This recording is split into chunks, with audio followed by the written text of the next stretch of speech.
Call to order. Good evening, everyone.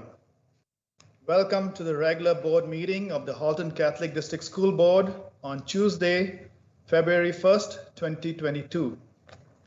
Please note that this meeting is being live streamed and will be posted on the board's YouTube channel. Please only use the chat box to type hand up only to be placed in the queue to be recognized. Please remember to turn on your microphone and camera when you are recognized to speak. Turn off your camera and mic otherwise. Trustees, please remember that if you speak when you are not recognized or when you do not have the floor, your mic will be muted. Moving on to the first order of business. Land acknowledgement, opening prayer, national anthem, and oath of citizenship. I will now ask staff to please start us off with the land acknowledgement.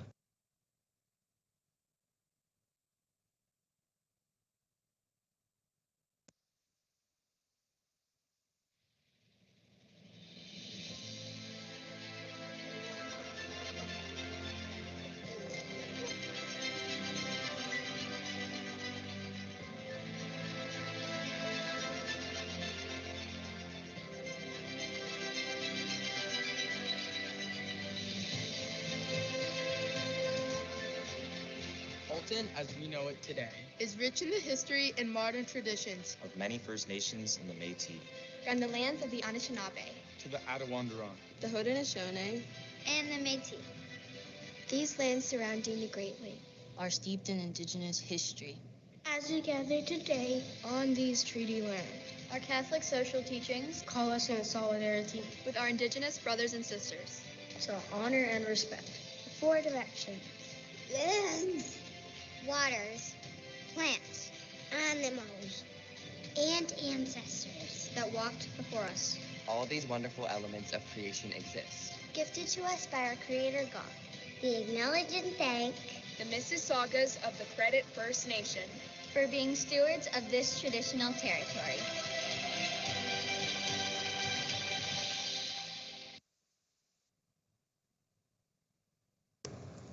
Trustee Bowie, could you please lead us in the opening prayer, national anthem, and the oath of citizenship?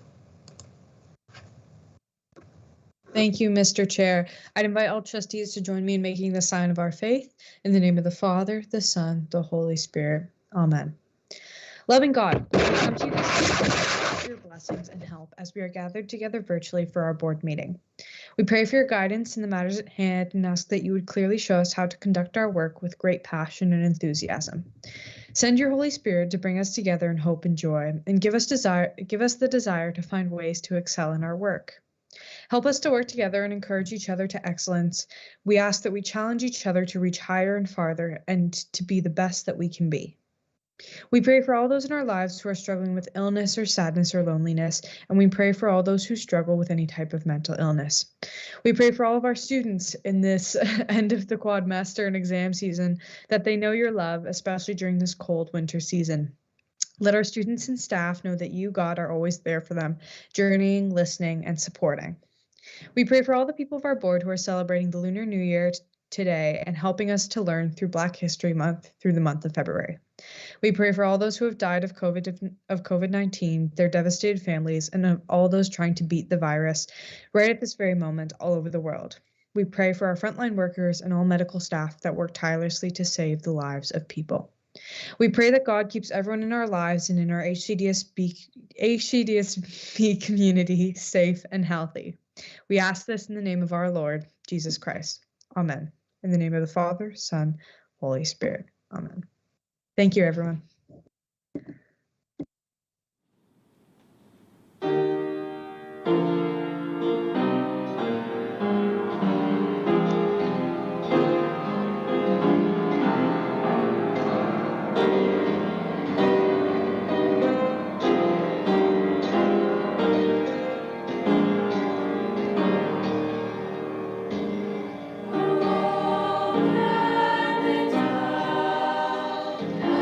Oh,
To the next order of business, motions adopted in camera. Vice Chair Agnew, please read the motions adopted in camera.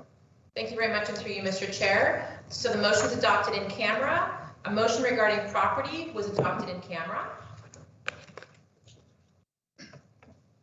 Thank you, Vice Chair Agnew. Moving on to the next item, information received in camera. Vice Chair Agnew, please read the information received in camera. Thank you, Mr. Chair. Through you, information received in camera. The following information was received in camera. Retirement, James McManamy, retired effective January the 31st, 2022. Acting Department Head, Thomas Jackson, appointed as Acting Department Head effective January the 26th, 2022 to approximately April the 5th, 2022. And resignation, James Riss, resigned effective January the 1st, 2022. That's it, Mr. Chair. Thank you, Vice Chair Agnew. Next order of business, approval of the agenda. Are there any additions, deletions, or corrections to the agenda? Trustee Carella. Thank you, Mr. Chair. I'd like to add a notice of motion. Sure, go ahead. What's the title? Feasibility studies for expanding AP and IB programs at HCDSB.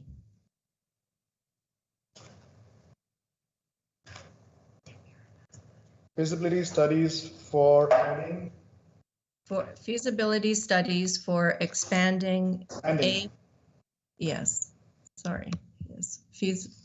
feasibility studies for expanding AP and IB programs at HCDSB. Thank you.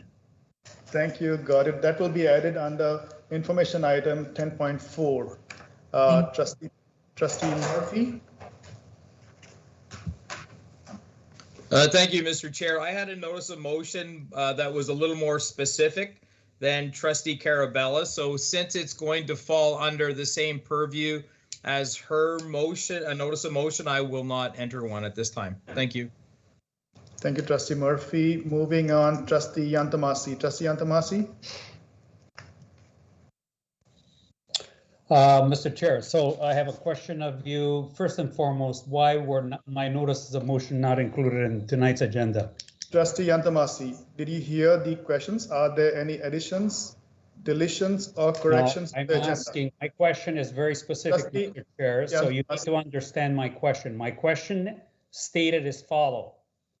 Where are my notices of motion from January 1st, January 18th, and this evening? Okay, Trustee Yantamasi, I'm going to answer your question, but I'll be very specific. I'm answering this one time.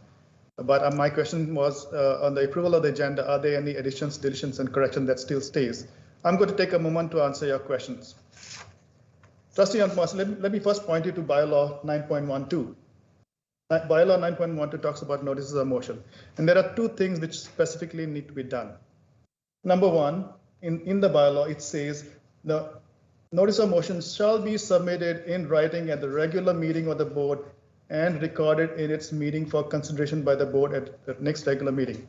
Number one. Number two, it shall be accompanied by explanatory notes prior to the draft agenda being distributed. Have you done any of those items in the past two times that you have provided your notices of motion? Mr. Chair, can you please answer specifically yes or no? Mr. Chair, Trustee Yantamasi, an email for me that addresses your question. And yes, I provided explanatory notes and the actual motion for the January 1st, January 4th, the 18th, and for this evening. If you recall, on January the 4th, you expelled me from the meeting. My notices of motions were entered into the agenda. It is then the role of the chair who has the responsibility if the trustee who put forward the motion is not in attendance. I was not in attendance. It was your role because you administered the agenda to Yantamasi, I will stop you there. Do the notices Trustee of motion. Yantamasi, you do not have the floor. So, Trustee Yantamasi, I have not received, the director's office has not received your notices of motion by email as of the last meeting ending at 12:17 a.m. Well, that is incorrect. Your Mr. notices Chair. of motion By have not email, been where does received. it say email? Can you please point to me where in our Trustee- bylaws it says by email? The bylaw says in writing. We have I not did received. provide them in writing via have not- text because when I was removed from the meeting, I had no You do not have the connectivity. flow. You do not have the flow. You asked me for an explanation. I have given you an explanation. We are not discussing and debating this. As per my verification I with the have director's written office, you do proof not have that the flow. my Do not have the my flow. motion- You do not have the flow. You asked me for an explanation, which I have given you. I have verified that the director's office has not received your notices of motion in writing. We don't do business by text. We need an email with your note, with your explanatory notes, and they they've have been not been sent received. by email Do not and have the by flow. text. Do not have the flow. So I my have a question now letter stands. from Do not have the Rosie. flow. You do not have the flow.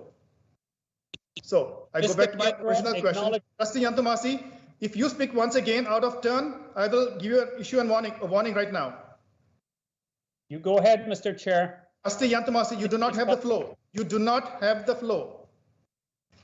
I'm going back to my original question. Are there any further additions, deletions, or corrections to the agenda? I have 6 notices of motion, Mr. Chair. Go ahead, Trustee Yantomasi. You will present your notices of motion. You will follow the bylaws as I stated, and they shall be entered accordingly. Go ahead with your first notice of There are motion. no bylaws. I don't know what you're talking about. I can't Trustee find. Yantomasi, you are bylaws. out of order. You are out of order.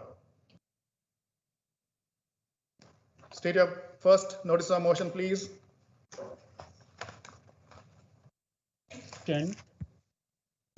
My first notice of motion, Mr. Chair, is executive compensation increase from 2018 to 2021. My second motion. Hold on. Please hold on. You need to write it down. Executive compensation. Can you repeat it, please? Executive compensation increases from 2018 to 2021.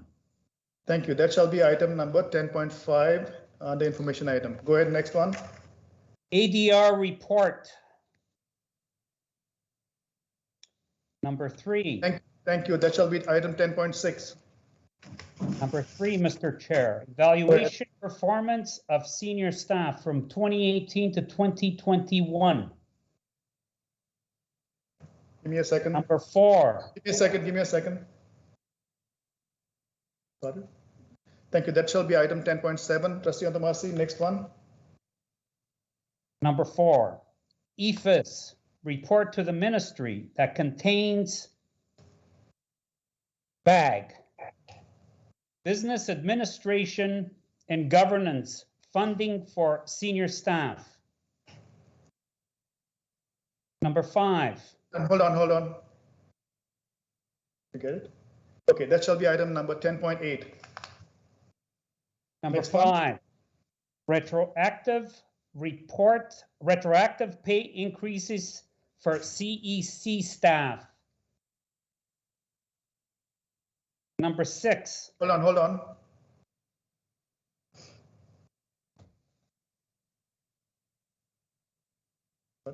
Okay, that shall be item 10.9.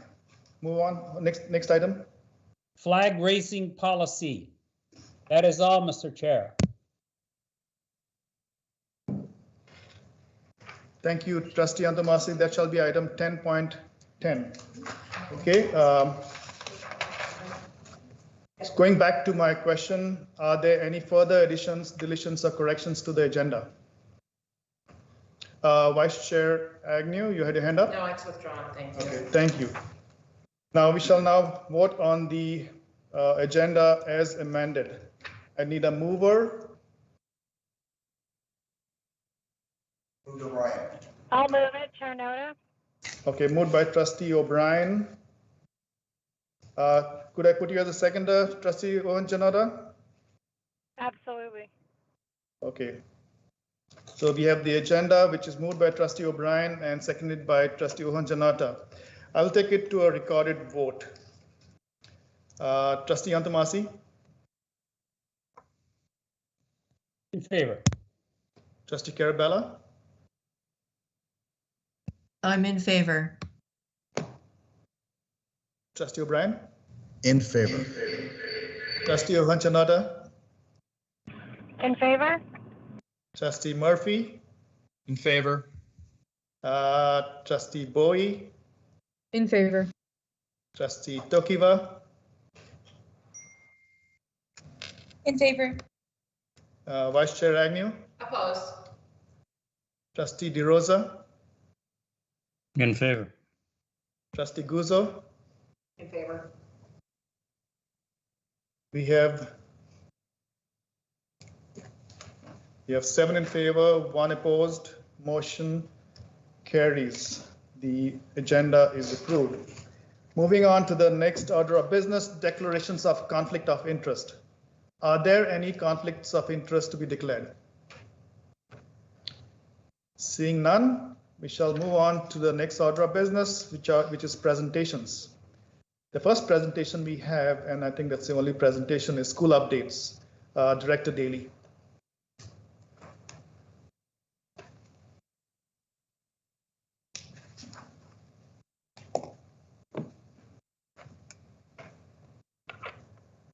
Thank you, and through you, Mr. Chair.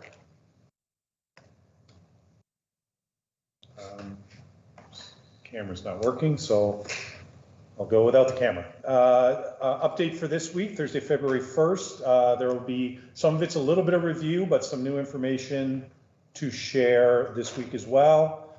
A reminder to trustees of our goals heading into the 2021-2022 school year. And as we enter into, I guess, our post-Christmas part of the school year, those goals remain the same. So we are back to in-person learning and have been for the last couple of weeks. Just a few reminders with regards to some of the protective measures in place. We continue with the use of masks for all of our students from kindergarten to grade 12. The ministry has provided school boards, including ours, with 3-ply cloth masks for students. These have been distributed at the school level. Students may choose to wear the 3-ply cloth masks or their own masks. All of our staff have also received non-fit tested N95 masks at the school level. And again, staff may choose to wear either the board provided N95 or the board provided medical masks. Parents would be familiar with our return to active screening as our students come to school each day. When we broke before Christmas, the thinking was that we would return and only doing the confirmation of screening for students for 2 weeks after we came back. But direction from the government changed with regards to that. We're still doing daily screening of students, and I think that'll continue for some time now. There's certainly no indication yet from the ministry as to when that will end. Staff and visitors continue to also have to do a daily screening at the school upon entry, as they have since the beginning of the school year. Rapid antigen tests, again, provided by the ministry, or by the government, have been allocated to all elementary and secondary students and all of our staff as well. The first week back in return to learning, the January 17th, tests went out to our elementary students and all of our staff. Our second allotment for secondary students came late in that week, so we were able to distribute those to our secondary students as of January 24th. The ministry will continue to provide rapid antigen tests to boards on a predictable basis, and we're anticipating our next delivery of those rapid antigen tests shortly. In terms of one of the changes that we've had since we've come back to in-person learning, we do know that under the public health guidance that we're currently under, that schools aren't considered to be the highest risk setting. So as a result, public health, our local public health units, both here in Halton and throughout the province, are not conducting case and contact management as they did prior to Christmas. We're required to report daily absence of staff and students to the ministry attendance, using the ministry attendance reporting tool. We're not required to share COVID information, I guess for lack of a better term, under the new direction from the province. However, we have attempted, when schools have become aware of a positive COVID case, when the principal becomes aware directly from a staff member or a student, that student's class and teacher would be informed for information purposes. As I said, because of the change in provincial guidance, that doesn't necessitate a class being sent home, an entire class being sent home, or for staff and students to isolate necessarily for a specific amount of time. They do need to follow the online screening tool for further direction as to whether they may need to isolate. But that's been a big change in practice since prior to Christmas. In terms of, maybe I'll just go back to the absence reporting. Maybe I've got coming up next. In terms of our absence reporting, so each school reports it daily, and that's captured on the provincial website. Essentially, kind of the number that the province and public health is interested in is if a school has an absence rate of 30% over kind of their baseline rate, then that needs to be reported to our local public health unit. We haven't been anywhere close to that in any of our schools. The check that I did today, I think the highest percentage rate may have been around 17%. So thankfully it hasn't been absenteeism, while it's greater than it was prior to Christmas, has not kind of reached that level.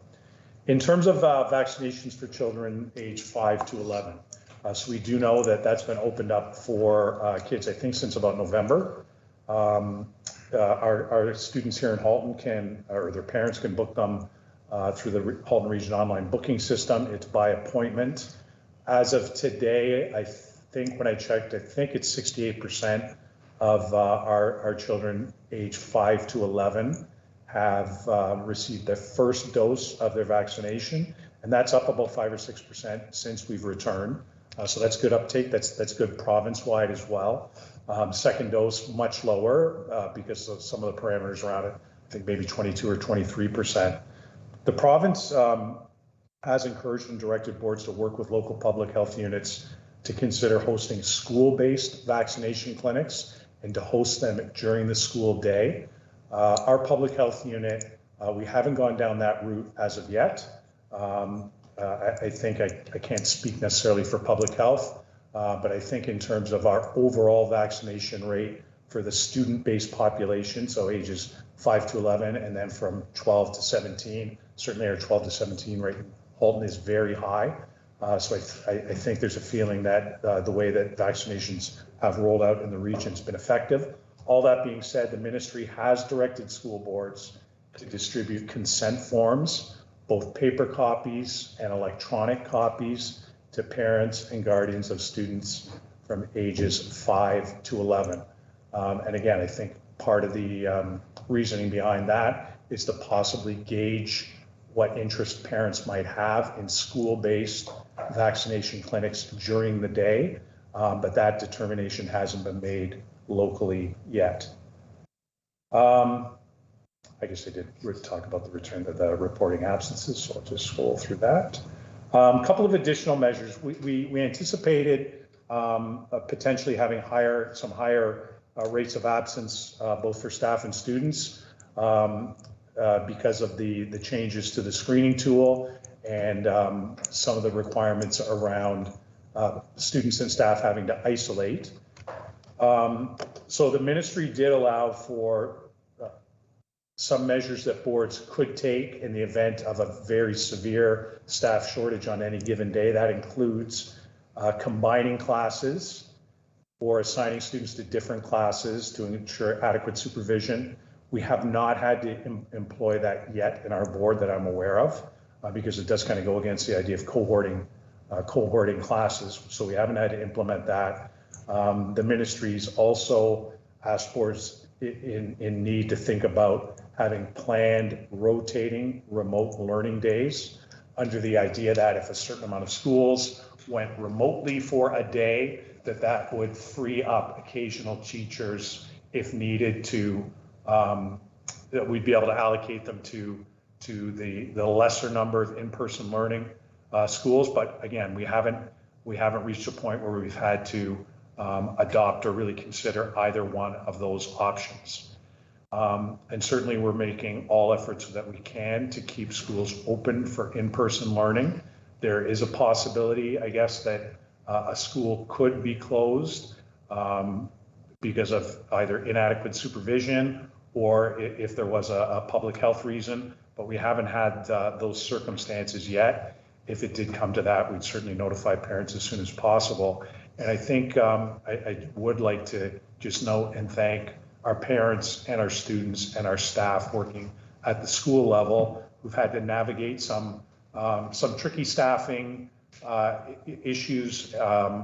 So appreciate parents' flexibility and also appreciate the work of our teachers, our principals, our educational assistants, our ECEs, our custodians, in ensuring that we're able to keep our schools, our classrooms open in as safe a way as possible. We still have a pause on school sports teams.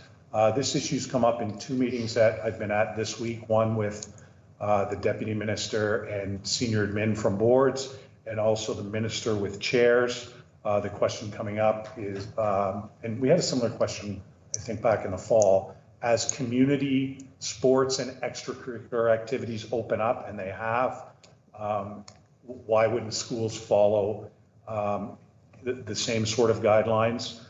Certainly the response by the ministry and the government has been that they're continuing to consult with the Chief Medical Officer of Health as to when that pause might be lifted. From a provincial perspective for secondary sports, the Ontario Federation for Secondary Athletic Associations has canceled their 2022 Winter Championships. So that would be boys basketball, girls volleyball, skiing events, snowboarding, curling, swimming, and wrestling had already been canceled. So they made that determination for a variety of reasons. So we're hopeful that we can return to extracurricular activities on kind of a more regular and scheduled basis for those students who may be involved in athletics, that we can resurrect our inboard school seasons, but we still need to wait for some further direction on that. Parents of our elementary students would be familiar and well aware that we are still continuing to cohort our classes during recess. We had been doing that since September in consultation with our local public health, but that direction also came from the ministry in their updated guidance. We've had lots of people ask about HEPA filters and school ventilation systems, and I apologize I put so much on this one screen. It's a lot of text, not good teaching technique. Sorry about that. But maybe just to summarize, and we've talked about this in the past, all of our classroom teaching areas are outfitted with mechanical ventilation. All of our schools have full mechanical ventilation, both indoor classrooms and classrooms in portables. They've been calibrated for maximum airflow. We've upgraded the filters. They're activated 2 hours prior to and 2 hours after occupancy to ensure there's good airflow. We had about 250 standalone HEPA units in the system already. We were allocated approximately another 40 units from the province in their latest allocation. We have received those units and they are out in the schools now. So roughly 280, the math's bad, 290 units in the system approximately as of today. Again, thanks to parents for being patient around our Halton transportation services. The same sort of absences, potential absences that we saw amongst our own staff, we anticipated those with our transport, with bus drivers as well. And that has played out. We've had to cancel some bus routes. I think north in the first week and some in Oakville this week. There has been some increased delays as well. So parents are encouraged to kind of keep an eye on the on cancellation information or the late bus warnings on the HSTS site. Appreciate parents' understanding as we kind of hopefully work through this period, and things will settle down as we get into hopefully February and March. A couple of updates with regards to changes in learning environment. We have had our elementary virtual school, St. Clair of Assisi, up and running since September as kind of a standalone school. We had originally planned for one turnaround date or one opportunity to change dates.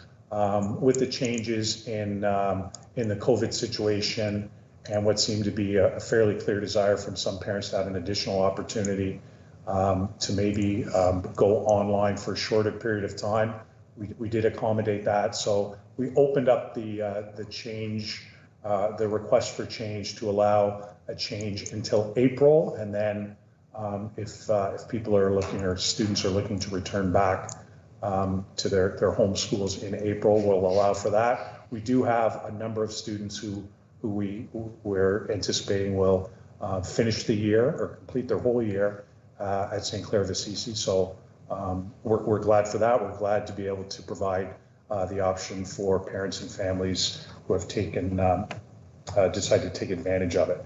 In our secondary, the other big change for our secondary panel, as of Monday, we'll be entering into our second semester, and we'll be back to a regular semester system. It's hard to remember in some cases what a regular semester system is, and it's kind of introducing it to some of our students. So in a regular semester system, classes will run from February until the end of June.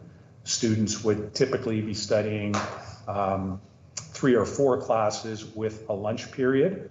So it will be a transition for students. Certainly we've been used to kind of focusing on two subjects at once in a longer block of time. So we're back to 75-minute instructional periods as of February 7th.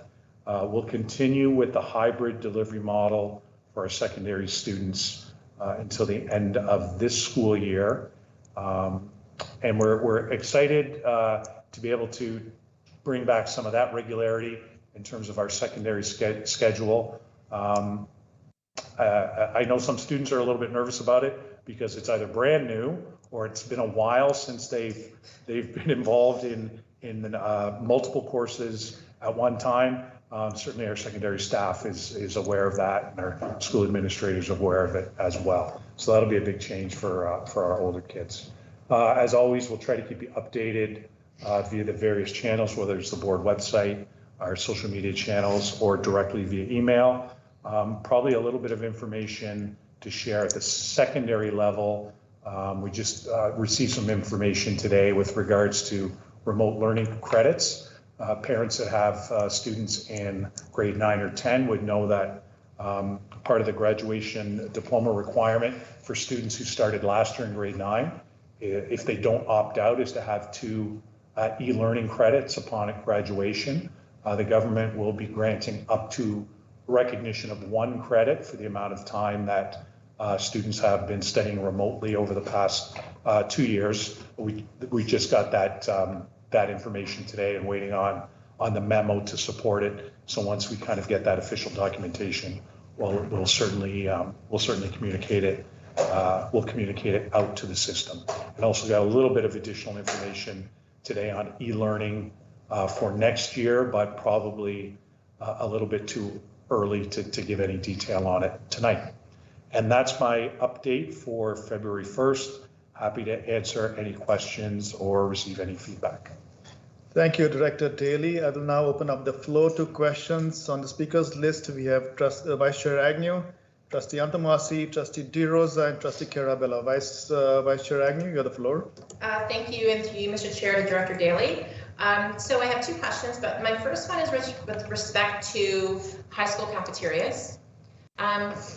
Just wondering, and this might go to Superintendent Bakaich, but I understand that there are some high schools that have been able to go back to the lunch setup that they had prior semesters before we went to quadmester, but some high schools are not going that route, and I'm wondering if I could have some more clarification on that.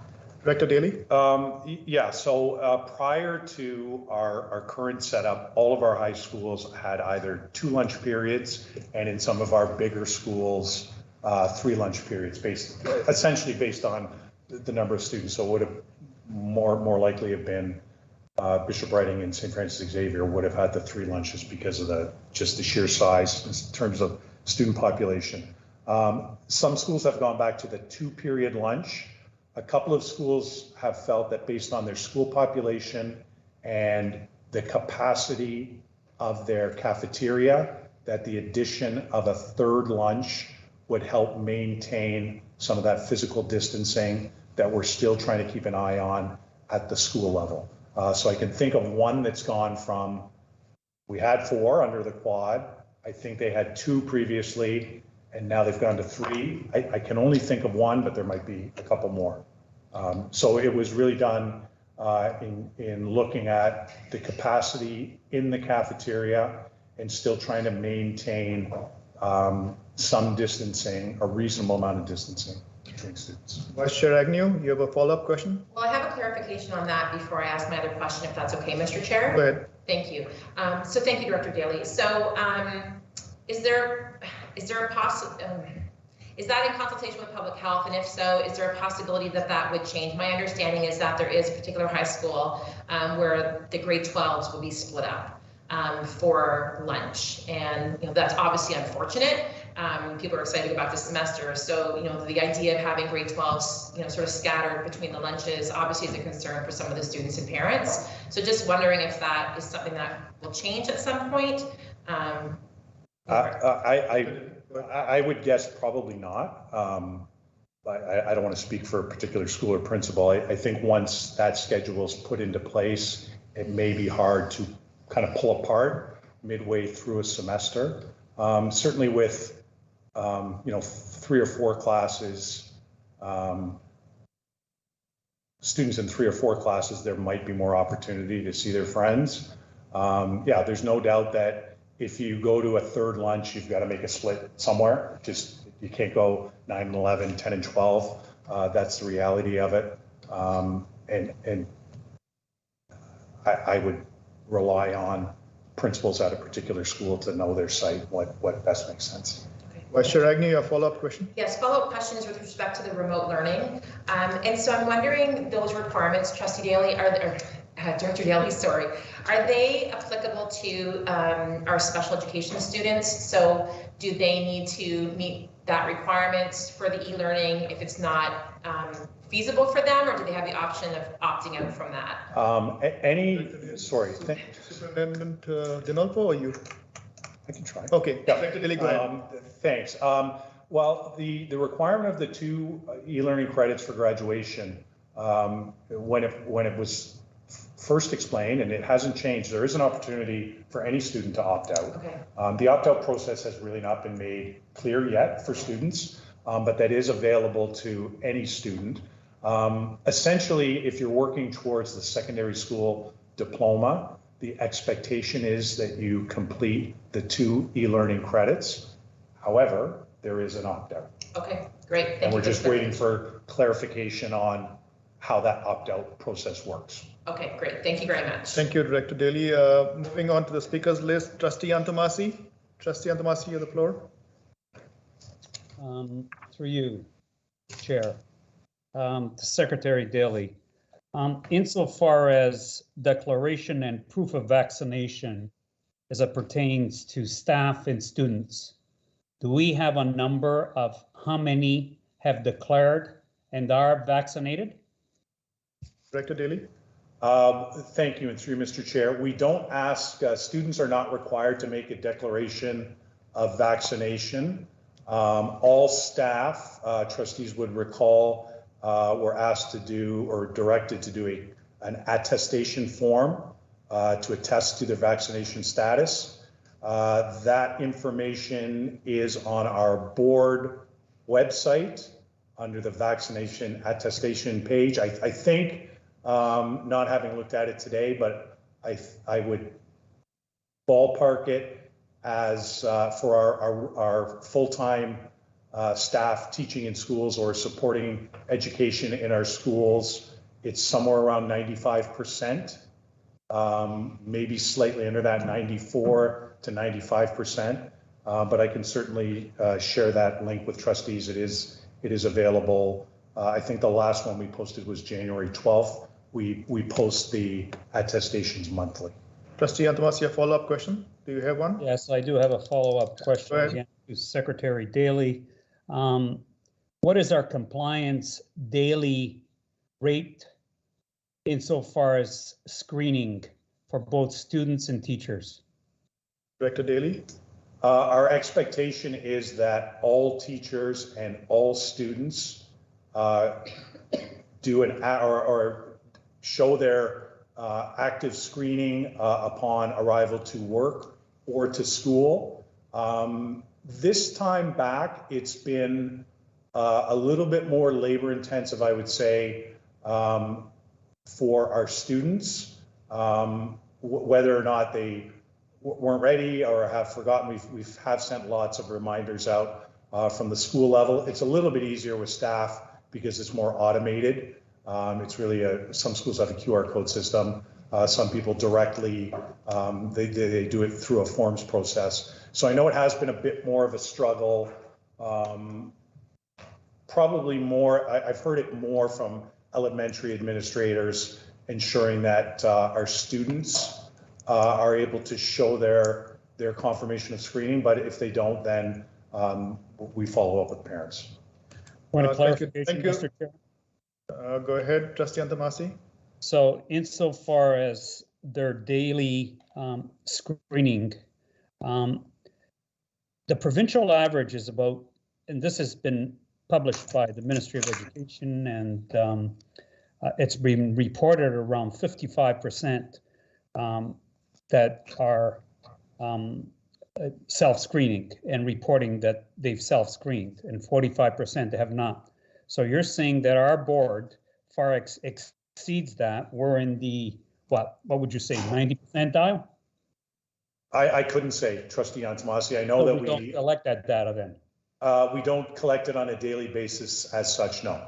And is it verbal?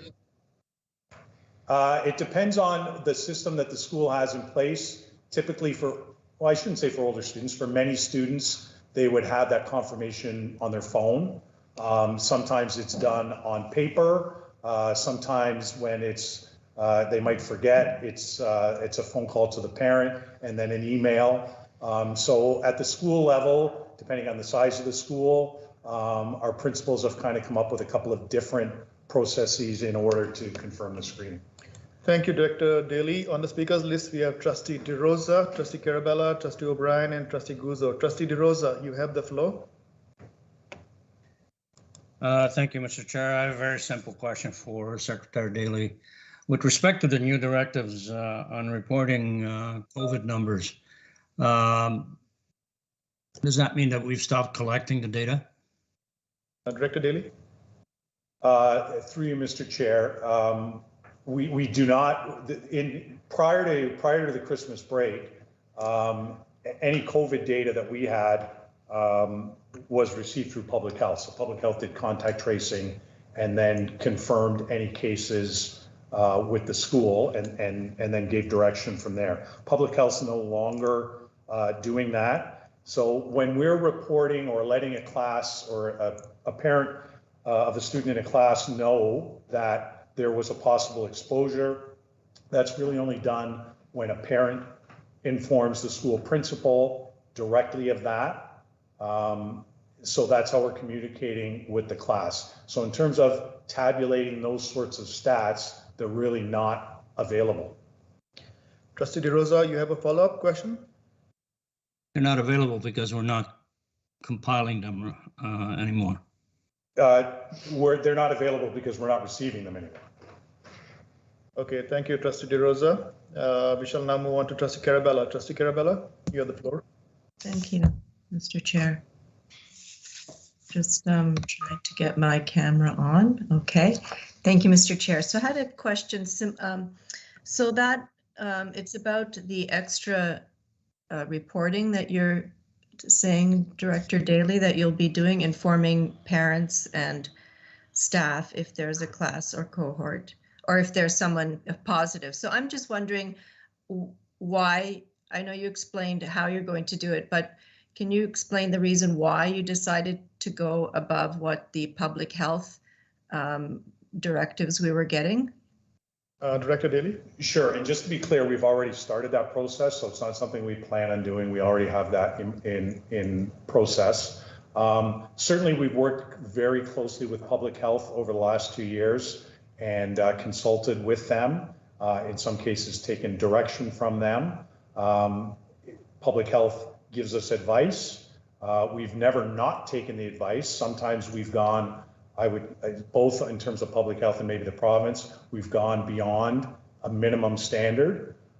We felt from a senior level, what we heard and what I can speak to, what I heard directly from parents was still concern about about a lack of information, while the information we can share is not the same information that we could share prior to the Christmas break. We felt it was information that parents could have to help inform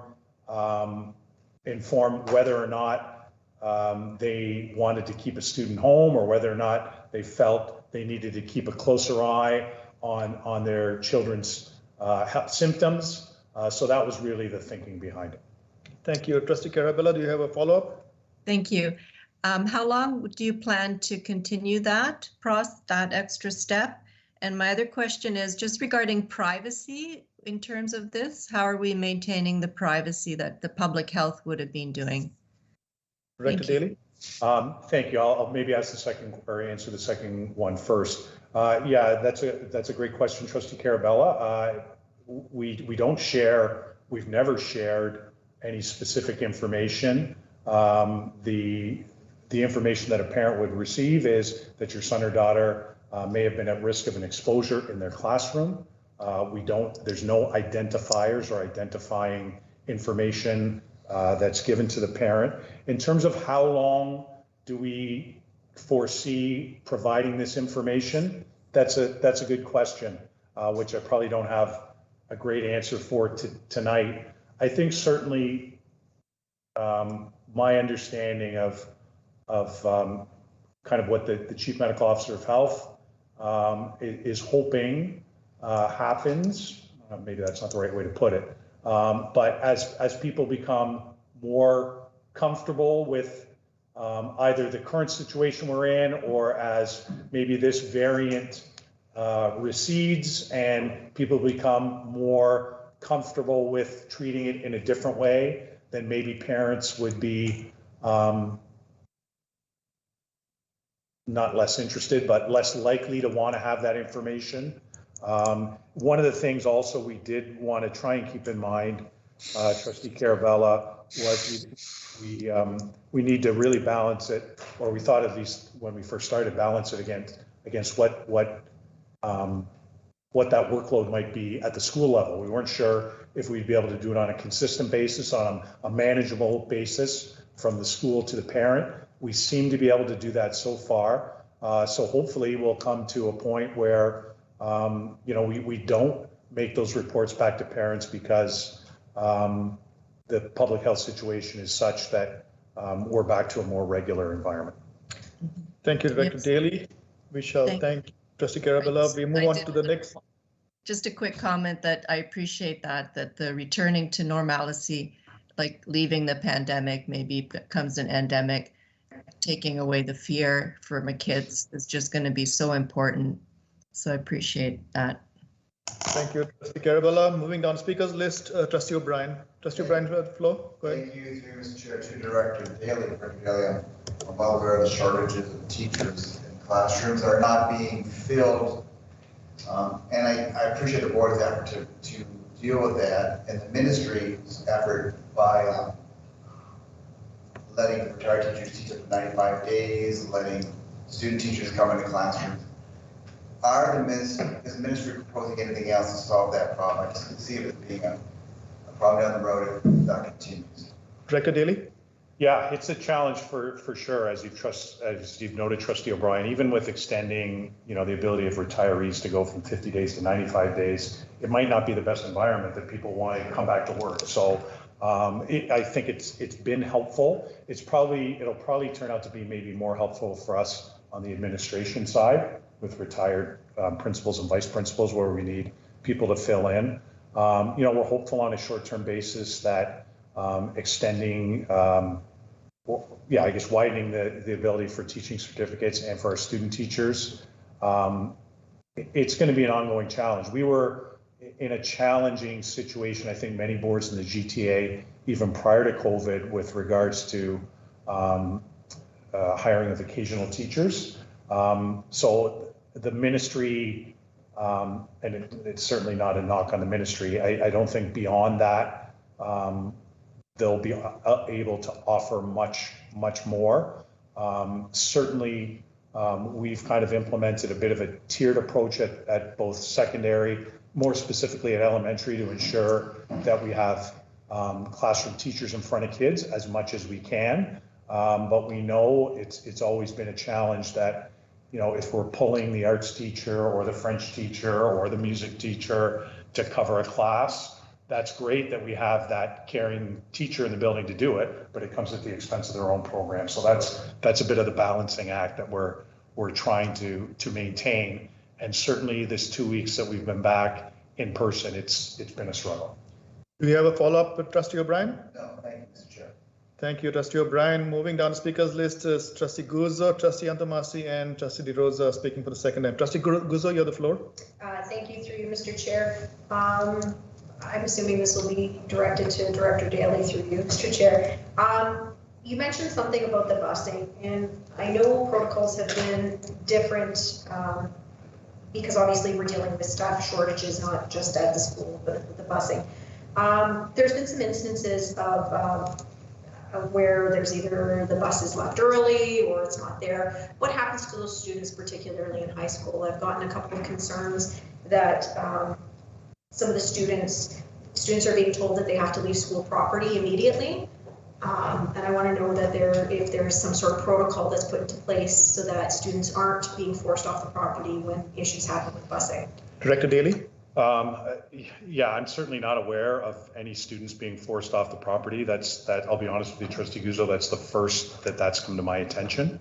I would hope that if that was the case, that the principal would the parent in that situation would contact the school principal to get their response. Obviously it sounds like it happened, but I'm answering a little bit hypothetically. That certainly we want to ensure that students, even if they're high school students, we would at least know how they're going to get home. Okay, so Trustee Guzzo, your follow-up? So just to clarify, it has happened. It's happened a couple of times, and the principal was notified, and actually the bus company was notified, and so was senior staff was notified. So I just want to ensure that, particularly now with the absenteeisms and some of the buses being canceled, I think it's really important that everybody knows that there will be a protocol in place so that, especially in the cold winter months, because that becomes a liability for the board if the bus doesn't show up or a bus is missed, and students are told that they cannot stay on school property. Who takes the responsibility should anything happen?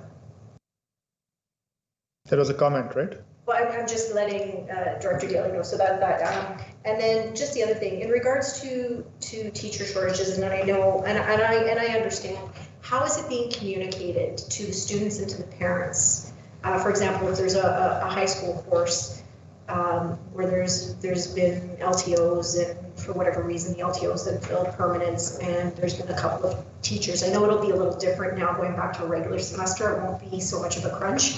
How is that being communicated? Is it being communicated, and I'm talking specifically with high school, is it being communicated to the parents or to the students what's happening, just because for the course load and for following up? Yeah, thank you, and through Mr. Chair. Certainly if it's a long-term change, so example, if a teacher is off on a leave for whatever reason and an LTO comes in for an extended period of time, that should be communicated both to the students and to the parents, either via hard mail or email. So parents should know if there's a dramatic change in their son or daughter's schedule with regards to a teacher.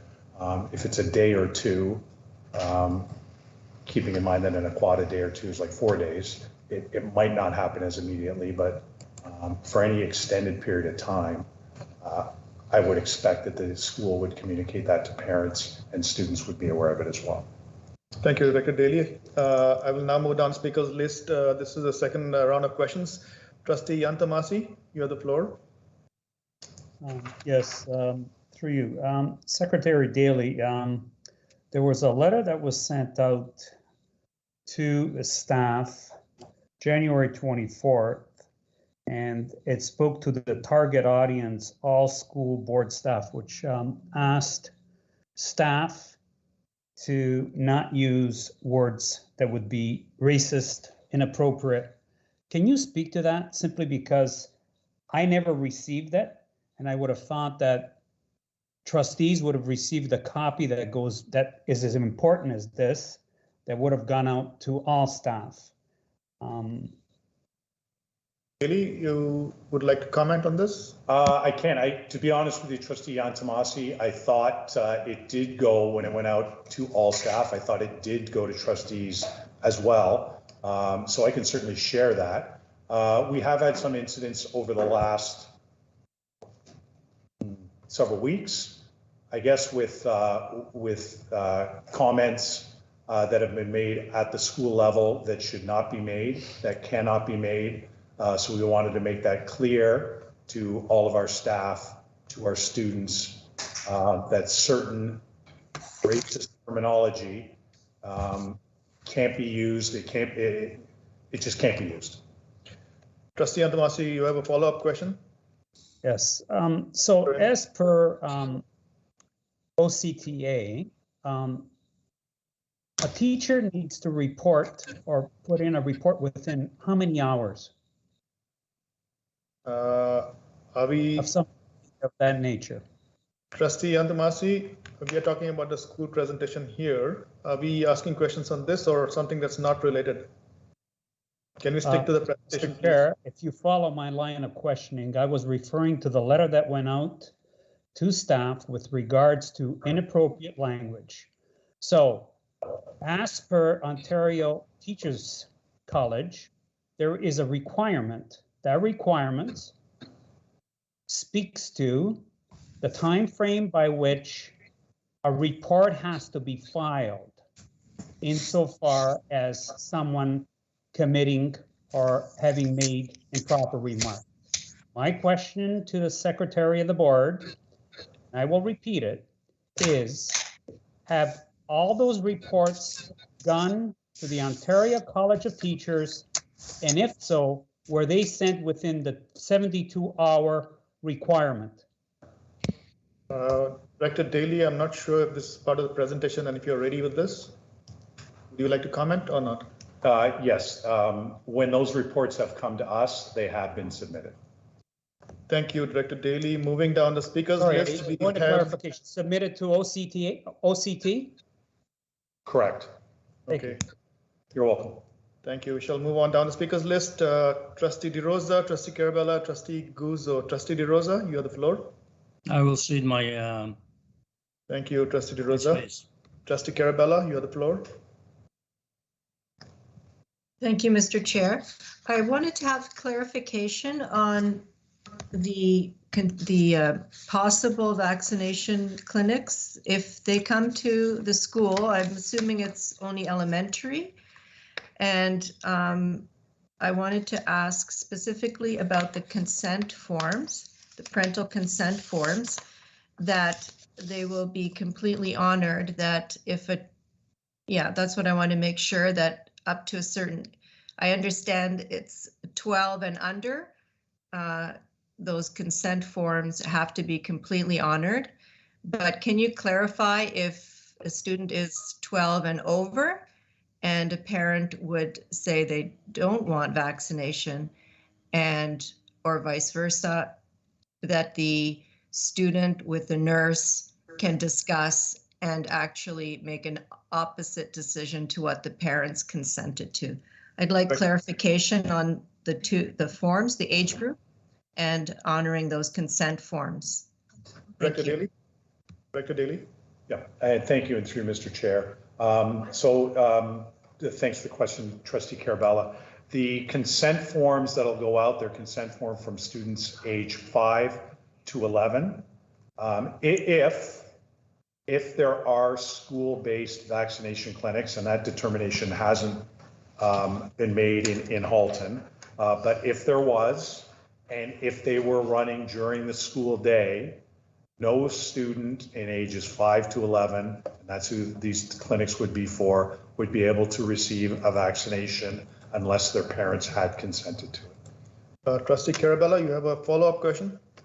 Yes, thank you, Director Daly, for that clarification. And to clarify, then any student 12 and over, because that could happen in elementary, I think you turn 12 in grade 6, and then so you're grade 6, 7, and 8.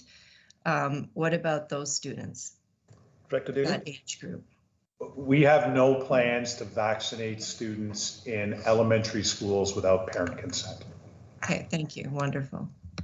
Thank you. Moving down the speakers list, we have only Trustee Guzzo. Trustee Guzzo, you have the floor. Yes, thank you through you, Mr. Chair. So I have a question in regards to report cards for secondary.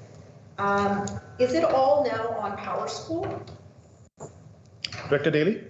I'm going to maybe ask Superintendent Kroll to talk about report cards because he's got a bit of a better handle on it than I do. Good evening, and through you, Mr. Chair, that's correct that our reporting system is now through Power School. Follow up? Okay, yeah. So I know STA had an issue with, I got a report from several parents for first quadrimester that was an issue. And then I know for progress, there was an issue as well. Parents, they have to get access it through their children. In a normal school year, I say normal, report cards would go home and parents would have to sign them. Why aren't the report cards being emailed directly to the parents and the progress reports? Superintendent Kroll. First of all, we have worked with Power School. So we had our IT, our curriculum. We met with some teachers just to kind of go through some of the concerns that came up through the progress report and through the quad run reports, and then work through Power School to address those concerns. So I'd be anticipating a much smoother reporting cycle this time around in terms of report cards getting to parents as they need to. My understanding was that reports were emailed directly to parents, and as a parent, I did receive those reports directly for my own kid. So I would anticipate seeing those reports going directly to parents. If it was only to kids, that may have been a glitch that should have been addressed sort of through the work we've done with Power School since our previous reporting cycles. Trustee Guzzo, clarification? Yes, please. Thank you, Mr. Chair. So I'm assuming, I think your students, your children don't go to the school that I'm referencing. I've had several parents who reached out to me after the first quadrimester, and that was, and it ended up having to be fixed. I think it was about a week and a half after the original report was out. But even in this progress report round at St. Thomas Aquinas, and I can't speak for other schools, I've only heard from that family of schools, the midterm progress reports did not go to parents. Superintendent Kroll? I can look into that issue specifically with the school, and I can follow up with trustees. So I'm just trying to be proactive to see that the report cards will be sent. And then just, okay, that's it. Thank you. Okay, I'll follow up with trustees. Okay, thank you. Vice Chair Agnew, you have your hand up. You have the floor. Yeah, thank you, and through you, Mr. Chair. And this will be for Dr. Daly, but probably over to Superintendent Kroll, who I did have a chance to speak with today, but I just wanted to ask the question again. And it's with respect to culminating. Recognizing that we don't have exams this year and that the majority of our subjects are doing culminating, how are we as a system providing feedback to those students with respect to their culminating marks and any information back on how they did with respect to their culminating report, knowing that we have such a tight turnaround and we don't have a dedicated time as we normally do? How would we be communicating that to the students with respect to those culminating assignments? Superintendent Kroll, go ahead. Sure, and through you, Mr. Chair. Thanks for the question, Trustee Agnew. certainly at any time, I would want to start to say that any student, any parent has the right to have a conversation with the teacher about any mark that they're getting. So any item of assessment that they have questions about, they're not sure about the mark that they get, they certainly can reach out directly to that classroom teacher.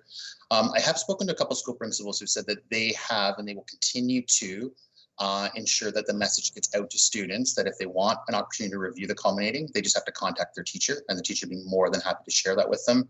I would also note that a lot of our teachers now are doing online submission, so through D2L or through Google Classroom, where students can access those assessments digitally, see the feedback that the teachers have given, contact the teacher through that learning management system to get that feedback.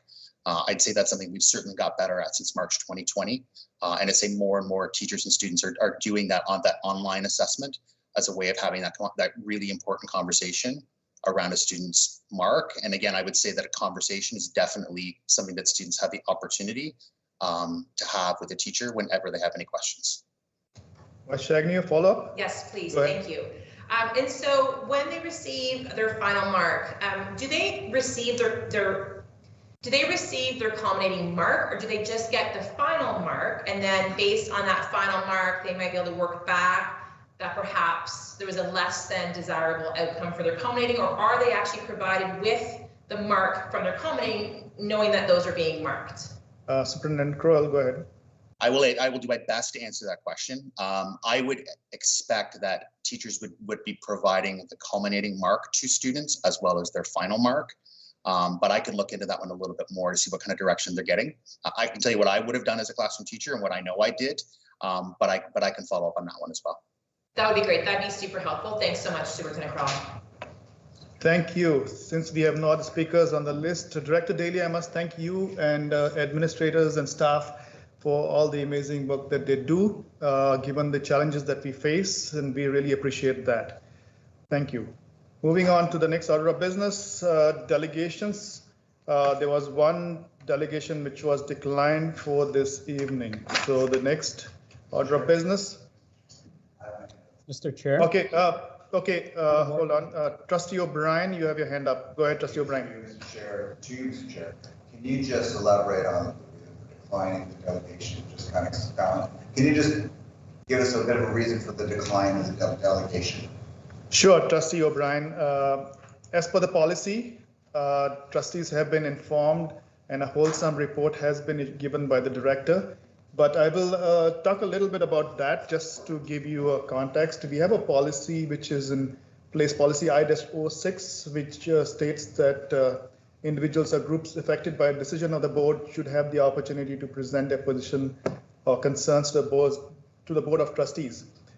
Based on the one para information that was provided, we did allow the delegation to, as trustees were notified, but it was found when we got the full presentation that it was more of a program, and programs fit under a different policy. So Director Daly has indicated to the particular group that he and staff would be happy to work with them on as per that policy. And it is something to do with curriculum too. So that's a different thing than delegation. So we do appreciate the intent of the person to come to delegate, but it really fits into something else.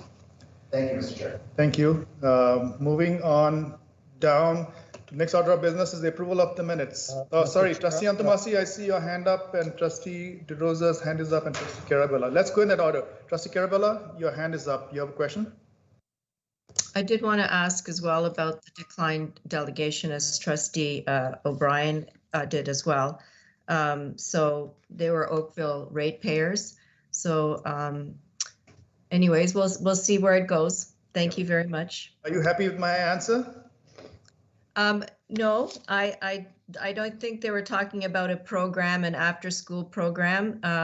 They were hoping for in-class, and so I think it was a bit different than what the reason for declining. I wasn't in agreement with it. Thank you.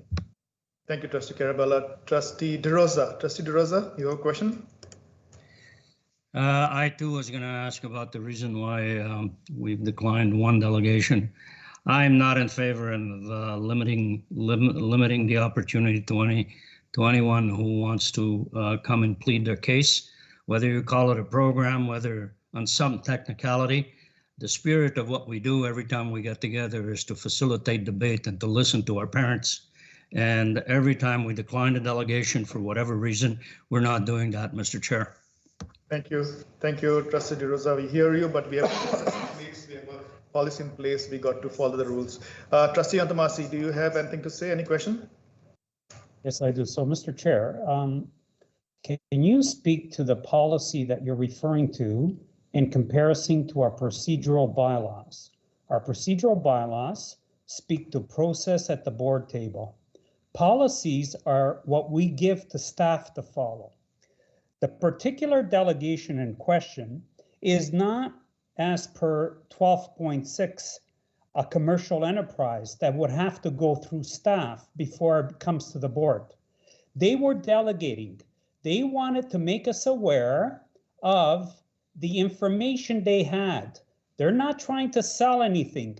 They're ratepayers. They're not a commercial entity. Your ruling spoke to 12.6 commercial enterprises trying to bring to HCDSB information. The board receives all information, and the policies are for our staff to follow. It's an operational matter. This is a procedural matter. You need to know the difference between procedure and policy. Thank you, Trustee. Thank you, Mr. Trustee Antamasi, thank you. Okay, I hear what you had to say. My decision holds. Staff is more than willing to work with this particular group, and we shall take it from there. Moving on to the speakers. Mr. Trustee, you do not have the floor. Thank you. Thank you. Trustee Vice Chair Agnew. It's fine. I withdraw. Thank you. Thank you. Trustee Bowie, you have any comment on the delegation? Yeah, I'd like to clarify, did trustees receive this information by email? Because if so, I don't think student trustees were notified. Director Daly's, it's Director Daly's job to do that. I'm not sure if they were copied. Well, it sounds like they weren't, so okay. I apologize for that, Trustee Bowie, and we'll make sure that the information is forwarded to you. You'll get it. You'll get the information, Trustee Bowie. Thank you so much, Mr. Chair. Yeah, most welcome. Trustee Guzzo? Thank you, through you, Mr. Chair. Just a comment. Thank you for clarifying that. And it makes sense that not just anybody can come forward to say we'd like to delegate on a program. So I think that makes sense. So thank you very much for your clarification. Okay, I've heard from Trustee DeRosa. So just to wind this up, we are more than welcome. We more than welcome our ratepayers to come and talk to us. We have a process and procedure in place. Rules are there which apply to everybody. So let's move on with that. Moving on to the next question. I did give you an opportunity, Trustee DeRosa. You have something else to say? Yeah, I would just want to say whether we would be given the opportunity to receive the written delegation that was refused. Oh, most definitely. So can all the trustees have that, please? Because I haven't seen. We do not have the policy of distributing to everybody, but on an individual basis, if you need the delegation, and you can request it. And some trustees have requested, and we have shared it with them. Well, thank you very much. I'd really appreciate if the copy. We already got it. We already sent it. It was part of the email. That was I think trustees have got it apparently. Yes. Okay. So I'll look a little closer. Thank you. If you want it, I'll send it again, but I don't think that's required. Sure. Anyway. Why don't you save me some work? Okay, thank you. Okay, we shall now move on to the next order of business, which is the approval of the minutes. Item 6.1, minutes of the January 18th, 2022 regular board meeting are in your package. Are there any errors, additions, or deletions to the minutes? Seeing none, may I have a motion to approve the minutes of the January 18th, 2022 regular board meeting? I need a mover. I'll move. Trustee Guzzo has moved. I need a seconder. I'll second. Vice Chair Agnew seconds. I'll take a recorded vote. Trustee Carella? I'm opposed. Trustee O'Brien? In favor. Trustee Janota? In favor. Trustee Murphy? In favor. Trustee Bowie? In favor. Trustee Tokiwa, In favor. Vice Chair Agnew, In favor. Trustee DeRosa, Abstain. Trustee Guzzo, In favor. Trustee Altamasi. Against. We have 5 in favor, 2 opposed, 1 abstained. The motion carries. We shall now move on to the next order of business, which is business arising from previous meetings. The summary of outstanding items from previous meetings, the chart is in your package for your information. Trustee O'Brien, your hand is up there. Go ahead. Thank you, through you, Mr. Chair, to Director Daly or Cedar. This is not actually in the outstanding items, but I believe we were told that we would receive the library selection list.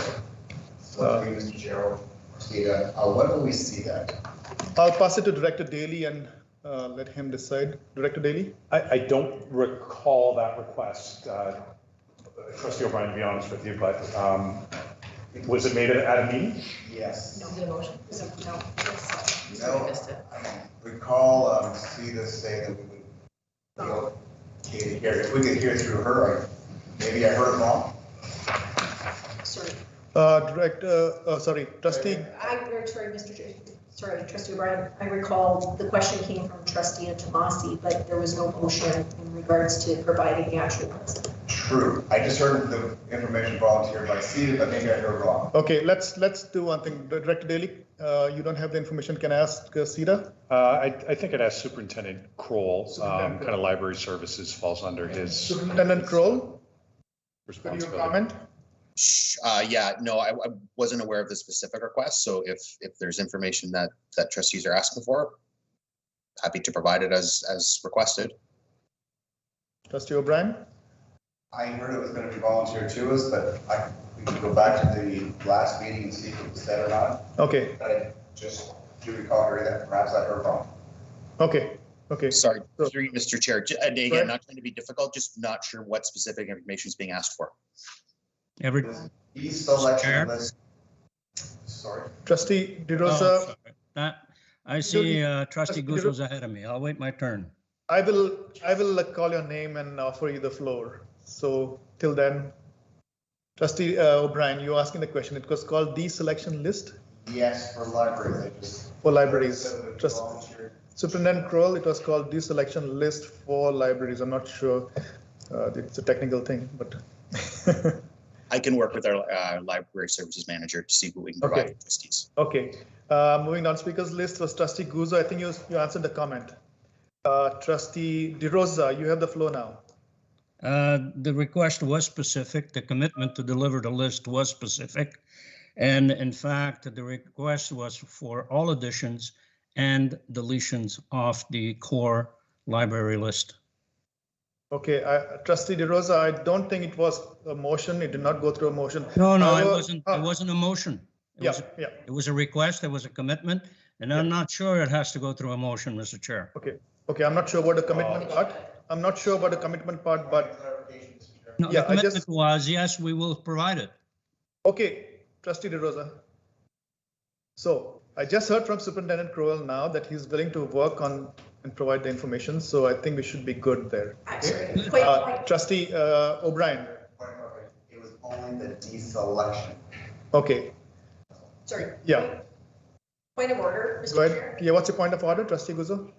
My point of order is this goes beyond governance. Yeah. This is now going into curriculum. So I would suggest that if that's the case, trustees should actually make a motion. Point is well taken, Trustee Guzzo. We were at the business arising from previous meetings. So trustees, yes, we did stray a little bit. Let's come back to the business, and we can always put a motion if required at the next meeting, and staff will be definitely happy.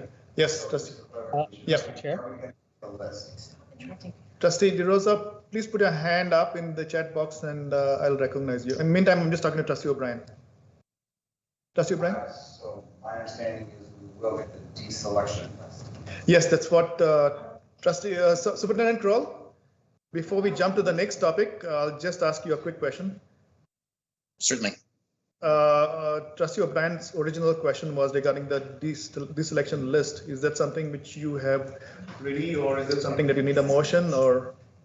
If that's something that trustees are asking for, it's something I can provide. It just wouldn't acknowledge it will take some work from library services staff. So it's not something I can just, flip a switch and have that for you. It will take a little bit of time to compile that information. So Trustee O'Brien, I'll just suggest let's put a motion and get that list, and we regularize it, and staff does the proper due diligence and did the job. Point of order. I've got my hand up. Yeah. Point of order. Okay. I felt that it was promised to us, so I feel we should get it without it. Okay. So two ways. Either we can work with staff, as Nick Rubble talked about, or we can formalize it and put a motion. We can, we can move ahead that way. So, just for clarification, if we work with staff, and what is that? That will not be the formal detailed report that you want. It will be a kind of a subset. But if you want a proper report, I'm suggesting that you put a notice of motion and we go that path. I'm asking for myself. I feel to do my job as a trustee. I think you go the notice of motion way, and then we get a formal report, and that's the best way to do it, Trustee O'Brien. Okay. I know it was very informal, but let's formalize it and do it properly. Okay, so we shall move on now. Trustee Yantamasi, you have a question on business arising from. Mr. I appeal that decision because I feel it was promised to us. So I believe we should get it. Okay.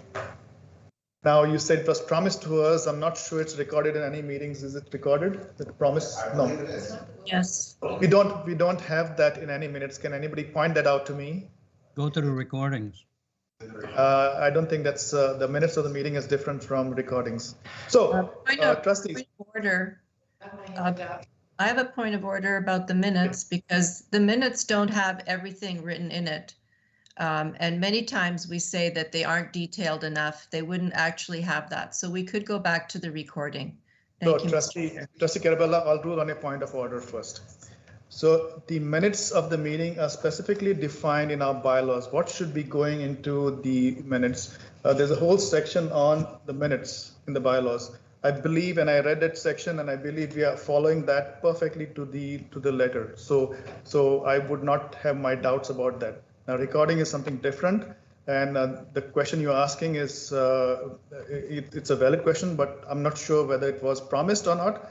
But my suggestion to you, Trustee Carella, is let's formalize it. Let's put a notice of motion, and you have the support of staff, and they will bring you the report that you want. So let's move ahead with that. Okay. Mr. Chair, I appeal that. Okay.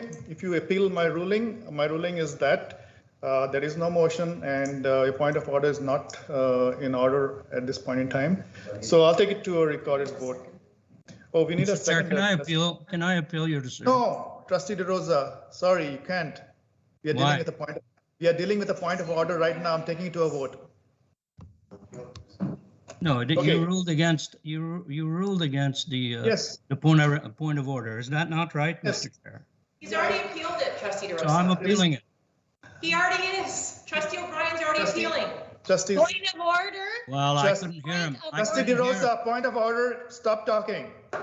Hey, listen. So, Trustee DeRosa, you do not have the floor. You do not have the floor. You do not have the floor. I would appeal to use a little respect you do not and a different tone of voice. I did not hear Trustee O'Brien. Point of order. Okay, so there is a point of order, Trustee Janata. This is becoming a fish market again. So there is a point of order which I ruled against. Trustee O'Brien has appealed that. I'm taking that to a vote first. Then Trustee DeRosa, when you hear point of order, the expectation is that all trustees will be quiet and wait for the ruling to happen. Okay, now there's an appeal. I'm going to take that appeal to a vote. We need a seconder, Trustee O'Brien's appeal. I need a seconder. Anybody would like to second that? Mr. Chair, I'm being muted continuously. I would like to second. Trustee DeRosa. I would like to second. Trustee DeRosa, at the opening of the meeting, I said that when you do not have the floor, your mic will be muted. Continuously, okay? It's being muted. Yes, yes. When you do not have the floor, your mic shall be muted. I stated that in the beginning of the meeting. You asked for a seconder, Mr. Chair. Yes, I already have Trustee Carella. I'd like an opportunity to. Okay, let's behave like adults now. Trustee Carella has seconded. I'm going to take it to a vote. You need a seconder. Trustee O'Brien? I am in favor of the appeal.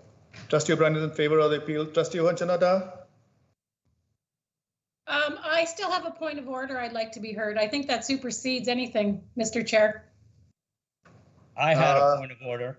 Yes, Trustee Ohanchanota. Let me just ask Parliamentarian Kapoor, if I call the vote and the point of order happens, what Parliamentarian Kapoor? Mr. Chair, Trustee Yantomasi, you do not have the floor.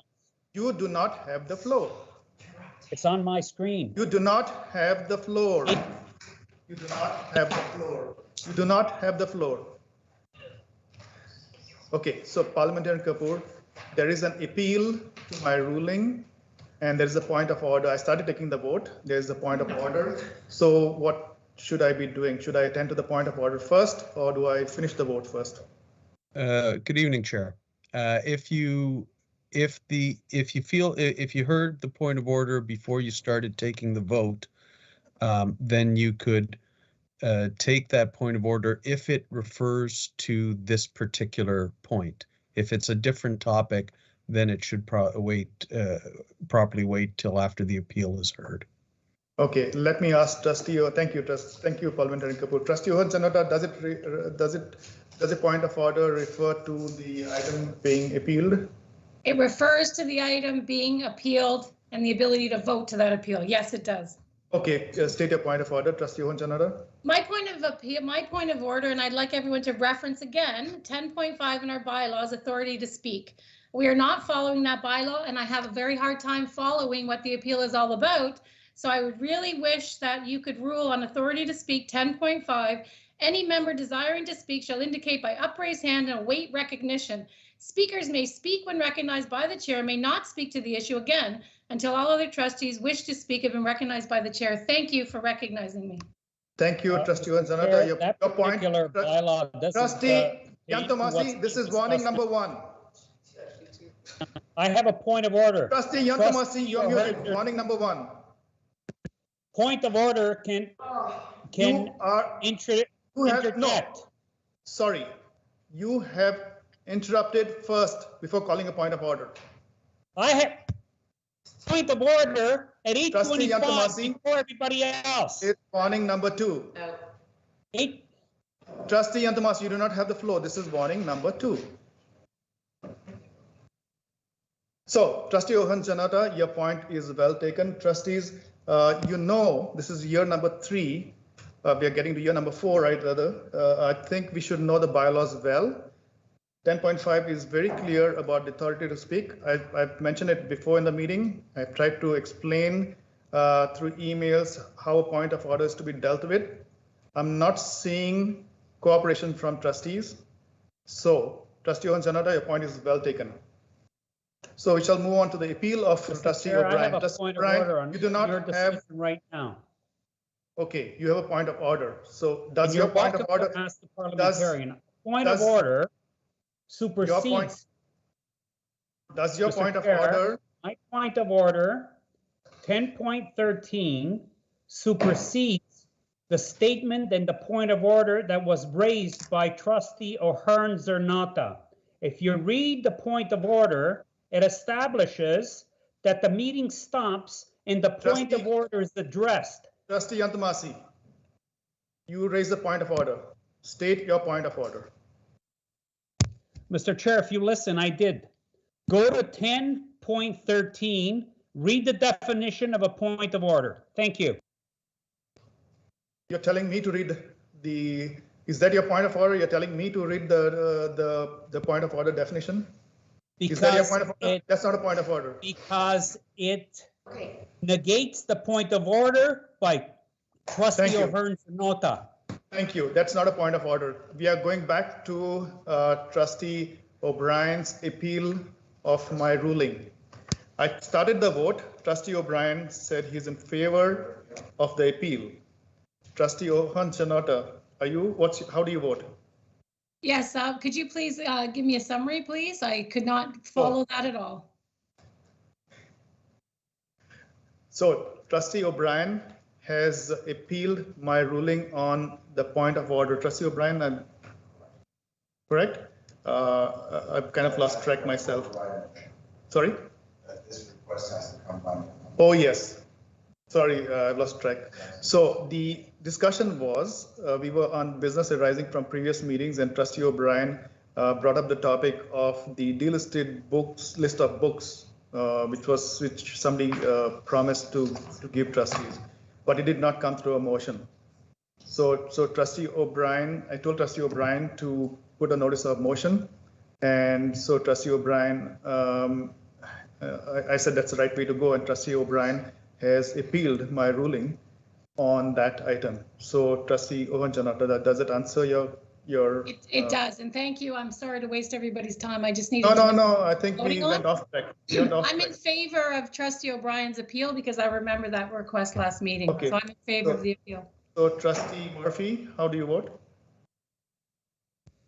Opposed. Trustee Bowie? I'm in favor. I also remember the appeal. Okay. Trustee Tokiwa? In favor. Vice Chair Agnew? Opposed. Trustee DeRosa? In favor. Trustee Guzzo? Opposed. Trustee Antamasi? Favor. Trustee Carabella? I'm in favor. So it is 5-3, so the appeal holds. Point of order, Mr. Chair. So Trustee, yes, Trustee Guzzo, state a point of order. Thank you. We're dealing with item 7.1, summary of outstanding items from previous minutes. Correct. This item isn't on that list. Correct. So I don't know that this request is timely under this portion. True, Trustee Guzzo, you're correct, but I did allow Trustee O'Brien's question.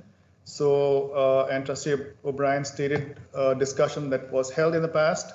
Now he's appealed my ruling, which is fine. So some information needs to come to Trustee O'Brien, correct?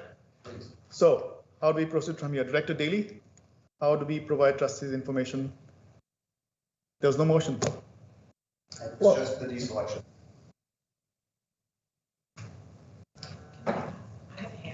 So I guess I would just offer a couple of things. So certainly we want to provide trustees with information when they need it and as requested. I mean, ideally we want it, or ideally I'd request that it comes through a motion if it involves, I guess to say, if it involves staff time and work. If it's you know, the cost of something that's easy to look up, that's easy enough. I don't know if it's, to be honest, Trustee O'Brien, I don't know if it's a list that we just pull off or if there's more work involved in that. I guess I would ask trustees if they're looking for staff to devote some considerable amount of time to work, that it would come through a motion so that we could at least plan it out a little bit. But all that being said, if the request was made last week and we agreed to the request, then we can fulfill the request. I'm just not sure how much time it'll take. Okay, so thank you, Director Daly. So some information will be provided to trustees, and hopefully that's the information we are looking for. Moving forward to item 8.1, next order of business, which is the action item, express parental consent for minors. The following is a notice of motion from the January 4th, 2022 regular board meeting. Trustee Carabella, please read the motion. Thank you, Mr. Chair.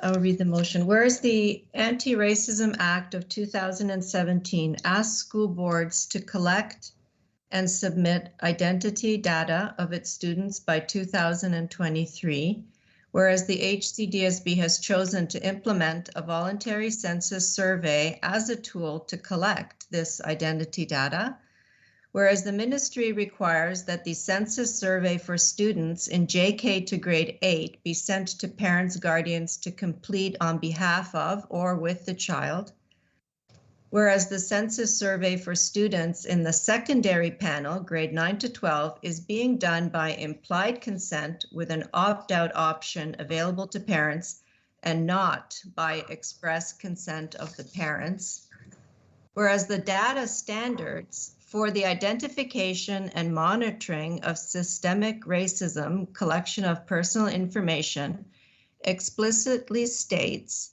quote, implement the collection of personal information based on voluntary express consent, end of quote, and, quote, under this form of consent, an organization needs to provide the individual with an opportunity to actively communicate positive agreement to the collection of their personal information. This is in contrast to implied consent, which is an assumption of permission inferred from silence or inaction, such as requiring individuals to opt out of the collection. Express consent is less likely to result in misunderstandings and complaints. And also, whereas the data standards also states, voluntary express consent is an essential part of respecting an individual's privacy and dignity. I have these footmarked, so I did provide the original documents. So be it resolved that the HCDSB census survey planned for the spring of 2022 and any thereafter ask for express consent from parents and guardians of minors in the secondary panel as opposed to the implied consent model that is currently planned, and be it further resolved that class time will not be used to conduct and complete the voluntary census survey.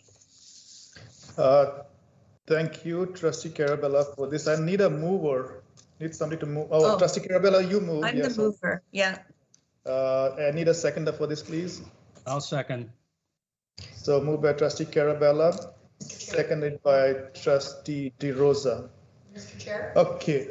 I have a point of order. State your point of order, Trustee Guzzo. Because this is a motion under 10.23, the bylaws, this should be treated as a motion to rescind. This motion has already been put in place. Emails and communications have already gone out to the two parents. The survey was already done in a pilot and it's starting this month. So to change course at this point, the motion has already been enacted. So this would have to be a motion to rescind.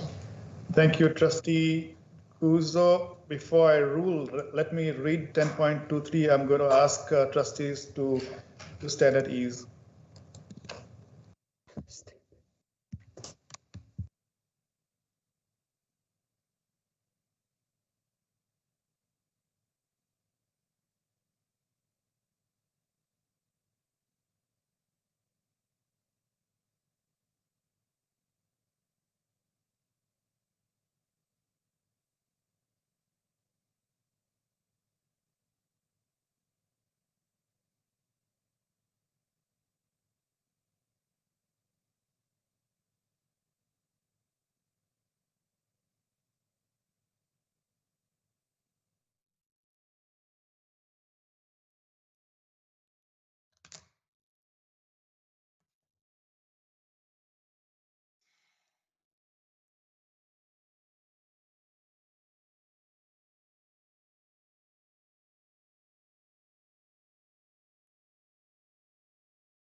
Okay, I'm back, everybody.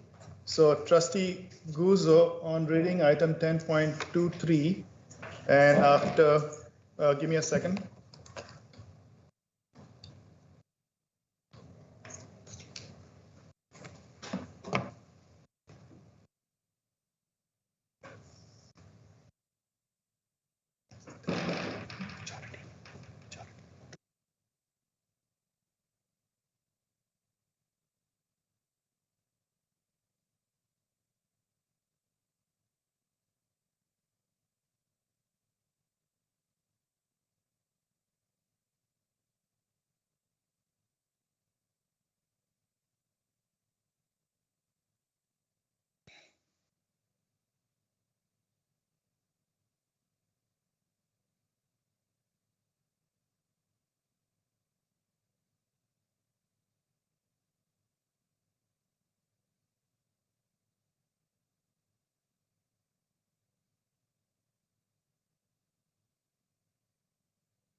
Trustee Guzzo, I'd like to rule on your point of order.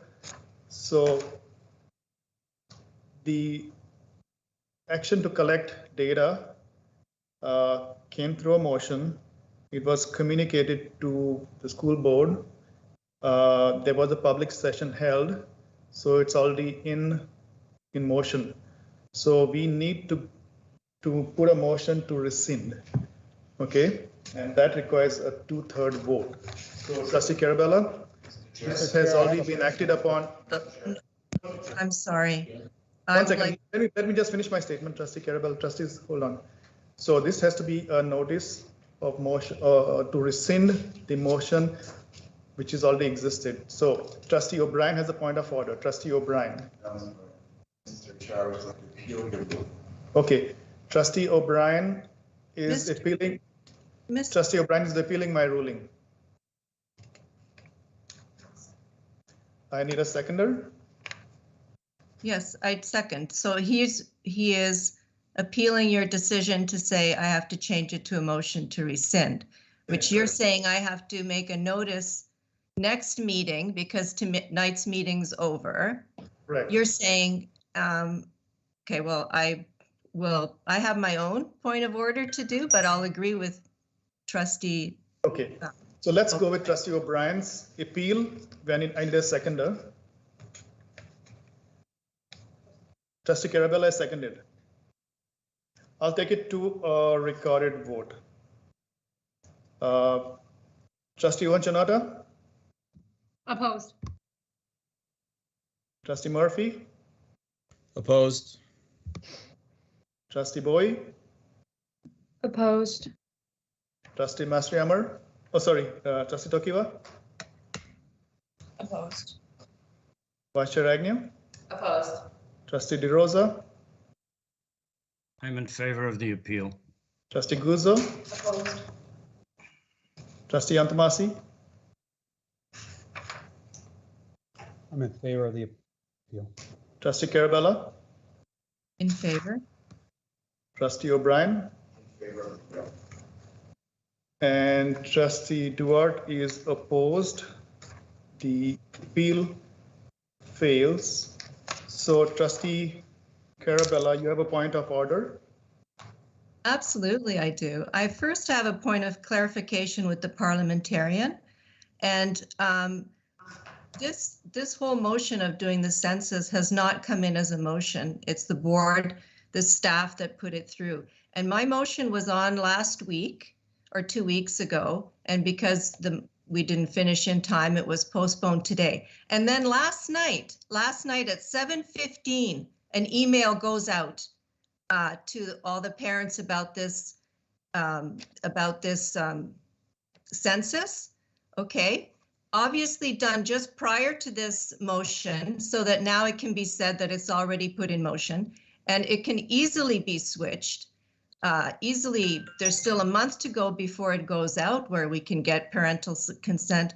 But primarily, this motion is about following the data standards that asks for express consent. We cannot override what they're asking for. So there's several things going on here, and I'm, of course, rightly upset. I've been a trustee for 7 years, and this I find very underhanded.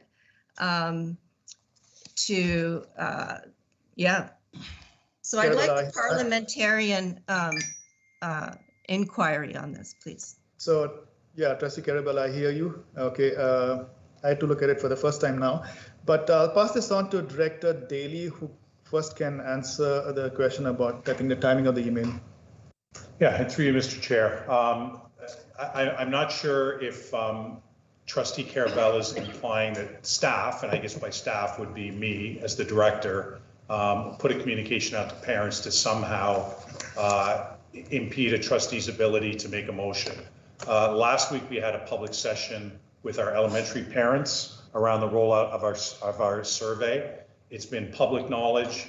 We shared the plan with trustees around how we would roll out the survey. So there was certainly no attempt to circumvent the Board of Trustees and their deliberations by sharing an email with parents last night. I can guarantee you of that. Thank you, Director Daly. And Trustee Carella, I would like to read. I'd like to respond. Thank you, Director Daly, for that. I'll give you a chance. Trustee Carella. I would like to, rather than implicate somebody, give somebody the benefit of doubt, rather than make a statement. It's very strong. It doesn't reflect well on all of us. So just my comment to you, but go ahead now. You have the floor, Trustee Carella. Oh, absolutely. Thank you, Director Daly, for that. I do appreciate that. I would say, though, that you knew that I had this motion on the floor, so coming today. So I don't know if it would have been possible to wait till Wednesday to send out that notification. I appreciate the timeline. There is a point of order. There is a point of order, Trustee Carella. I will deal with that first. Sorry to interrupt. Trustee Guzzo, your point of order? Thank you, through you, Mr. Chair. My point of order is that a communication was not only sent out last night, there was a communication sent out about a month ago prior to this notice of motion, and the comment made that it's underhanded is not appropriate. So Trustee Guzzo, that's not a point of order, it's a comment. Well, the point of order about the inappropriate comment is actually, it's not. You cannot make comments like that about people sitting at the table. Okay, well taken. Mr. Chair, Trustee Carella, could you afford everyone the same privilege you just afforded my colleague, Trustee Guzzo, please? Could you? You don't have a point of order. You do not have the floor. Trustee Carella, please continue. I would like a parliamentary inquiry into how this is being handled to stop this motion. And I can also do a notice for adopting something previous, a motion, amending something previously adopted. So I would, but like I would like a parliamentary inquiry into this. Thank you. Okay, we'll go that route. But before that, let me give the floor to Dr. Lisa Collymore. Dr. Lisa Collymore, you have the floor. You have some points to make. Good evening, everyone, and through you. I just wanted to make a comment about the timing of the email that went out, which was in the parent letter, which, as Director Daly has said, we told the Board of Trustees and our communities that they should be expecting it. The reason for the timing is that we need time for the opt-out letter to be active, and then we also need time in the research department to make sure that our lists reflect those opt-outs. So we were giving ourselves about a month before the opening of the actual survey to get all of that in order. That's all I wanted to say. Thanks.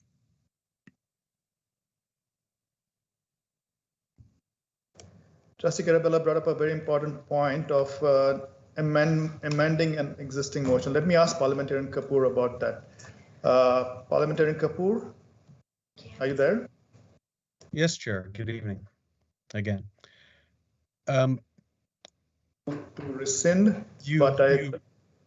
sorry, can you were asking me a specific question, and I cut you off. No, go ahead. I was getting to what Trustee Carella was talking about. Notice to amend the motion previously adopted. Is that what you're talking about, Trustee Carella? Well, my motion could be, well, it would have to be rephrased if it's to amend something previously adopted. But I do want to say that although we've listened to staff report on the census, we had the pilot project, we never had a motion that was approved by the Board of Trustees to have a census, to have it implied consent. Like none of this was, we were always told. And I did the research. I hope you can hear me because it shows here I'm having connectivity problems. So I did the research on this Anti-Racism Act, and I did the research on the data standards, and I noticed a discrepancy. Am I not allowed to bring that to the board for discussion, for debate, and to bring us in line with the data standards? I'm not trying to take away the census. I'm just trying to have it done in compliance with the Anti-Racism Act and the data standards. So the letter went out yesterday. I was aware of the timelines. That's why the motion was done earlier. And because of last 2 weeks ago, it got pushed because the meeting was adjourned. It's here we are, but today is, or last night is Monday. We could have sent it out Wednesday. I don't think any parent would be like wondering where the email is and, you know, worried that they missed it. They would just get it on Wednesday with either express consent or implied consent. And with regards to the actual implementation of not doing it during class time, of course, that's much later. That I think that's much later. So again, it's not going to impact whether they got the letter yesterday or Wednesday. Let me talk to Parliamentary Kapoor and find out how to proceed. Mr. Chair, I've had a point of order. Trustee Intamasi, you do not have the floor. You do not have the floor. Point of order allows me the floor, Mr. Chair. You did not say point of order. Parliamentary Kapoor, go ahead. First of all, Chair, points of order need to be dealt with in order. So apparently there is a point of order from Trustee Carella, and other points of order would need to wait till they're decided. You have ruled, and the board has sustained your ruling that this is a motion to rescind. So that's the decision that's been taken. I haven't looked to see whether there was a formal board motion regarding the census survey that is being rescinded. That point of privilege, Mr. Chair. That being said, Trustee Ohanchanada. Yeah, I think the rules of our meeting is that if you're speaking, you're on camera. We have multiple trustees on camera. Could they please close their cameras? It's very distracting. Thank you, Trustee Ohanchanada. Well received. Trustee Yantamasi, your camera is normally not on. Trustee De Rosa, your camera is normally not on. Yes, go ahead, Parliamentary Kapoor. As I said, you've ruled and the board has sustained the ruling that this is a motion to rescind. That being said, the question has been raised and I'm not aware of a specific board motion to proceed with this survey. Your board, the ruling having been made and sustained, you've effectively made a decision on whether this item can be heard today, other than a motion to reconsider. Kapoor, my ruling holds. We have a couple of hands up, and I'll take a few questions. Trustee, Dr. Collymore, you have something to say?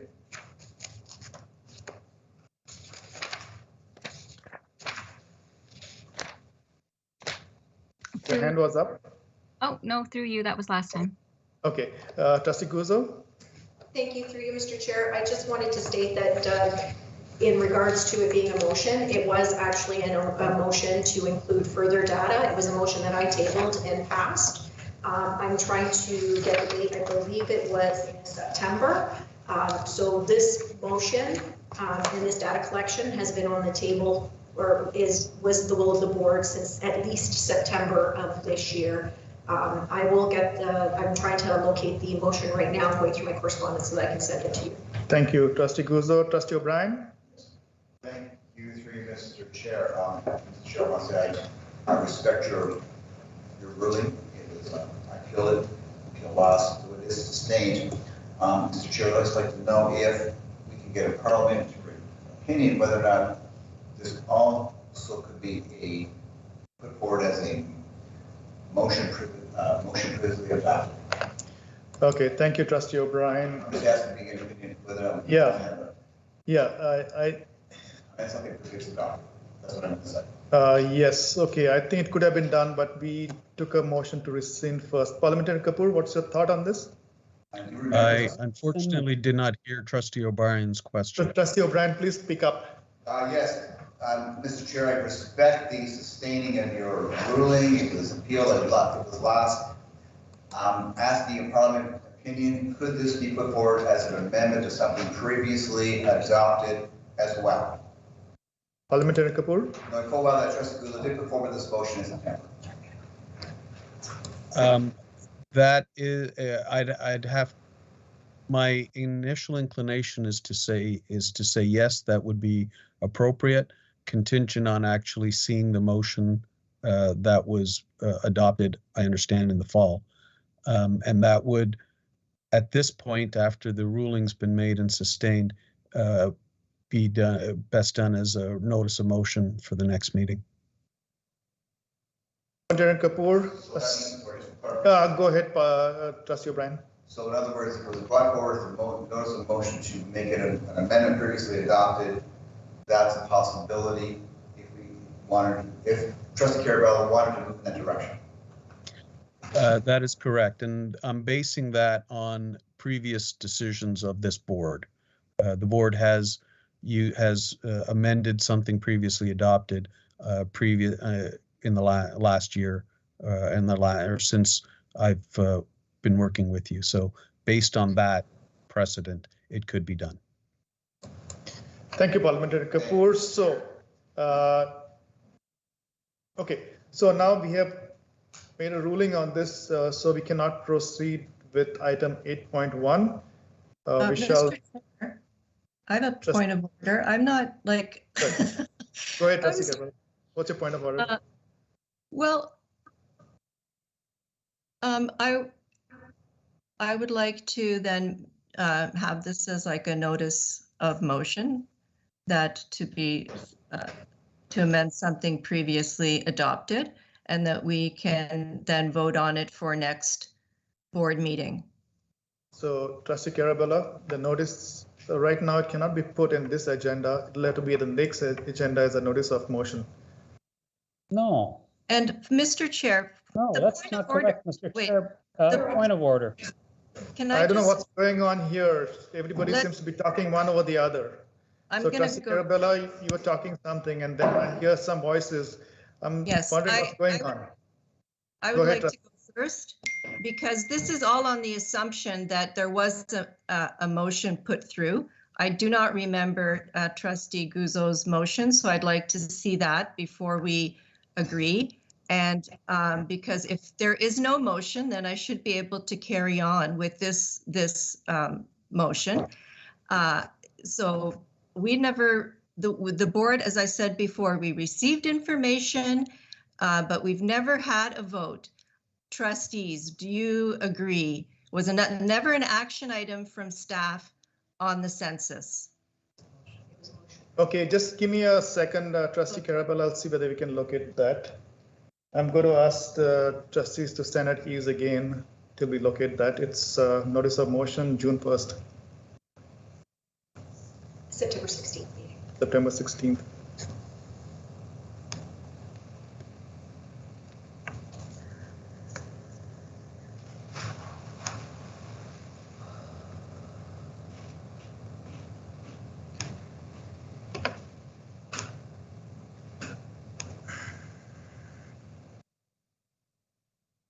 Sorry, can I just, why are this is already.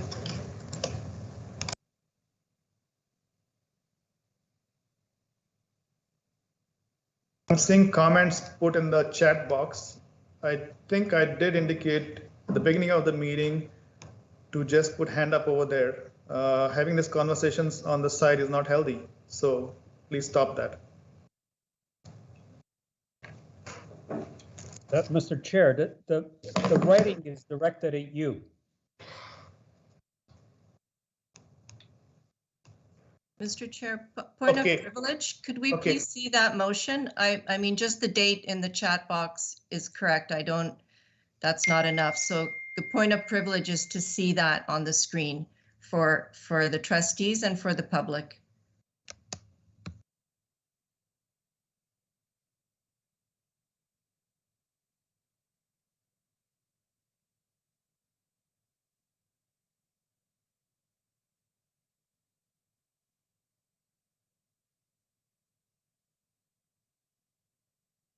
Oh, you're muted, Mr. Chair.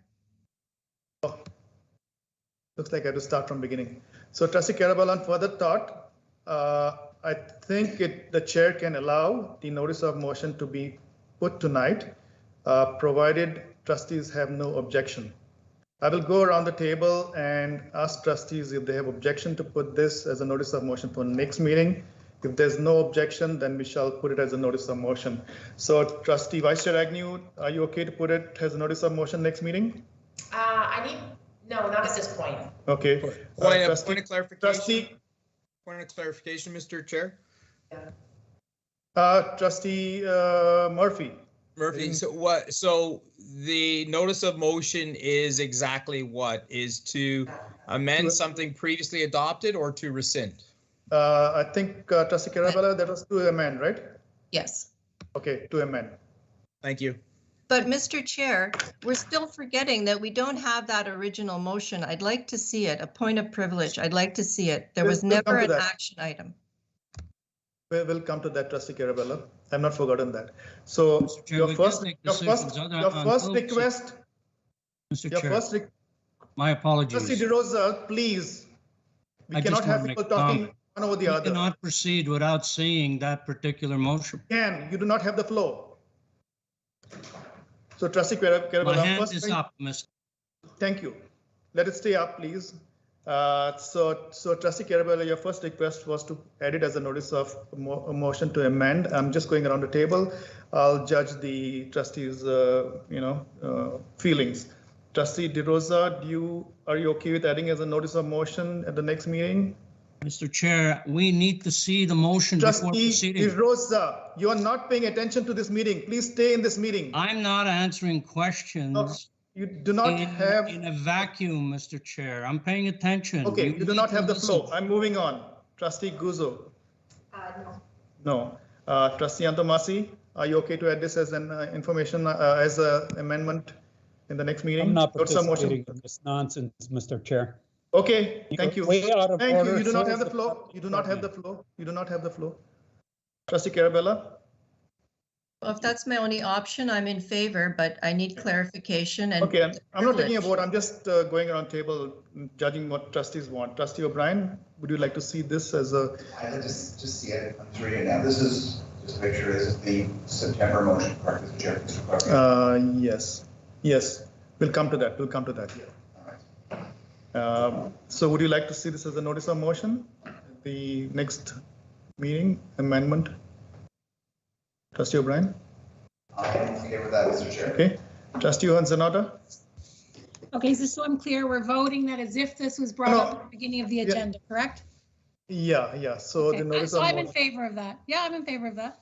Okay, Trustee Murphy? My opinion is that would be in order to put a notice of motion in pending what the actual motion is. Okay. So Trustee Carella, I went around the table and I'm seeing that trustees do not have the appetite to allow the notice of motion for the next meeting to amend this. So now let's go back to the motion. Rosie, do you have the motion?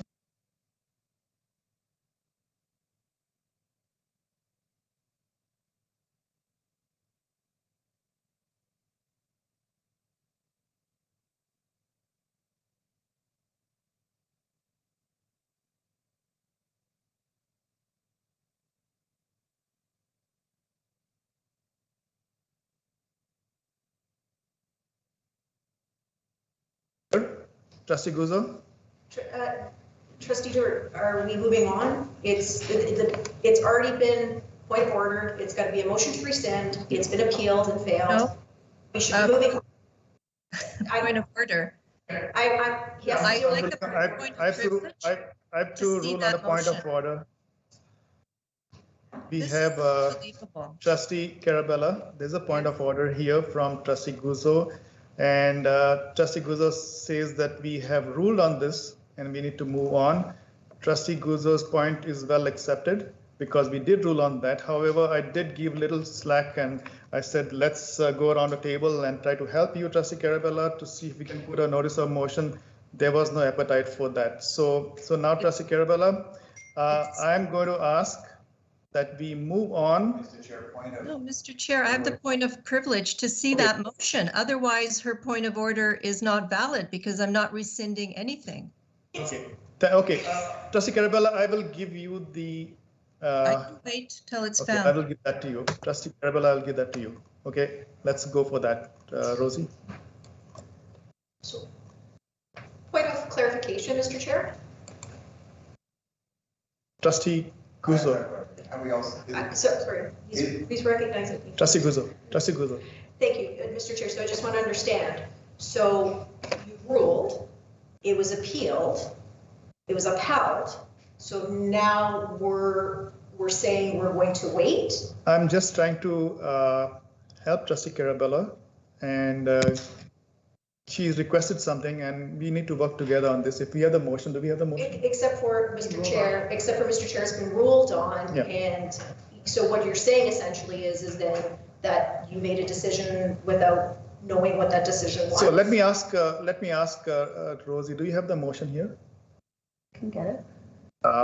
Okay, Trustee Guzzo, I accept your point of order, and we do not have the motion right now. So Trustee Carabella, we have ruled on this.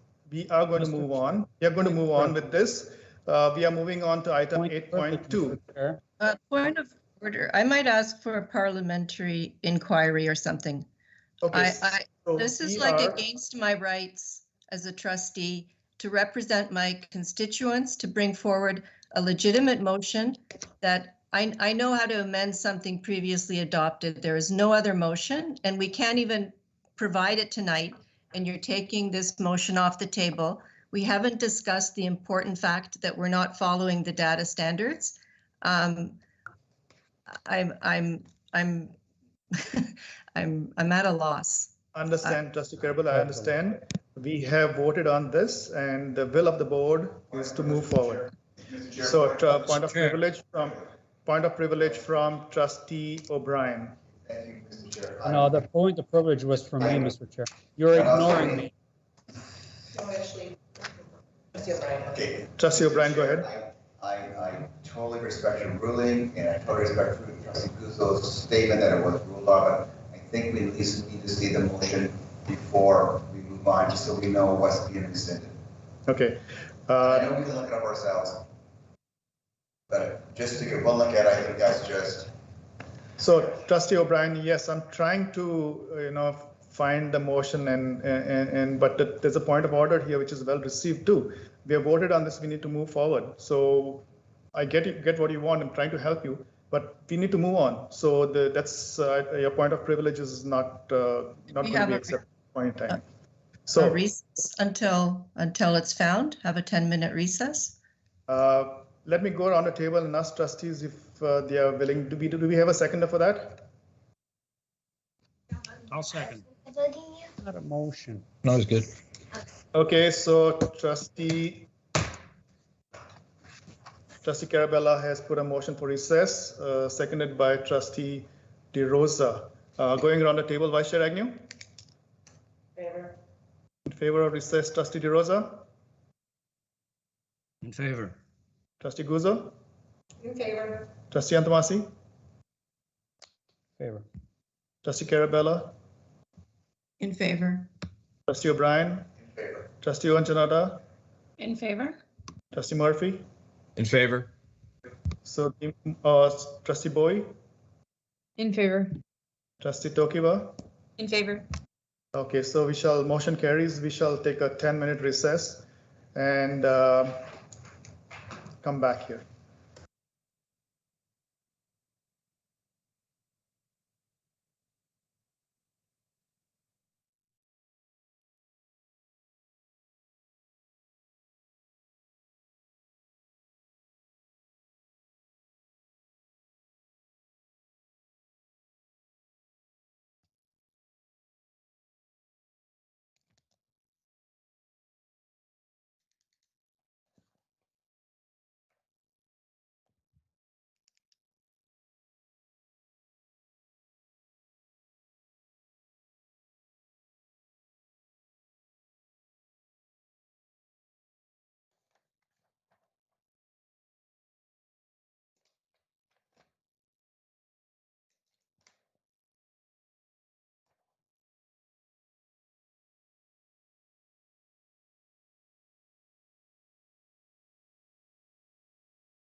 Mr. Chair, point of privilege, when is the 10 minutes up?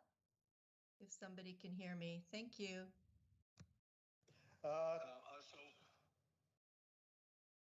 Trustee Carella, give us a few more minutes, we'll get back. So what time is that then? It's 9:34. Say 9:40. Thank you.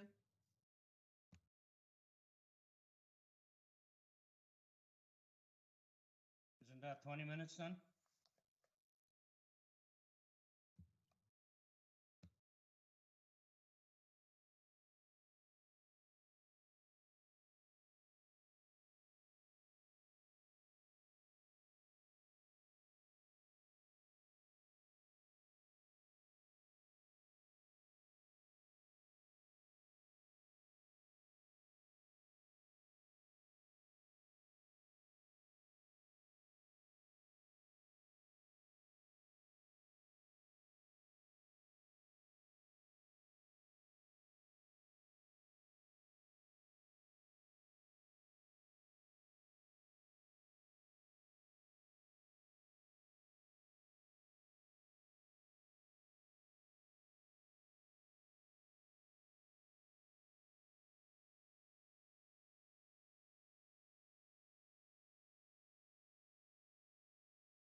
Trustees,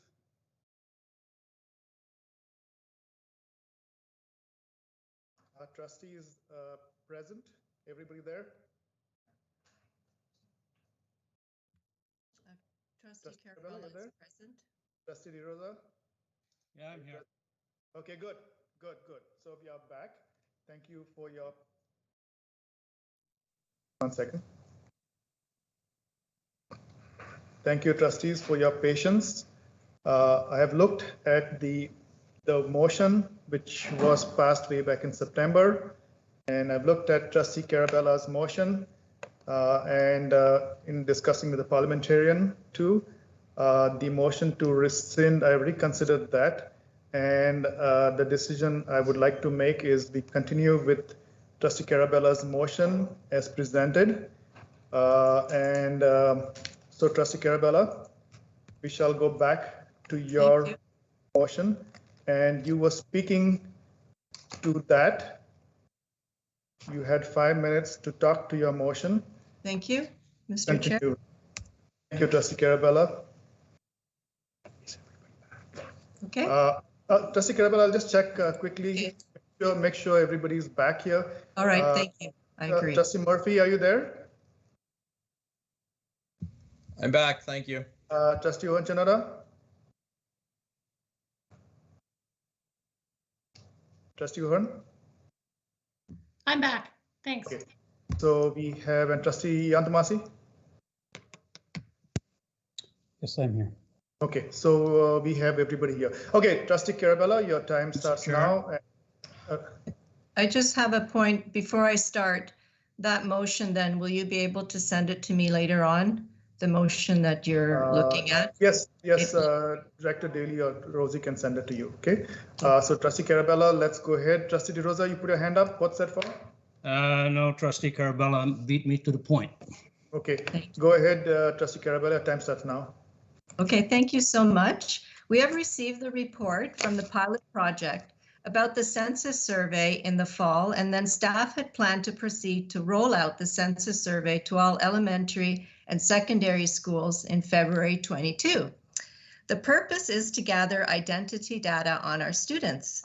specifically in the areas of race, ethnicity, religion, Indigenous identity, disability, sexual orientation, gender identity, socioeconomic status, and first language.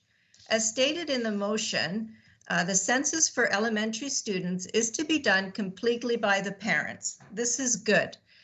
It is still a fully voluntary census survey, and the parents will be the first to see it and they will decide whether to answer or not and to do it with their child or not. For secondary students, the grade 9 to 12, the current plan, as presented by staff for the rollout of the census survey, relies on implied consent with an opt-out possibility from parents. Curiously, I'm reading from my notes for earlier today. So I've curiously, an email regarding the census was sent out last night to parents prior to the outcome of this motion. I'm not sure why. And well, so in researching this census, I reviewed the Anti-Racism Act of 2017 and the data standard. Trustee Carella, there's a point of order. Sorry. Trustee OBrien. I feel there's an accusation there that is a code of conduct issue. Is that your major point? Sorry, I retract. But I'll adjust to stick with the issue. Trustee OBrien, thank you. Your point is well accepted. Trustee Carella, let's just stick to the facts of your motion. Go ahead. Thank you.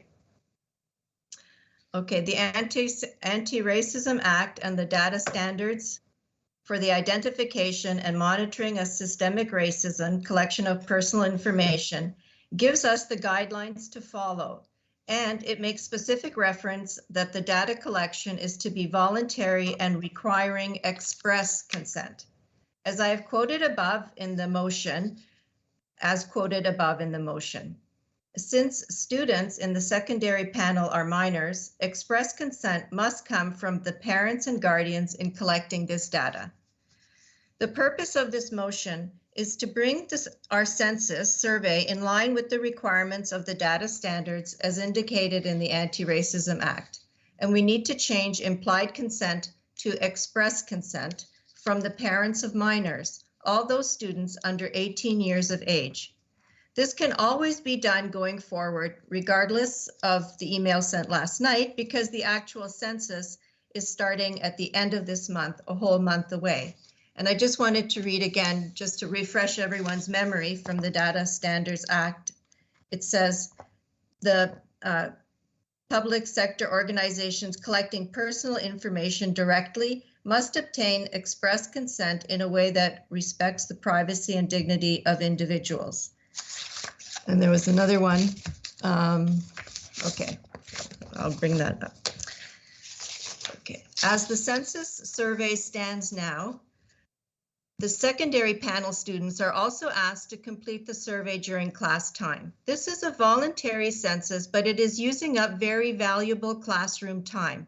There has already been so much disruption with loss of class time due to various COVID protocols, school closures, online learning, and snow closures, and many agree with me. Other parents have told me that the remaining class time should be used for instruction. In fact, the frequently asked questions about the census, it says that if you're not going to be doing the survey, you'll be doing extra work during the class time. Why not have the whole class do more curriculum classroom instruction, and the survey can be completed by the student in their own free time? Some of the questions being asked may require parental guidance, specifically questions of socioeconomic status, and the students should be able to ask their parents and not ask perhaps the teacher or the students sitting beside them. Some of these questions require the disclosure of personal information that pertains to parents, and the parents should be available to answer those and decide if they want that information shared.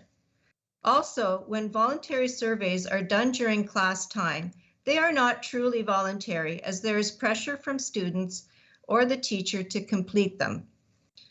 I am representing the parental voice here, as parents are very concerned about their children's in-person and remote learning education, and class time should be maximized to that.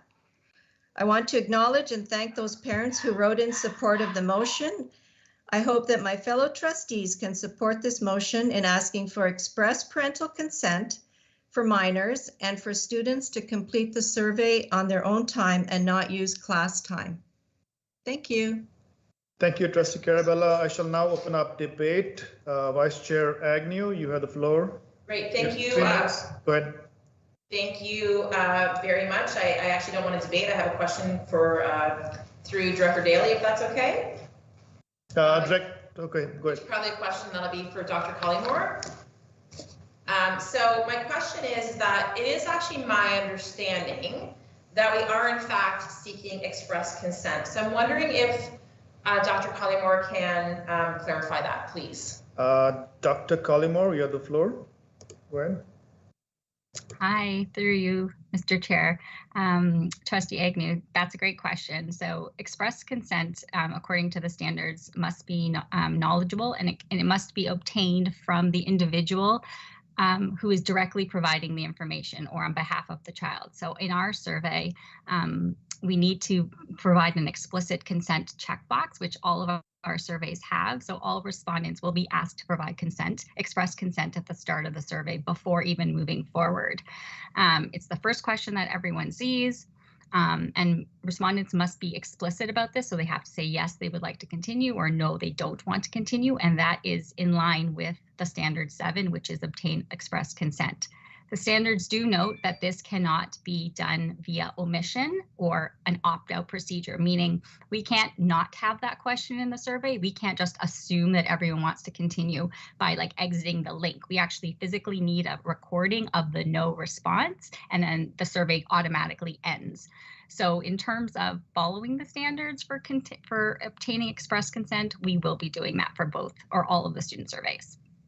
Dr. Collymore, Vice Chair Agnew, follow up. Thank you, follow up. And just probably another, well, maybe Director Daly can answer, but just a question as far as how long do we anticipate that this will take specifically for our secondary students to fill out this census? What are we thinking of it, from start to finish as far as how long this will take them? Dr. Collymore?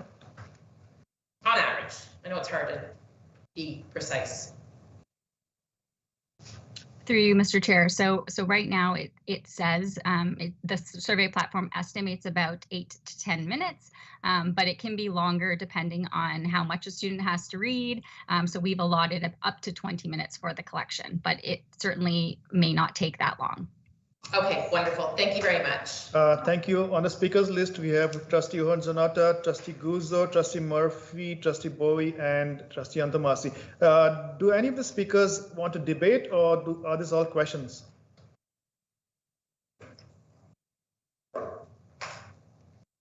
These are all questions, I assume. So, Trustee Trustee OBrien. Mr. Chair, do we have? Point of clarification, do we have the opportunity to debate? Yes, I'd like to open up debate. First, I did take Trustee Vice Chair Agnew's questions. I'd like to finish the debate first and then go to questions. So Trustee Bowie, you want to debate? Yes, please. Okay, I'll jump to the debate first, finish the debate, and then we can go for questions. No. We can ask questions during our time. Point of order, Mr. Chair. Okay, Trustee Murphy. Mr. Chair, your debate may depend on the answers of your questions. So, okay. And if you're going to separate, I would suggest questions first, then debate second. Okay, let's go down the list then. Thank you. Your point is well accepted. Moving down the list, then we have Trustee Chanata. Trustee Ohan, you have the floor. Thank you, and through you, Mr. Chair, to Director Daly. Director Daly, just refresh our memories the importance of the survey being sent out to our school population and to all of our families. The data will be used for many different ways. Could you just quickly high-level summarize the importance of the data we're going to get back? Director Daly? Sure, and thank you for the question. I guess we could characterize it in a couple of ways. We've spent a lot of time, I would say, as a group, and as a group I mean senior staff and trustees over the last probably 2 years, engaging in lots of different types of professional development, asking ourselves how we can better serve the needs of our students. And I think time and time again, the question regarding who are the students in front of us comes up. We've talked about how can we identify where there might be gaps? How can we identify where there may be barriers to all of our students learning? And time again, I think we've come back to the same answer, that there's information that's missing. We don't have sufficient demographic data of our students to be able to really address the needs in a way that we want to. So I think it's really critically important that we get as accurate a picture of our student population as possible so that we can improve student achievement. Thank you, Director Daly. Trustee Honjanada, your follow-up question? I do have a follow-up through you, Mr. Chair, to Trustee Carella. And I may be paraphrasing, so please forgive me if I don't get it right. But in part of your the send-up of the motion, you indicated something about the teachers. I don't remember the word, and please forgive me. But making the students complete the survey. Do you have data to support that, or is that anecdotal? Thank you. Oh, sorry. I'll wait to be recognized. Trustee Carella, would you like to answer that question? Thank you, Trustee O'Hearn-Chernata. So what I meant by that was when you're in a classroom situation and the teacher would say, now we have time to do a voluntary census. Those who don't want to do the census, I'm going to give you extra class work here. And we're going to stop our curriculum, you know, and we're just going to do the survey. So that's what I mean by not that she's the teacher, him or her would say, you have to do this. It's just the setting is not really voluntary because you feel the pressure to fill out the survey through your classmates who will be doing it and you not, or maybe saying, come on, do it, or who knows, right? It's just not as voluntary as if you received it by yourself after your parents have agreed that you should do the survey, then you receive it. You also press the extra consent that Dr. Collymore was talking about, and you fulfill that survey in your own time with authentic, sincere, your own answers.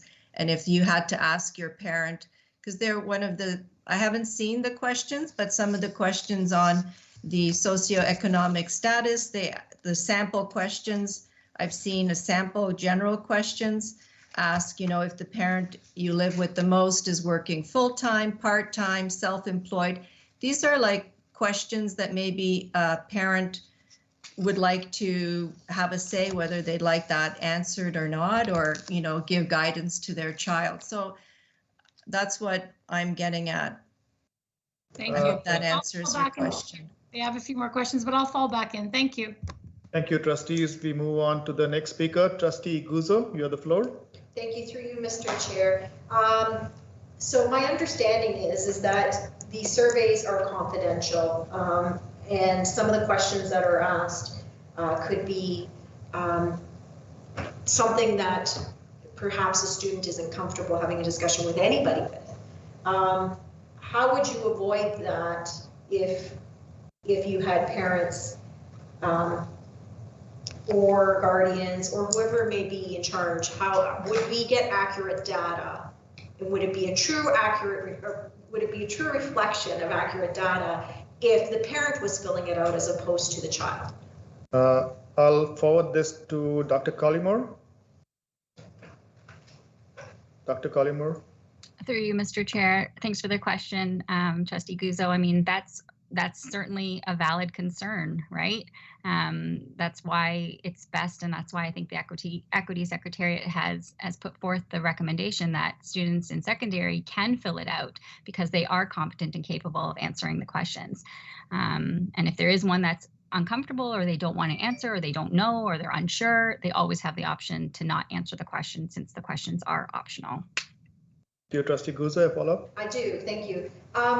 So this survey, to me, as I understand it, is best served done online.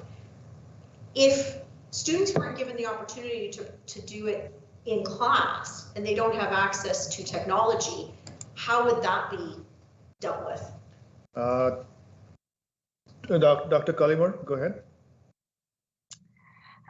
Through you, Mr. Chair. So, I mean, all of these considerations come up, and it's been a topic of conversation at other boards as well. So some boards have offered paper surveys when as requested. So that could be one option. Thank you. Moving down the speakers list, we have Trustee Murphy, Trustee Bowie, Trustee Antomasi, Trustee O'Brien, Trustee DeRosa. Trustee Murphy, you have the floor. Thank you, Mr. Chair. I request that the actions be split and we vote on them separately. Okay. So I'd like to ask a question or two through you to Dr. Collymore. One thing that Trustee Carella mentioned was the issue of being a minor and express consent. Can you speak to that? So we are in our survey, there is express consent, but it will be filled out by a minor if they're in secondary school. Can you speak to the acceptability of that? Dr. Collymore.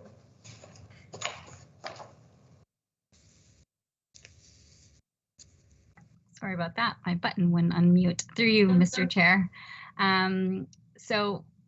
Formal consent from parents and guardians is not required for these types of collections because there is legislation, regarding participations of students in board-initiated surveys where the data is intended for planning and programming purposes. So it permits for us to collect without formal parent-guardian consent. The standards don't specifically talk about age requirements. And I know that under the Ed Act, anything that is going into the student's OSR, requires written consent from a minor under 18, but the age is is not 18 for MFIPA. So there are some differences in terms of age range for minors and consent. But because the census collection is collecting data that is intended to, improve programming and planning in our board, because we as a board are mandated to improve and serve, student achievement and well-being for all people, we're going to use that information to ensure that our planning and programming are in line with the identities that we hear from in our board. Trustee Murphy, do you have a follow-up? Yes, so follow-up question would be, with regards to filling out the census in class, I'm not concerned about using 10 or 20 minutes of curriculum time. What I am concerned about is peer pressure and the impact it may have on a student maybe withholding or not expressing themselves fully in the fear that somebody could be looking over their shoulder or that they're not filling it out in private. So can you give me maybe a little bit of a background on when do they receive the email? Are they able to fill it out on their own regardless? They don't have to wait till class time and what have you. Could you speak to that somewhat? Dr. Collymore? Sure, through you. So that's also a good question. There is going to be direction given to the classroom teacher to ensure privacy. So, students should be doing this on their own, and they shouldn't be looking over the shoulders of their peers, nor should the teacher be looking over the shoulder. But you did point to a good, you noticed something good in how we're going to actually send out the link to our students. So the secondary students will receive the link to their HCDSB email address. So technically they can fill it out at home or on their own time. The idea with giving school or class time is just to ensure that if a student hasn't had a chance to fill out the census on their own, they still have the opportunity to do so with some dedicated time. So for sure, the students could do it right away, or they could do it later that night or after class. So that is a possibility. And all of this is really to ensure, just one thing, to ensure, we hear from as many students as possible, because that's what we want, right? We want to hear from as many people as possible so that it's representative of the students that are in our board. Thank you. I'm going to ask Director Daly to add some more information. Trustee Murphy, Director Daly would like to add some more. Yeah, I'm not sure if it'll be much of an addition, but I guess with regards to the concern of, can the student beside you see your responses or influence your responses? Students can complete the survey on their phone, and while not every student would have a phone in high school, many of them would. So it's kind of not like that idea that you're side by side with somebody in a computer lab and you can kind of see what's going on their screen. So I think that would probably help with some of the privacy concerns as well. Okay. Thank you. Good. Thank you. Good. So now I can have my comment. So I ask my questions. Sure, go ahead. I know how to manipulate the system, Mr. Chair. I recognize the spirit of Trustee Carabella's motion and respect it, that there are parents who are concerned, and everybody has a different level of comfort and privacy of what happens in their home. I think we have to weigh it with the benefits. So I don't know how many times I've sat or said, even at a meeting, is, if we had the data and it wasn't anecdotal, our decisions may have been clearer or easier. So I think, again, we're weighing, are we doing more harm or less harm based on the decision we make? And to me, I think I have to err on the side of caution, is that it's more important for us to receive the wider data than it is to protect the comfort maybe of some people. I know I've received, honestly, 10 or 15 emails about their survey with my kids being in the system. So parents are well aware. I think we've done a great job. Dr. Cullimore and her staff has really done a great job to be sensitive and cognizant of people's privacy. And I think parents who are against it can opt out, and then no more correspondence goes to their student. I think that's a good compromise. Obviously it's not going to please everybody, and some people will be upset about it. But I think the greater good is to get the data, because we're living in times where it's critical, and we need to serve those who are underserved. So thank you for your time. Thank you, Trustee Murphy. Moving down the speakers list, we have Trustee Bowie. Did you pull your hand back, or would you like to speak? You're muted. Sorry, thank you. May I make a comment, or is this just questions? Go ahead. Yeah, I'd just like to echo Trustee Murphy's statements and provide a little bit of the student perspective. In terms of the student census, and I think when we're specifically talking about secondary school students, first of all, I think our students are very excited, and I commend the work of Dr. Cullimore and her team, as well as the Office of the Human Rights Secretariat, because students are very excited to have the opportunity to express themselves, to share a little bit about their experiences, about who they are, and hopefully inform board decisions in the future. This is something that our students are looking forward to. And I agree with Trustee Murphy that I think students are more than willing to give up a couple of minutes of class time to fill out the census very quickly, because students recognize the value that it can have to the quality of their education. I think that's something very important to consider.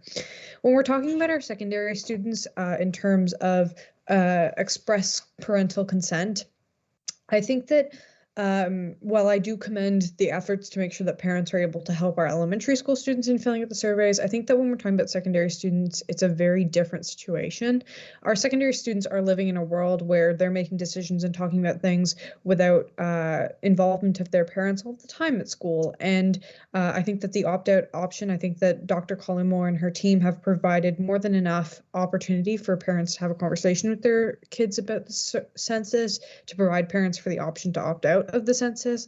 And I think that what we're talking about now is secondary students in their role as, mature students, which they are, who have a good understanding of their identity and potentially their background. I think that students are more than competent and more than capable of completing the survey on their own time. As well, the last thing that I'd like to say is that I feel like I'd just like to commend the work of Dr. Cullimore once more and say that I think that if we provide any more inhibitors to students' participation in this survey, it will affect the amount of students that participate in it, and therefore the quality of the data that we receive. Unfortunately, a lot of our students aren't reachable by their emails often. So if they don't have an opportunity in class for a teacher to tell them, hey, if you want to do the survey, here's where you find it. I know I have trouble contacting people I talk to regularly through their Outlook emails because our students aren't necessarily reachable by that all the time. And so I think that the way that we connect with students is in class in our schools. And that's the best way for us to get the farthest reach possible, as Trustee Murphy said. So I'd just like to wholeheartedly express my support and what I see as student support for the census. And unfortunately, that's why I will be voting opposed to this motion. Thank you, Trustee Bowie. Moving down the speakers list, we have Trustee Yantomasi. Trustee Yantomasi, you have the floor. Thank you, through you, Mr. Chair. So to Ms. Collymore.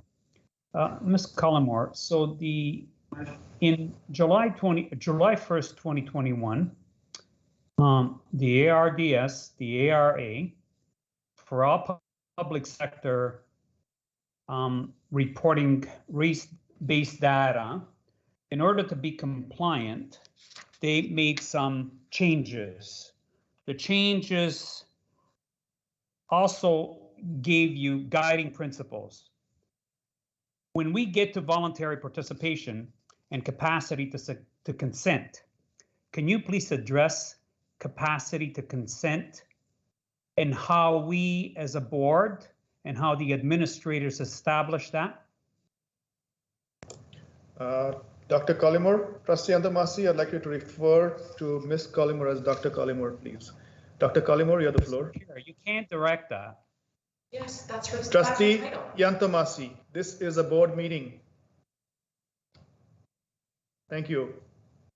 Dr. Collymore, go ahead. Through you, Mr. Chair. So we take our direction or our guidance from the standards in the ARA, and in it talks a little bit about consent, but it doesn't provide a whole lot of detail. There is some room for, you know, discussion or interpretation of what that can look like. But essentially, from a research perspective, at least in terms of research ethics, you know, consent is able to be received from a participant so long as they are able to understand and read the document. So, you know, as you know, the information letter that tells people about the purpose of the consent, that's written in pretty, you know, plain language so that everyone should be able to understand it and then be able to know whether or not they can answer those questions. And then if they can, they answer them. And if they can't, then they don't have to. So it's pretty clear in terms of like the mental capacity of someone that they should be able to understand a question. Thank you, Trustee Yantomasi. Do you have a follow-up question? Yes. Go ahead. So I find that hard to believe, and I'll tell you the reason why. When the changes were made in July the 1st, 2021, the government issued that all public sector that are collecting data, that they seek legal advice to ensure full compliance with the ARA and ARDS. Where the directives conflict with the ARA or the ARDS, specifically in relation to the race-based questions, the provisions in the RRA and the ARDS prevail. So if the teachers are in the classroom and they're assisting, this is especially in secondary, and they're assisting students to answer questions, because as we know, capacity is an individual matter. Not everybody understands questions the same. Not everyone operates at the same level. Having said that, how can the teachers assist? And if the teachers are assisting, are they trained on these particular questionnaires? Dr. Collymore, would you like to answer? Sure, through you, Mr. Chair. So there may be confusion in terms of assisting. It's not the intention that the teacher will assist the student to complete the survey. So that's not what we mean by they're there to assist. So that wouldn't actually be the case. So if the question. Thank you, Trustee Yantomasi. Point of clarification, Mr. Chair. Okay. So if the subject, whether it's a he or she, asks the teacher for guidance, What is our policy and protocol in that instance? Dr. Collymore? As with, through you, Mr. Chair, as with all surveys, the response should be, and this will be communicated to our staff in an upcoming memo, to not necessarily help this, not to help the student answer the question. You know, it's a simple, you know, do the best you can. If you're uncomfortable, you don't have to answer the question. If you don't know the answer, you don't have to answer the question, because these are all optional questions. So I have a follow-up, Mr. Chair. No, Trustee Yantomasi, right. You have had your 2 questions and a clarification. Please go back in the chat box. I'll really appreciate that. Trustee OBrien, you have the floor. I'm already in the chat box. Thank you. Thank you through Mr. Chair to Dr. Collymore. Just refresh my memory, what age or what grade does the census start? Dr. Collymore, did you hear the question? I did, through you, Mr. Chair. So the census is for our entire board. So from kindergarten all the way up until grade 12, students will be invited to participate. Now there are different age ranges for the parents. So the parents will fill it out with or on behalf of their child for anyone in kindergarten to grade 8. And then secondary students, grades 9 through 12, they will be receiving the link and completing it for themselves. Thank you. Trustee OBrien, go ahead. Clarification. All elementary students will do it with their parents. Dr. Collymore? Through you, Mr. Chair. All elementary students, their parents will receive a link to the survey. And the direction from the Equity Secretariat is that the parent is to complete it on behalf of their K-8 child, or if they wish, they can complete it with their K-8 child. Trustee OBrien, any clarification? Go ahead. So in regards to those who are minors, every student in high school will have that express consent check off box as Trustee asked, correct? Dr. Collymore? Through you, Mr. Chair, yes, that's correct. One more point question. Go ahead, Trustee OBrien. You did say that there was legislation around consent for minors. Can you just tell us what that legislation is? Dr. Collymore? Through you, Mr. Chair. We are talking about MFIPA and the ED Act. Thank you. Thank you, Trustee OBrien. And moving down the speakers list, we have Trustee DeRosa. Trustee DeRosa, you have the floor. Thank you, Mr. Chair. Through you, Trustee OBrien just asked a question which I had in mind with respect to the elementary level, and it relates to parents giving express consent formally, and then obviously filling out. So, Dr. Collymore, could you clarify what your answer was to Trustee OBrien? Is express consent required in elementary or not? Collymore. Sure. Through you, Mr. Chair. Yes, express consent is required for all respondents of the census survey. So the parents will also see an express consent checkbox at the start of the census. Trustee DeRosa, your follow-up question, please. Go ahead. That will constitute consent in writing. Trustee DeRosa, I didn't hear the question. No, that was a point of clarification, Mr. Chair. When we tick off the box in elementary school, the parents, does that constitute express consent in writing? Okay, Dr. Collymore? Through you, Mr. Chair, that's correct. Okay. Thank you, Trustee DeRosa. We will now move on to the second round of questions here. After the second round, we'll call a vote. Trustee Yohanchanata, you have the floor. Mr. Chair, sorry, point of order? Yes. I had my hand up. I do have a question. I was after Ms. Agnew. I was after Trustee Agnew. Oh, yeah. Okay, go ahead, Trustee Carella. Thank you. Trustee Carella, you're closing this discussion, right? Would you mind? I have a question. I don't have a comment. Okay. I have a question. Okay. Go ahead. This is for Dr. Collymore or Director Daly. Trustee Antomasi brought up the question of legal advice. Have we sought legal advice on this census?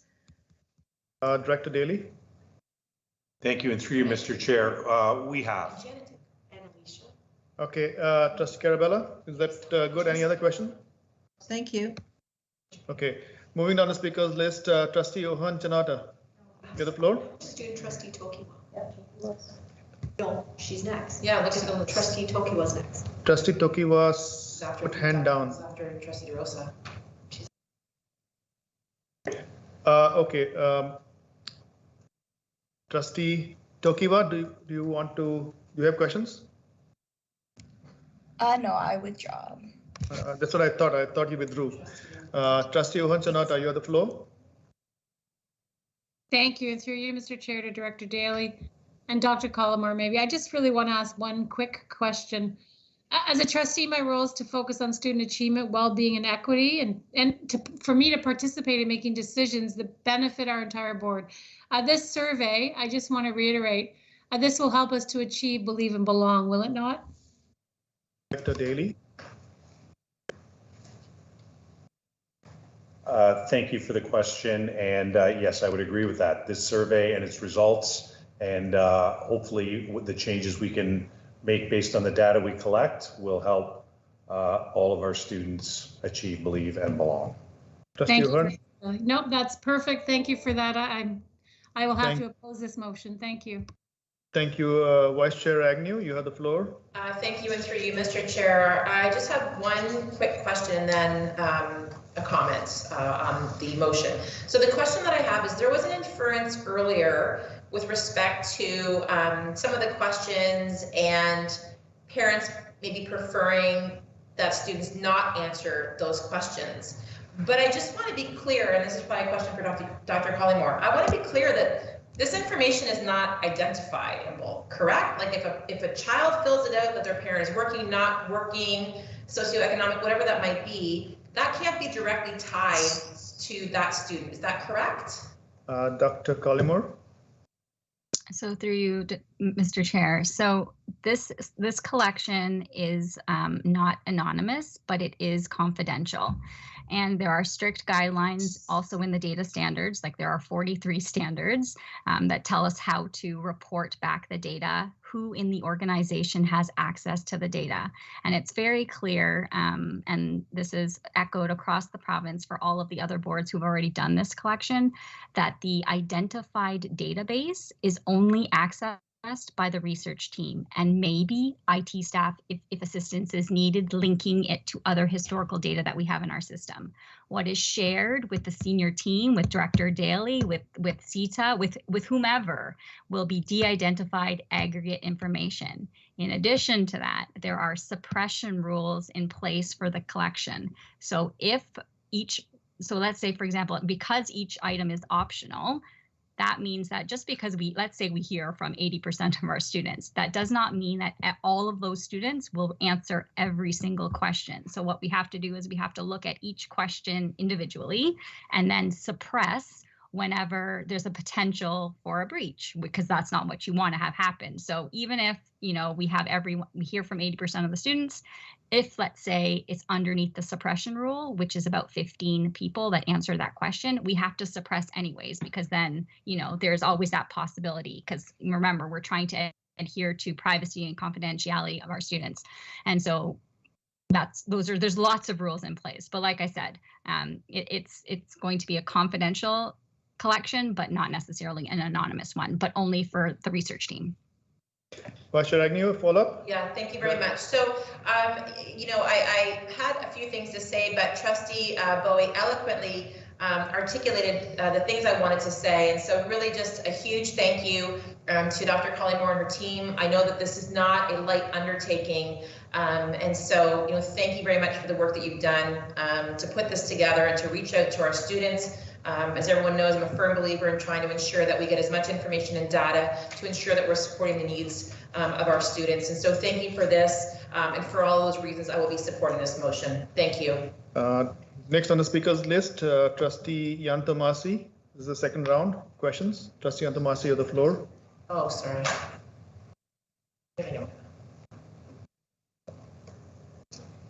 Trustee Yantomasi, you're there? I am here, Mr. Chair. There's a delay, as I've stated 100 times. Dr. Collymore, so as it pertains to the collection and reporting of identity-based data, how does Child and Youth and Family Services Act play into the collection of data? So let me give you a specific, where staff has to be involved in the collection of identity-based data. Do they have the training? Are they trained? I asked that earlier, but this is specifically to bring out and be able to assist students who do not have the capacity to consent. In order to collect all the data, Directive CW 003-21, as I said, passed in July 1st, 2021, requires that staff be trained to assist students that require assistance. Can you speak to that, please? Dr. Collymore, maybe it's the Director Daly question. No? Dr. Collymore, go ahead. Through you, Mr. Chair. As I said last time, staff are not going to be assisting the students to fill out the actual items on the census survey. For those students, however, that have special needs, all necessary accommodations, supports, assistive technology, those will be provided as they would regularly to ensure that every student has a chance to participate. I hope that answers or clarifies. Your Trustee Yantamasi, follow up, please. Well, it's not a follow-up, it's a point of clarification. So if there are students that require assistance and staff is there to assist them, and they should assist them according to the directive issued by all departments, all government departments, it says that staff should also have sufficient information to respond to questions from children, youth, and families about identity-based data collection and the purposes for the collection of the information. Now, I will bring another element into it. So does this also include our Indigenous people? Dr. Collymore? Through you, Mr. Chair, yes, there is a question that's required about Indigenous identity. Well, thank you. Thank you. We shall now. So the last one was a point of clarification. My follow-up question is now, Mr. Chair.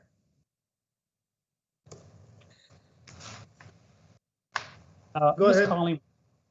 Ms. Collymore, you know that data collection does not pertain to our Indigenous people.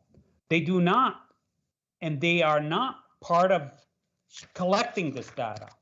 Actually, the Child and Family Services Act, as far as ARA and so on and so forth, forbid us to collect data on Indigenous people because they're not included in this data collection. Trustee Yantamasi, once again a reminder, Dr. Collymore. Dr. Collymore, you want to go ahead? You can answer this. Sure, through you, Mr. Chair. So Indigenous identity, is one of the required or mandated fields or questions to ask on the student census. And we as a department, in anticipation of this collection, last summer participated in OCAP principles training, which is how to do and deal with Indigenous data. So we are well qualified and prepared for the collection of that type of data when the time comes.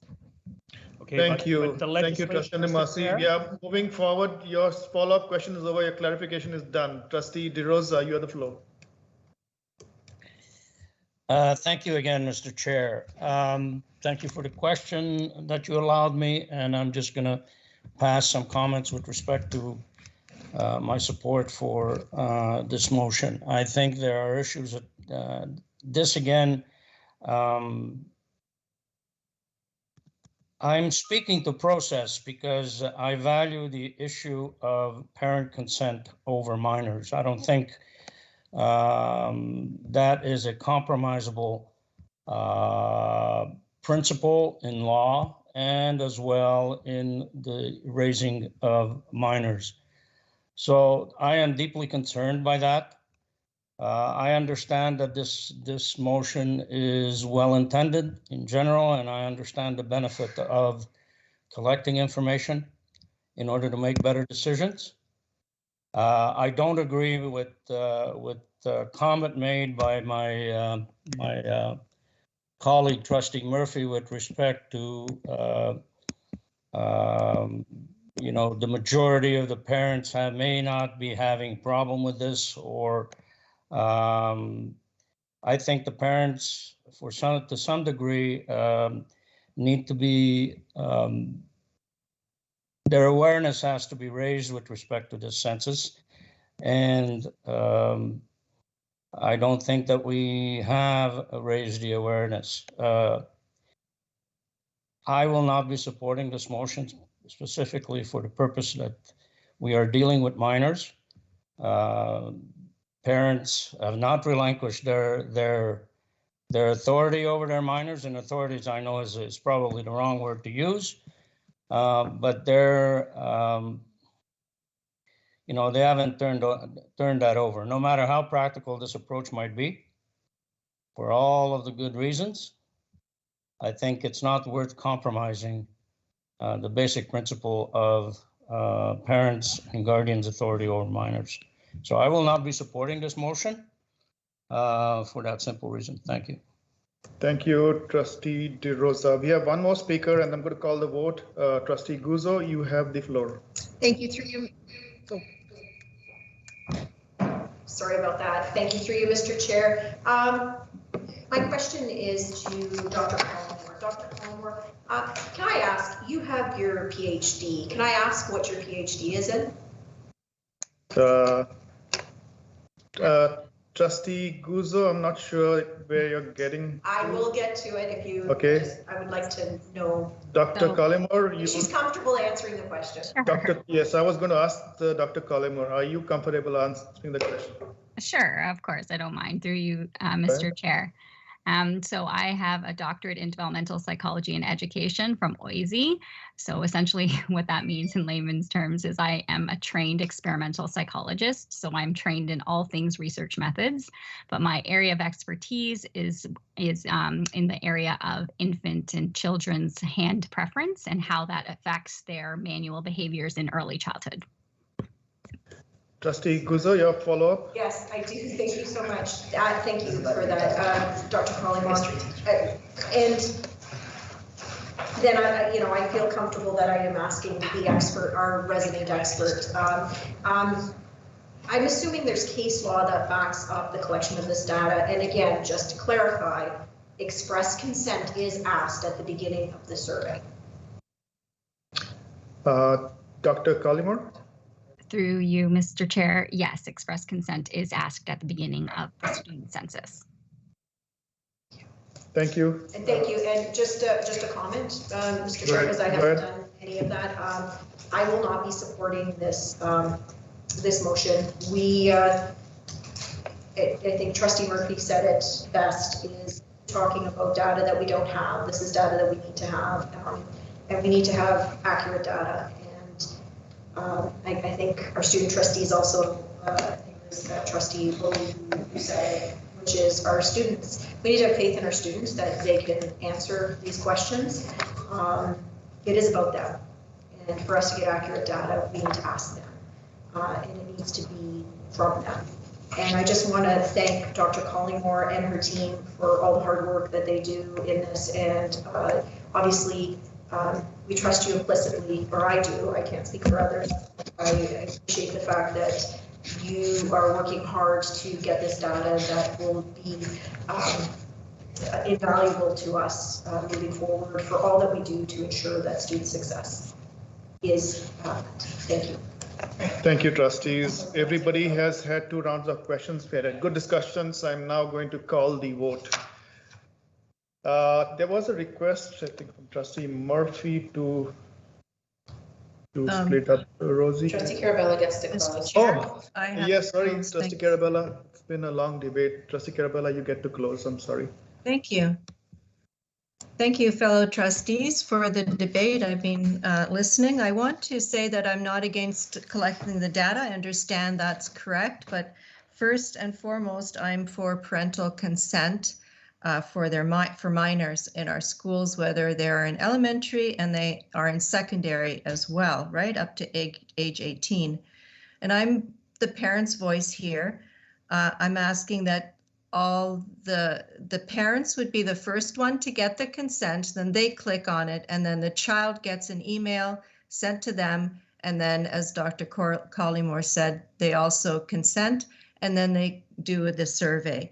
So that's just the step of making parents aware of the survey, that they want their child to fill it out and give the data and be available for some of the information if they want. If they've consented, then the child receives it and can fill it out on their own. I would suggest that they value that school time is not used for this, that's really valuable class time. The students can do it on their own at school with the Wi-Fi at another moment. If it's just going to take the 10 minutes, then they can do it on their own, and the flow of the classroom instruction has to remain focused on the curriculum and kids' education right now with all the disruptions going on. I really have felt that as a strong message from parents about that. So we have to remember that in high school, we have minors until they're 18 years old. And I'm not against the data collection. What I am for is parental consent, and that you can collect the data, but not at the expense of parental consent. So I hope you can support this motion. And that's all. Thank you. Thanks for, thank you.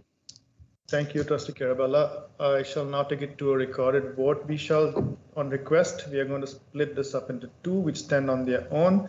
Rosie, can you just go to the first part, and can you expand it if possible? No. Okay, trustees, we are voting on the first part, and I'll read it. Be it resolved that the HCDSB census survey plan for the spring of 2022 and any thereafter ask for express consent from parents or guardians of minors in the secondary panel as opposed to the implied consent model that is currently planned. Trustee Carella, how do you vote? Sorry, in favor. Trustee O'Brien? Favor. Trustee Onchanota? Opposed. Trustee Murphy? Opposed. Trustee Bowie? Opposed. Trustee Tokiwa? Opposed. Vice Chair Agnew? Opposed. Trustee DeRosa? In favor. Trustee Guzzo? Opposed. Did I miss anybody else? Trustee Antomasi? In favor. And Trustee Duarte is opposed. It is 4 in favor, 5 opposed. The motion fails. We shall now go to second part of the motion. And I shall read that part for everybody's benefit. Be it further resolved that class time will not be used to conduct and complete the voluntary census survey. I shall now take it to a vote. Trustee O'Brien? Trustee Ohanchanota? Opposed. Trustee Murphy? Opposed. Trustee Bowie? Opposed. Trustee Tokiwa? Opposed. Vice Chair Agnew? Opposed. Trustee DeRosa? In favor. Trustee Guzzo? Opposed. Trustee Yantamasi? In favor. Trustee Carella? In favor. And Trustee Duarte is opposed. It is 4 to 5 5 opposed. The motion fails. We shall now move on to the next order of business. Item 8.2, Policy I-43, Use of Technology and Digital Citizenship. Trustee Guzzo, can you please read the motion? Thank you, through you, Mr. Chair. Be it resolved that the Halton. No, we extend at 11 o'clock. Go ahead, Trustee Guzzo. Sorry to interrupt. Be it resolved that the Halton Catholic District School Board accept the recommendation of the Policy Committee that Policy I-43, Use of Technology and Digital Citizenship, be approved. I will need, Trustee Guzzo moves it. May I have a seconder? Right. Trustee OBrien seconds it. Trustees, any discussion on this motion? Seeing none, I shall take it to a recorded vote. Trustee Ohonchanada? In favor? Trustee Murphy? In favor? Trustee Bowie? In favor? Trustee Tokiwa? In favor. Vice Chair Agnew? In favor. Trustee DeRosa? Opposed. Trustee Guzzo? In favor. Trustee Antomasi? I didn't hear that, Trustee Antomasi. Abstention, Mr. Chair. Okay, thank you. Trustee Carella? Opposed. Trustee O'Brien? In favor. It is 5 in favor, 2 opposed, 1 abstained. The motion carries. Moving on to the next policy, item 8.3, policy V-03, photography, advertising, and sales representatives. Trustee Guzzo, can you please read the motion? Yes, thank you, through you, Mr. Chair. Be it resolved that the Halton Catholic District School Board accept the recommendation of the Policy Committee that Policy V-03, photography, advertising, and sales representatives be approved. Moved by Trustee Guzzo. May I have a seconder? I can second. Vice Chair Agnew seconds it. Any discussion? Yes, I have a question, Mr. Chair. Yes, I don't see your hand in the chat box, but go ahead, Trustee Antomasi. Because I'm the only one. Anyways, so question. So when we reviewed this policy in policy at our last policy meeting, I asked specifically a question as it related to whether the document that the parents, the release form that the parents sign on behalf of the students, that their pictures may be able to be used if that covers teachers when they post students on their own personal Twitter, Facebook accounts. So the question goes to Secretary Daly. I will ask Secretary Daly, doesn't have to go to him, but Director Daly? Yeah, I'm not 100% sure how it relates to this particular policy, but when parents provide consent at the beginning of the year, it's consent or not for their students' images to be used, whether it's posted on the wall in school or on a school website, posted publicly on social media, etc. Sorry, my question through you, Mr. Chair. Yes, Trustee Antomasi, go ahead. That wasn't my question. My question was what that our teachers covered or any staff member that use their personal accounts, Twitter accounts, any platform, and they show pictures of teachers. Does our release form at the beginning of the year cover that? Point of order, Mr. Chair. Trustee Guzzo, state your point of order. This is not the question that Trustee Antomasi is asking is not part of or not addressed in this policy. It's a different policy. Yes, thank you, Trustee Guzzo. I agree with your point of order. Trustee Antomasi, this is a different policy altogether, which does not touch upon the top questions you asked. So I shall now. But it does, Mr. Chair.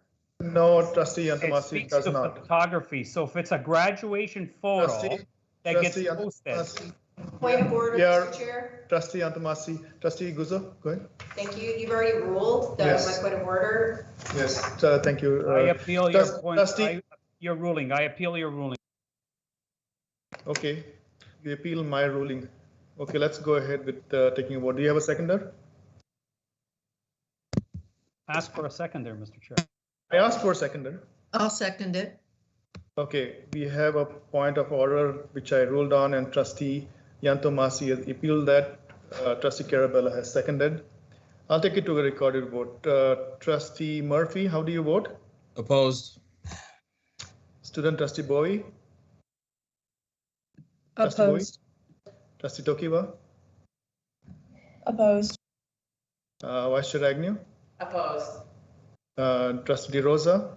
In favor. Trustee Guzzo? Opposed. Trustee Yantomasi? Favor. Trustee Carella? In favor. Trustee OBrien? Point of clarification, Mr. Chair. So the vote is on whether or not Trustee Guzzo's claim, Trustee Antamasi's question has nothing to do with this policy. Yes, it's my ruling that it has nothing to do with this policy.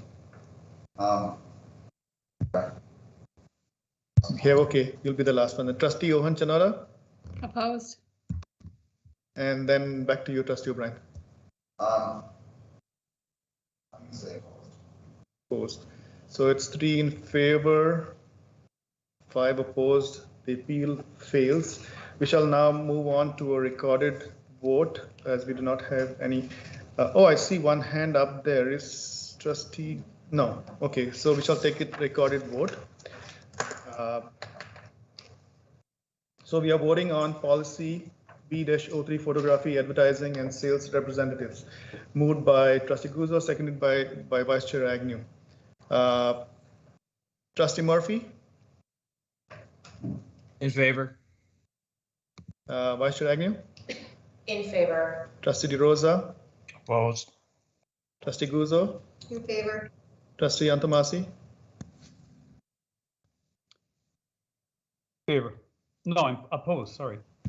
Trustee Carella? Opposed. Trustee OBrien? In favor. Trustee Ohan Chanara? I'm in favor. Trustee Bowie? Opposed. Trustee Tokiwa? Opposed. So we have 5 in favor, 3 opposed. The motion carries. We shall now move on to the next order of the next policy, policy V-15, environmental stewardship. Trustee Guzzo, can you please read the motion?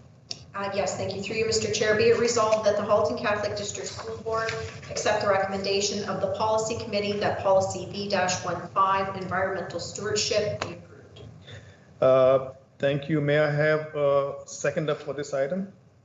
Brian. Trustee OBrien seconds. Moved by Trustee Guzzo, seconded by Trustee OBrien. Any discussion on this topic, environmental stewardship? I see Trustee Carella. Trustee Carella, you have the floor. Thank you, Mr. Chair. I'd like to, just start out, I'd like to make an amendment to, on page 2 of 5, to just take out the sacredness of the earth. And I can explain if someone seconds it.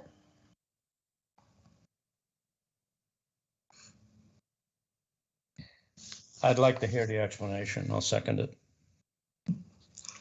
Thank you.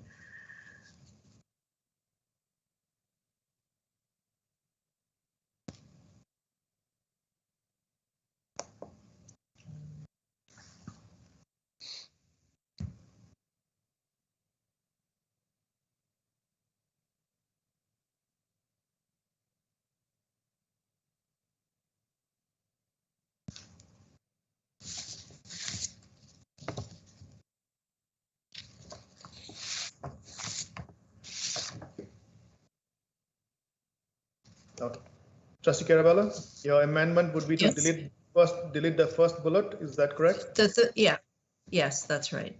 Do we have a seconder? Do we have a seconder for that? Mr. Chair, I seconded the amendment, Mr. Chair. Okay.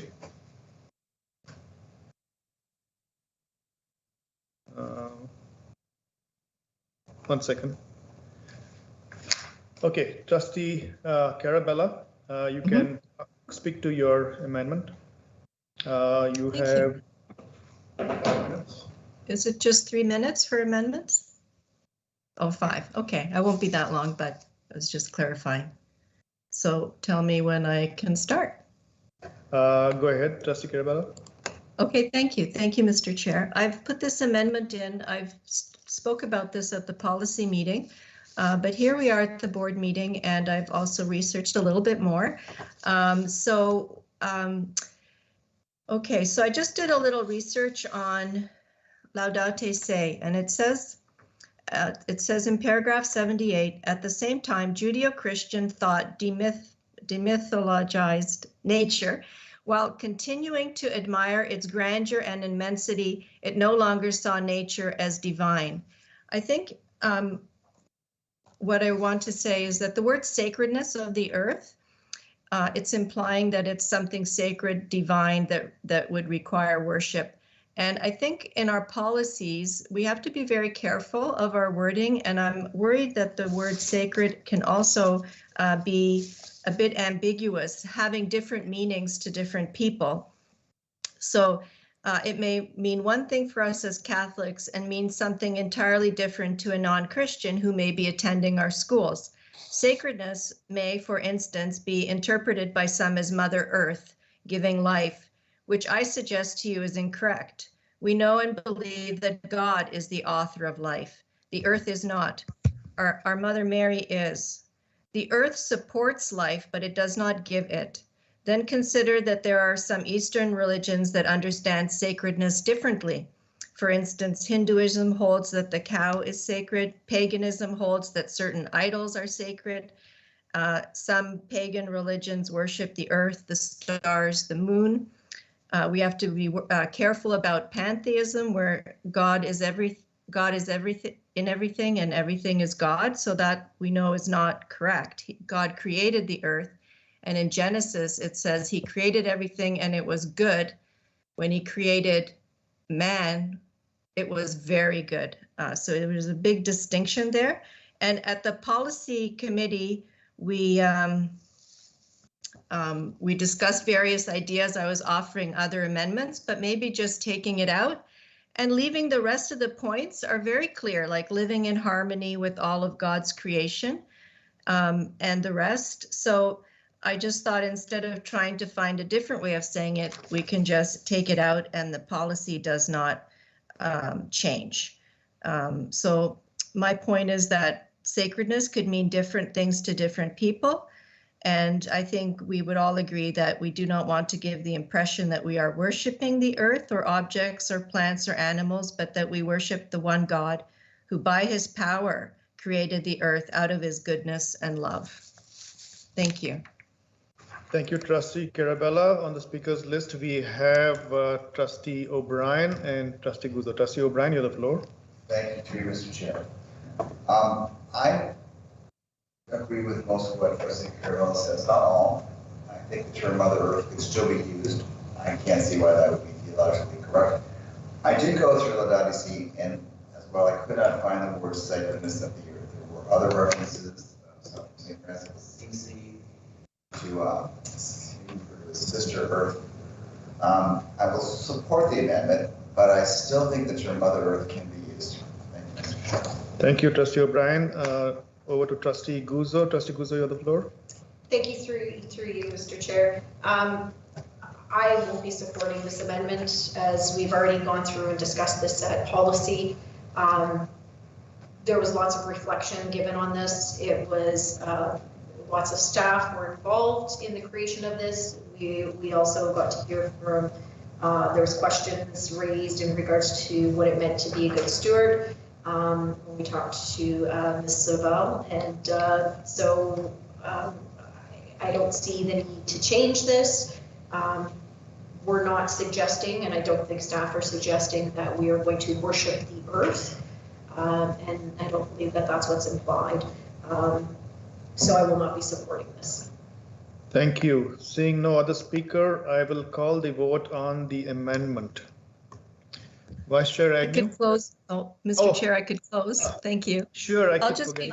Go ahead. Thank you. That's all right. I'll just be very brief. I think the policy stands fine without it, and I don't think we should have the ambiguity. And I would challenge that I think that people would misunderstand that we worship the earth, or, I think they would misunderstand with that word. So I would just suggest taking it out, not trying to replace it with anything, and being happy with all the other points. Thank you. Thank you, Trustee Carella. I shall now call the vote. Vice Chair Agnew? I'm opposed. Trustee DeRosa? In the interest of removing ambiguity, I'll support the change. Thank you. So you are in favor? Yep. Okay. Trustee Guzzo? Opposed. Trustee Antamasi? Favor. Trustee Carella? In favor. Trustee O'Brien? In favor of the amendment. Trustee Ohonchanada? Opposed. Trustee Murphy? Opposed. Trustee Bowie? Oh, okay. Trustee Tokiwa? Opposed. And Trustee Duarte is opposed. It is 4 in favor, 5 opposed. The amendment fails. We shall now go back to the main motion, which has been moved by Trustee Guzzo, seconded by Trustee O'Brien. I shall call the vote on the main motion for policy VI-15. Trustee DeRosa? In favor, Mr. Chair. Trustee Guzzo? In favor. Trustee Antamasi? Sorry. Trustee Antamasi? I'm against, Mr. Chair. Trustee Carella? Opposed. Trustee O'Brien? Trustee Ohonchanada? In favor? Trustee Murphy? In favor. Trustee Tokiwa? In favor. Vice Chair Agnew? In favor. We have 5 in favor, 3 opposed. The policy motion carries. Moving on to the next policy, policy V-17, request for promotion and distribution of program activities related materials through board schools. Trustee Guzzo, can you please read the motion? Yes, thank you through you, Mr. Chair. Be it resolved that the Halton Catholic District School Board accept the recommendation of the Policy Committee that policy V-17, request for promotion and distribution of program activity related materials through board schools, be approved. Thank you, Trustee Guzzo. May I have a seconder for this? I can second. Vice Chair Agnew seconds. Do we have any discussion on this policy? Trustee O'Brien, you have the floor. Thank you, through Mr. Chair. This policy, I think, is very well written. I think it's very well debated. I'd like to draw your attention to one area under application scope. Could you bring that up, please? Rosie, could you?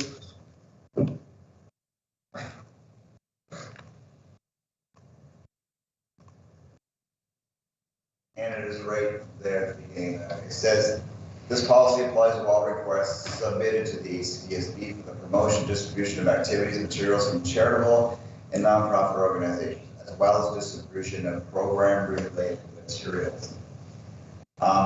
And the only reason I'm bringing this up is because it did kind of come up this week. And it came up in the area of the client delegation, because this is the policy that corresponds to procedure VI-40. And if you go, Rose, if you just go under requirements, under criteria for consideration, it says it must be a charitable or nonprofit organization. A valid charitable registration number must be provided for proof of nonprofit status, which is great. But then it goes a little further. It does say it may be information related to teacher or staff resources, curriculum materials, workshops, presentations, or guest speakers, which is, I believe, why you, Mr. Chair, directed this delegation to this procedure that goes with this policy. And that makes total sense. I totally get that. I'm wondering though, I noticed in the chain of emails that the delegation was confused because they kept claiming that they were not a charity. And they're not. And Director Daly did say this is the right one for them, and I do believe it.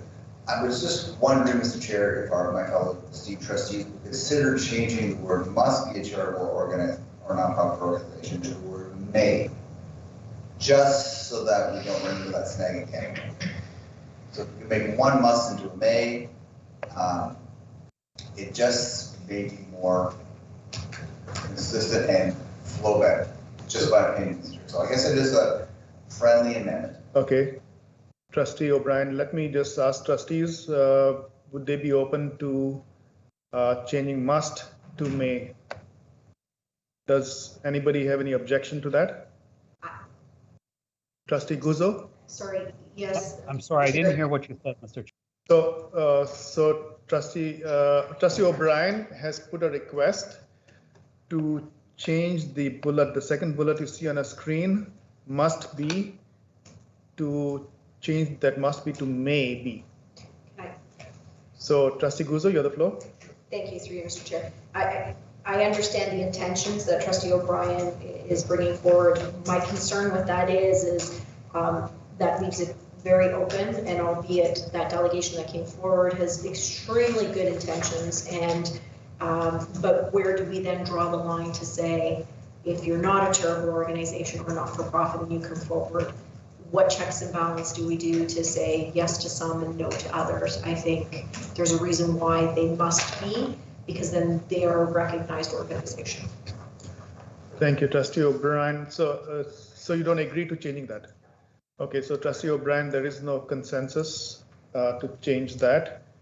Has this word been changed in the policy? I think it's been there the same way before, right? So it's always been there. So I see what she said. I agree there's got to be stipulations. I'm just wondering if the must there, can you have the may later? That's all I'm asking. Because that's what I think that delegation was confused. This is must be a charitable or nonprofit organization, and maybe says may be information related to teacher or staff resources. That's what they were confused. I just put it out there. It's not a big issue for me, but I just thought if I dispel any confusion in the future.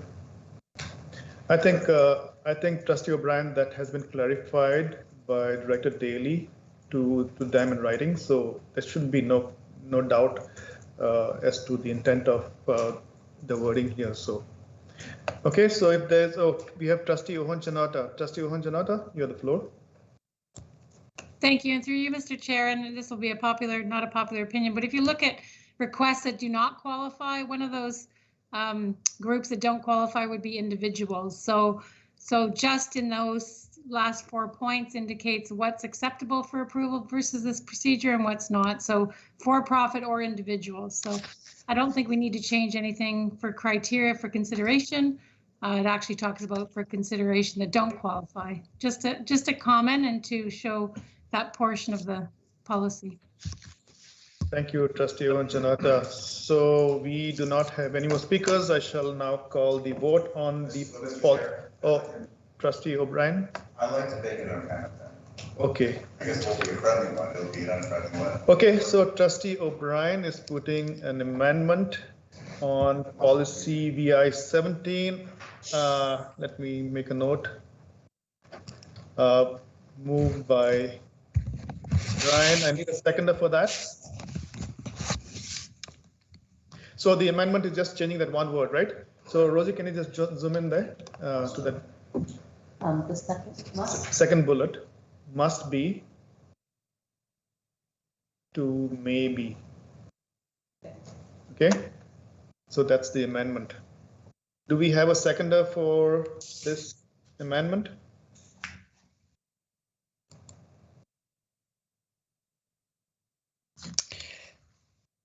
Mr. Chair, I'll second just to put it on the table. So we have the amendment. The amendment is seconded by De Rosa. Okay, sorry, parliamentarian. Go ahead, Parliamentary Kapoor. Sorry, Chair. You mentioned that the amendment that's been moved and seconded was just to change the first word must.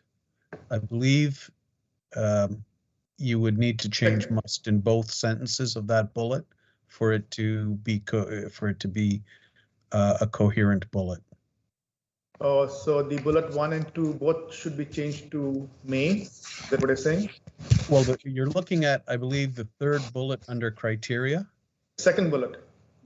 Oh, no. Oh, third bullet, sorry. Third one.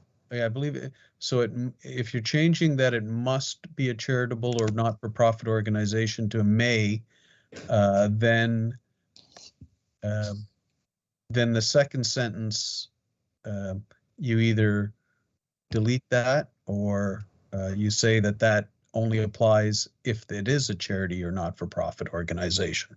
Well taken, well taken. Trustee OBrien, is that what you intending? I respectfully disagree. Okay, so you want to change the first word to may.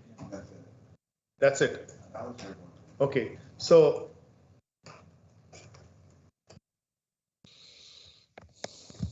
it's the third bullet. The first word to be changed to may. Yes, you have a charitable organization, and if it is a charitable organization, you must provide a registration number. Okay, everybody's clear about it? So the amendment is to change the third bullet. So you see on the screen, Rosie, can you just zoom up to the third bullet if you don't mind? So the third bullet, the first word to be changed from must to may. Actually, Mr. Chair, I do see Mr. point. Can you highlight that in a red place where the changes we're referring to? Not sure if Rosie can do that. Okay. Okay, we have to get Ms. Swindon to help us there. Trustee OBrien, you were saying something? I would say I take the point. I think there's another way to change. Okay, can I stop you for a second? We have a housekeeping item to do. It's 11 o'clock. I need to take a vote to extend. In the meantime, Andrea can work on that.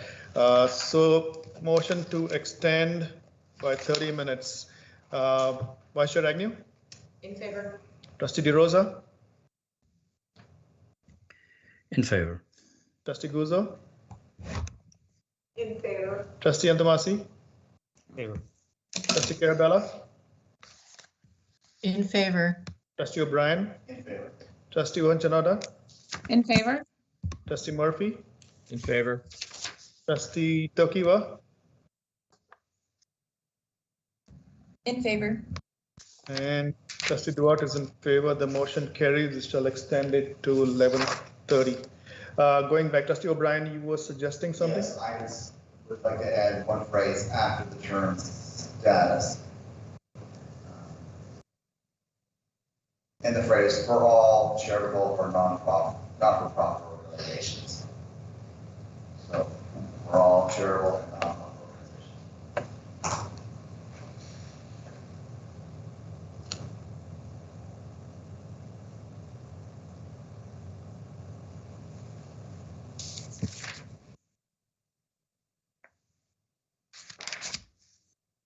Okay, so we see that on our screen in blue and okay, good. Can you zoom in a little bit more? Okay. So there we have it on the screen. The amendment is adding the letter may in blue, and for all charitable or not-for-profit organizations. We have Trustee OBrien. Chair. Oh, okay, before we jump, Director Daly. I'm not sure the way it's written now. I don't think a non-profit organization is necessarily a charitable organization. So the way it's written now, I think it says a charitable or non-profit has to have a charitable status, and that's not always the case. Thank you for bringing that up. Okay, so how would you see it as being worded better? Well, I like the original, but voucher.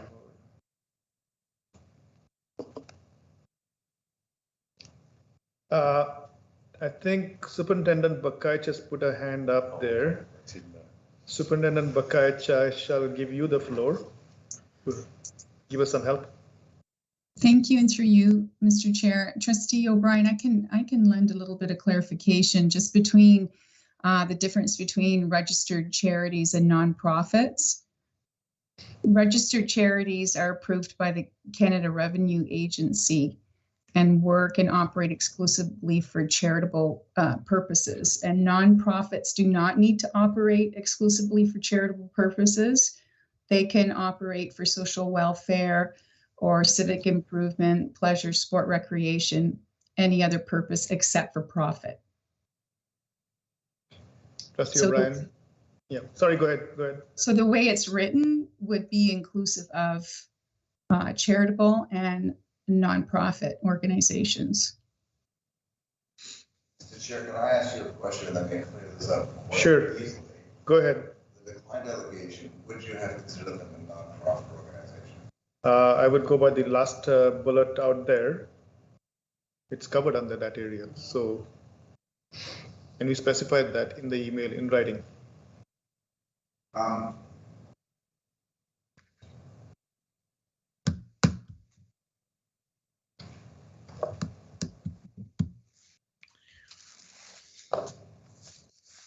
Okay, so Trustee O'Brien, what do you want to do with this?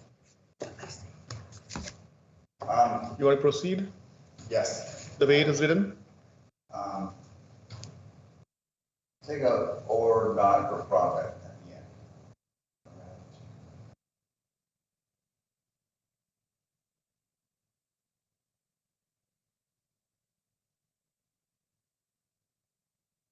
Okay, how does this look?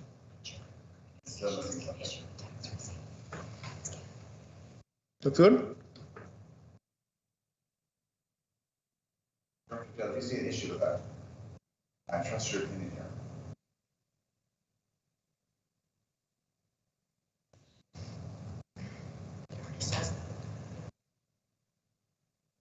I think it's redundant. Yeah, I think it does say. I think it says either if you're charity, you need the registration number, and if you're not for profit, you need proof that you're not for profit. So I'm not sure the yellow last four words are necessary. So if it's a charity, they provide their charitable registration number, and if it's not for profit, they provide proof of their not for profit status, which I'm assuming is another form. Then I would like to put it in two sentences. A valid charitable registration number must be provided for all charitable organizations. A not-for-profit status must be provided for all not-for-profit organizations. Is that clear?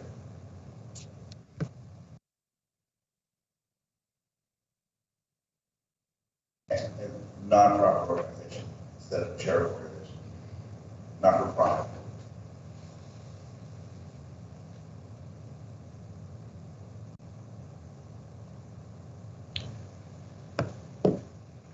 Okay. That is my amendment.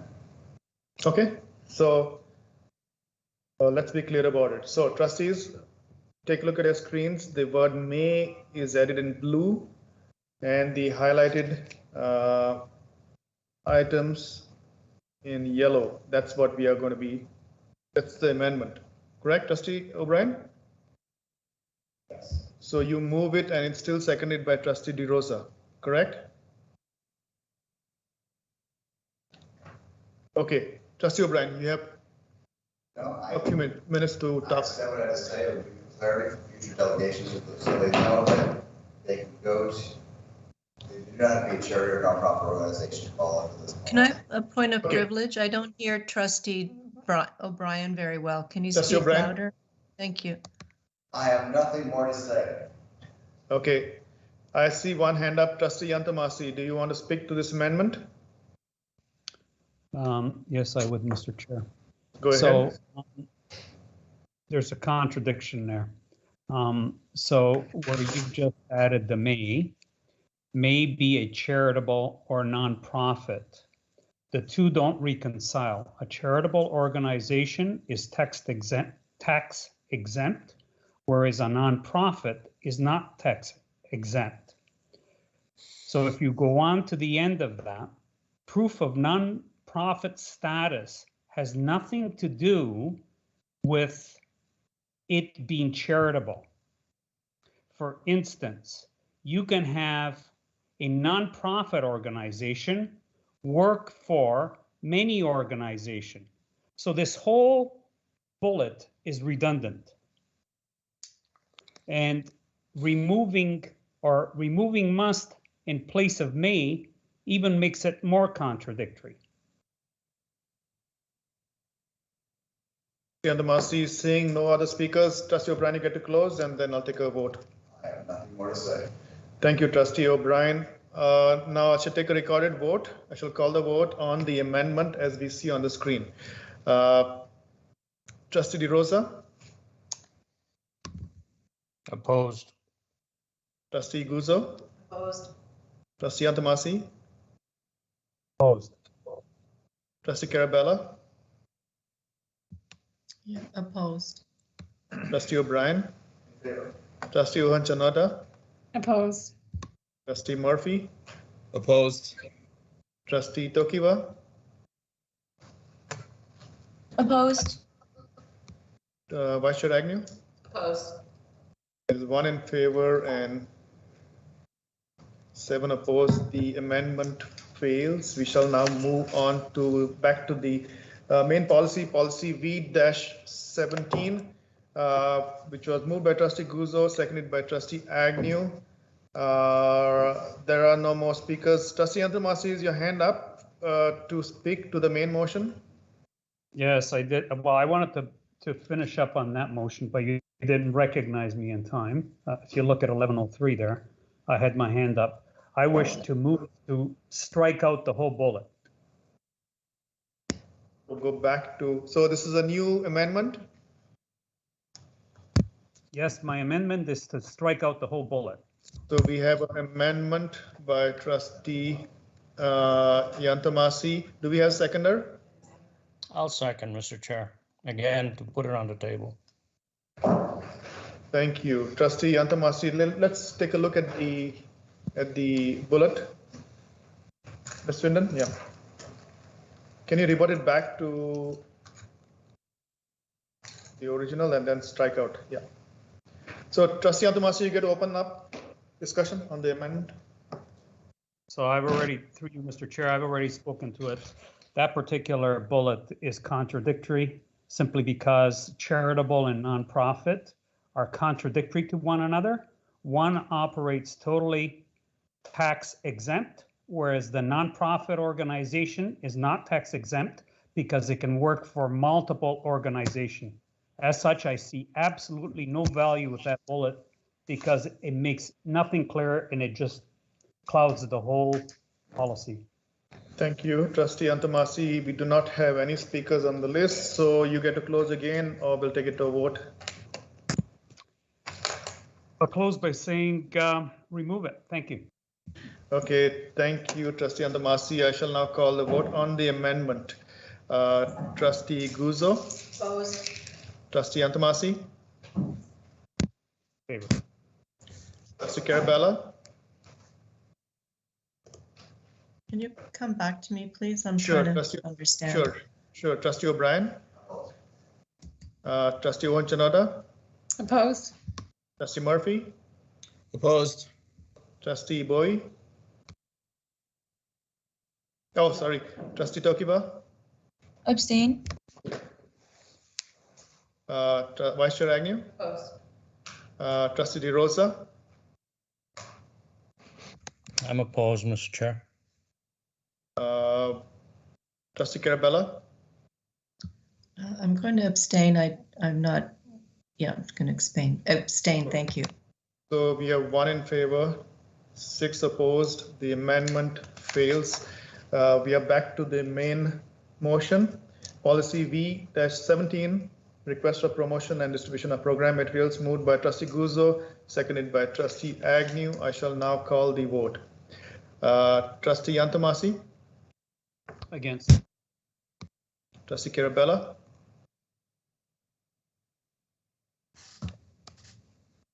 In favor. Trustee OBrien? In favor. Trustee Chanoda? In favor? Trustee Murphy? In favor. Trustee Tokiwa? In favor. Vice Chair Agnew? In favor. Trustee DeRosa? In favor.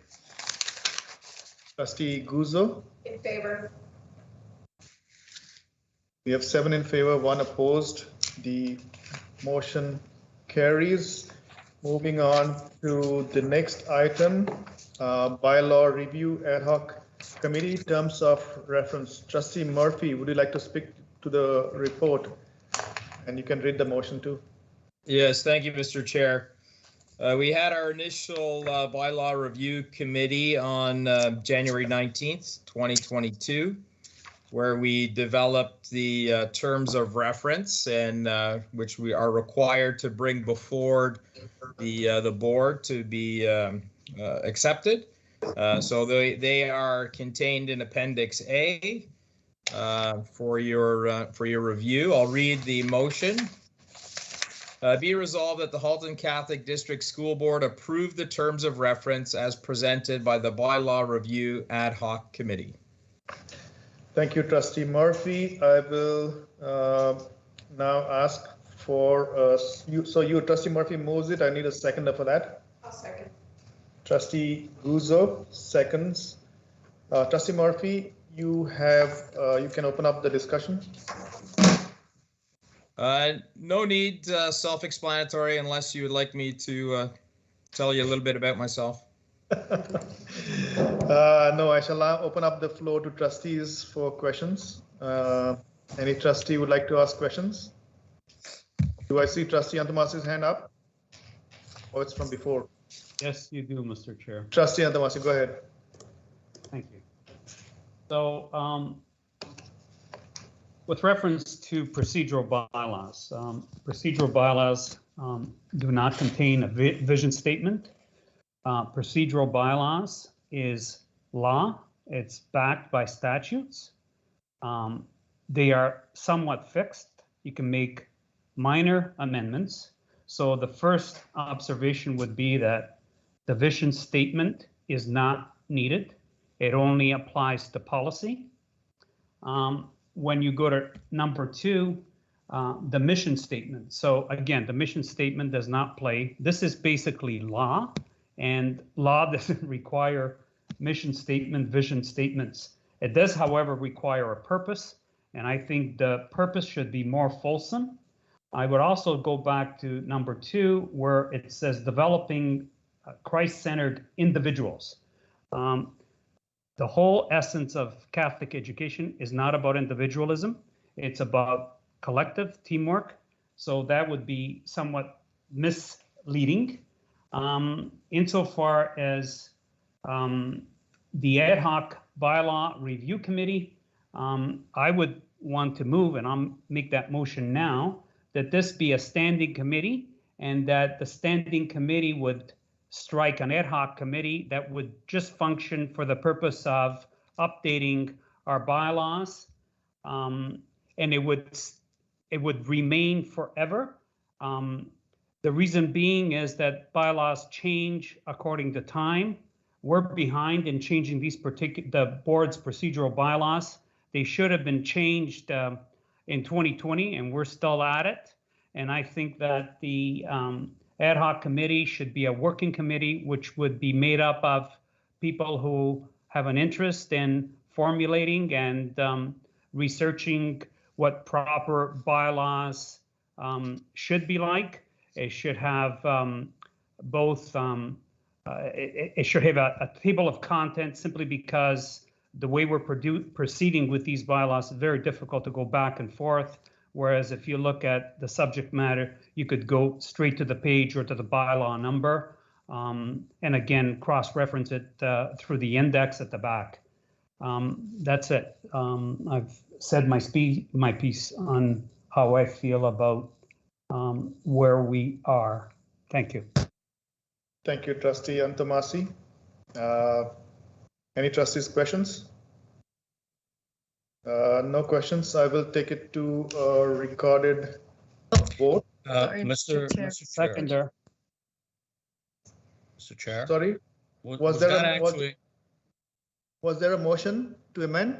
Well, that's what I'm asking. I don't know whether I heard a motion. Yeah, that's what I thought was a comment. Mr. Chair, okay. I move to remove the vision statement and the mission statement. Okay, let's record that as an amendment. So you're amending the motion on the floor. So, can you repeat what you want to change, Trustee Yantomasi? As far as the terms of reference are concerned, the vision statement is for policies. The mission statement is also for policies. So I would ask that you strike out vision statement, remove mission statement, simply because procedural bylaws are procedural law. They're fixed. Thank you. Can we go to that part? Yeah. So, okay, so your amendment, Ms. Rinden is there. I'm wondering whether we can get some help there. Okay, so Trustee Yantomasi, you see this on the screen. You see the vision statement number 1, mission statement number 2. So your amendment is to delete number 1 and number 2. Is that correct? Correct. Okay. Rosie, and then the other amendment that I wanted to make was under purpose to make that a standing bylaw review committee. That way, the standing committee can establish an ad hoc committee at any time to review bylaws as needed, as opposed to doing it every 4 years, which is an arduous process, which is very, very difficult to do with 9 people. So I got the first part, Trustee Antomasi, deleting 1 and 2, and under 3, I really did not get. Rosie, did you get that? So number 3. Yeah. Remove ad hoc. Okay. Call it a standing committee. Okay, got it.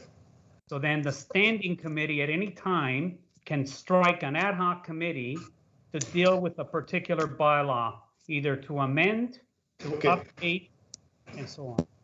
Got it. Got it. So. Point of order, Mr. Chair. Trustee Guzzo? Standing committee, for it to be a standing committee, the bylaws would actually have to be changed. He can't, this is a terms of reference. So I don't believe that the changes, I still have the floor. Go ahead, Trustee Guzzo. That the changes that are proposed cannot be done to terms of reference. If Trustee Antomasi, I'm not done my point of order. Yeah, we have a point of order here. So let me, Trustee Antomasi, I'll come back to you. Complete. Thank you. So if Trustee Antomasi would like to make it a standing committee as per our bylaws are pretty defined in regards to a standing committee, which it says under bylaw 2.22.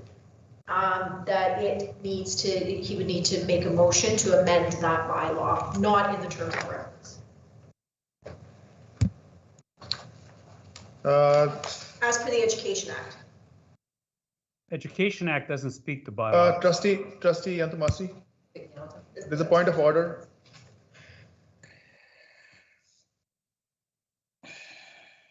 Trustee Guzzo, item 2.22 explains committee formed to deal with long-standing ongoing issues relating to the decision-making responsibilities of the Board of Trustees and periodically bring to the recommendations of the board, example including, yeah, it's very clear, the examples are given there. So Trustee Guzzo, your point of order is well accepted. So Trustee Yantomasi, you have a point of order. Please state your point of order. So standing committee 2.22. It's a committee that's struck to deal with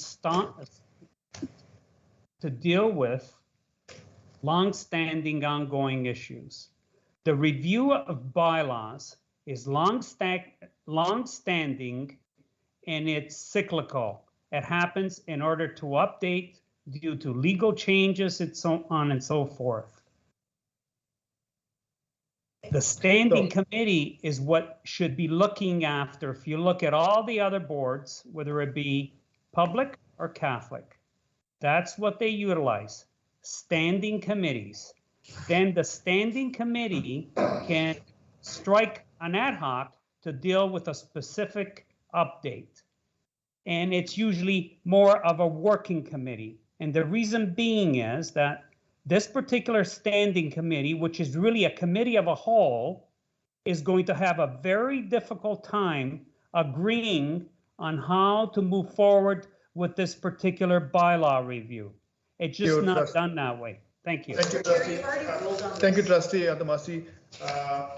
I've already ruled on this thing that the standing committee definitions is very clear in our bylaws. So we can accept your amendment to delete item 1 and 2, and we shall take it from there. Okay. Are you subdividing, Mr. Chair? I'm not subdividing. You're changing the terms, the definitions there by introducing standing committee there. So I do not believe that's correct. Deleting item 1 and 2 would be in order. Maybe we should subdivide, Mr. Chair. Let me do one thing. Let me ask Parliamentarian Kapoor. Yeah. The advice to Parliamentarian Kapoor, are you there? Yes, Chair. So what's your opinion on this? The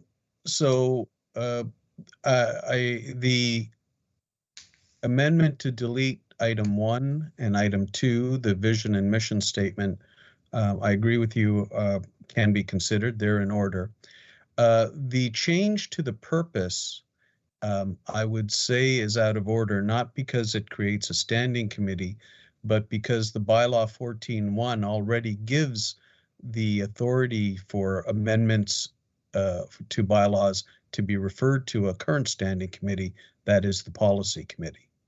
So the proposed change to item 3 purpose conflicts with bylaw 14.1. And therefore, I would advise you to say that the change to purpose is out of order, but deleting 1 and 2 are in order as amendments. Thank you. Thank you, Parliamentary Kapoor. So what I said holds. Trustee Antamasi, what I said holds. Should we just proceed with deleting 1 and 2? And sorry, Director Daly. Just to note, and I know trustees do recognize this, but I'm going to mention it anyway. The vision and mission statement that begin the document are the vision and mission statement of the board. They're not specific to the ad hoc bylaw committee. I know people know that, but I just wanted to clarify that maybe for any of the public that's listening. So that both those statements were determined and reviewed by the Board of Trustees, and they stand as the vision and mission of the board as a whole. Thank you, Director Daly. So back to Trustee Antamasi. Your amendment is to delete 1 and 2. That's acceptable. The change to item number 3 is not in order. So would you like to proceed with your amendment with deleting 1 and 2? Mr. Chair, can you please provide why it's not in Trustee order? Antamasi, I'm not going to waste time discussing and debating this. You have an amendment here. I'd like to finish this item. To my third amendment, Mr. Chair. You can't decide which amendment I can deal with. I know which amendment I'm dealing with. Thank you, Trustee Antamasi. Thank you. You do not have the floor. The statement made you do not have the floor. I rule that your third amendment is out of order. Is that clearly understood? So your option now. No, it's not understood because it's not out of order, and I'm challenging the parliamentarian's rule. Thank you. Advice to you. Trustee Antamasi, you are out of order. So You have an amendment on the floor. Okay. I am not allowing the change to item number 3. We shall proceed to. Mr. Chair, it's not your ruling. Take it to a vote. I put it on the floor to make a change, to amend. So you bring it to a vote. Yantomasi, your item number 3 is out of order. I will not allow that in the amendment. Is that clear to you? No, it's not clear to me because that would be an incorrect ruling on your part. In that case, the entire amendment is out of order. I shall now proceed back to the main motion, bylaw review ad hoc committee, and we do not have any speakers. Do we have Trustee Carella? Are you speaking to the main motion? I was going to speak to subdividing, so I don't have anything right now to say. Thank you. Trustee Carella. Trustee OBrien, do you have anything on the main motion? No. Thank you, Trustee OBrien. I shall now call the vote on the main motion. Chair, I'm in the lineup.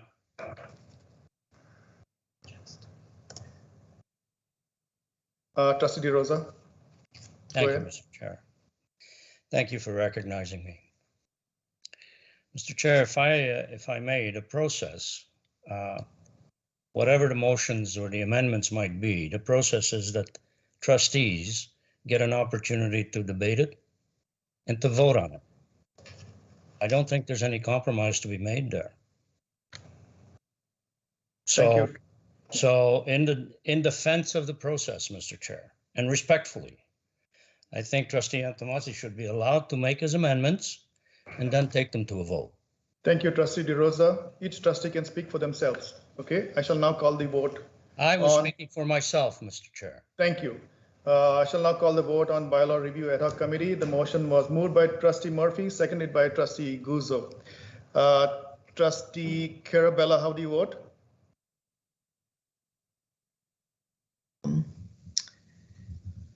I don't know. Okay, I'll come back to you. I'll come back to you. Trustee OBrien? In favor. Trustee Owen-Chanota? In favor. Trustee Murphy? In favor.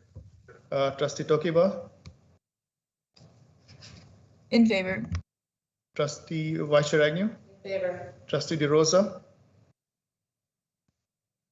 Mr. Chair, I don't know what I'm voting for, so please clarify. I apologize.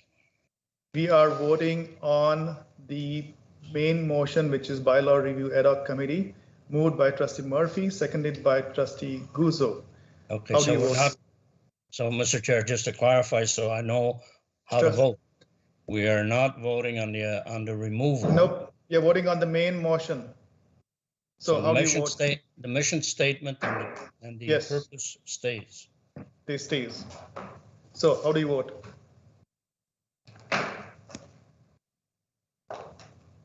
I'm opposed, Mr. Chair. Trustee Guzzo? In favor. Trustee Antomasi? Totally against.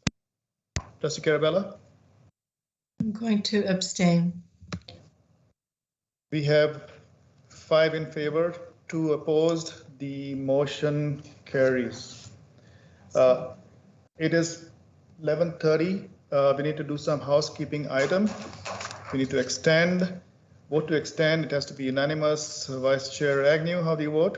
In favor. Trustee DeRosa?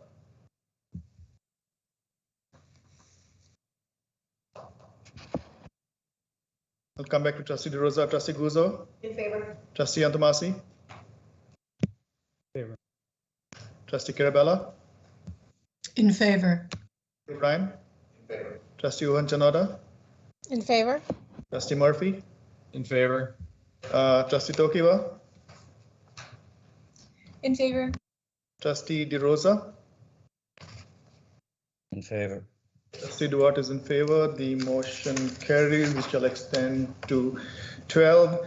Moving to the next item, staff reports. Next order of business is staff reports. 9.1, advanced placement and IB programs at HCDSB. Superintendent Cordero, could you please present the highlights of your report along with any staff in attendance?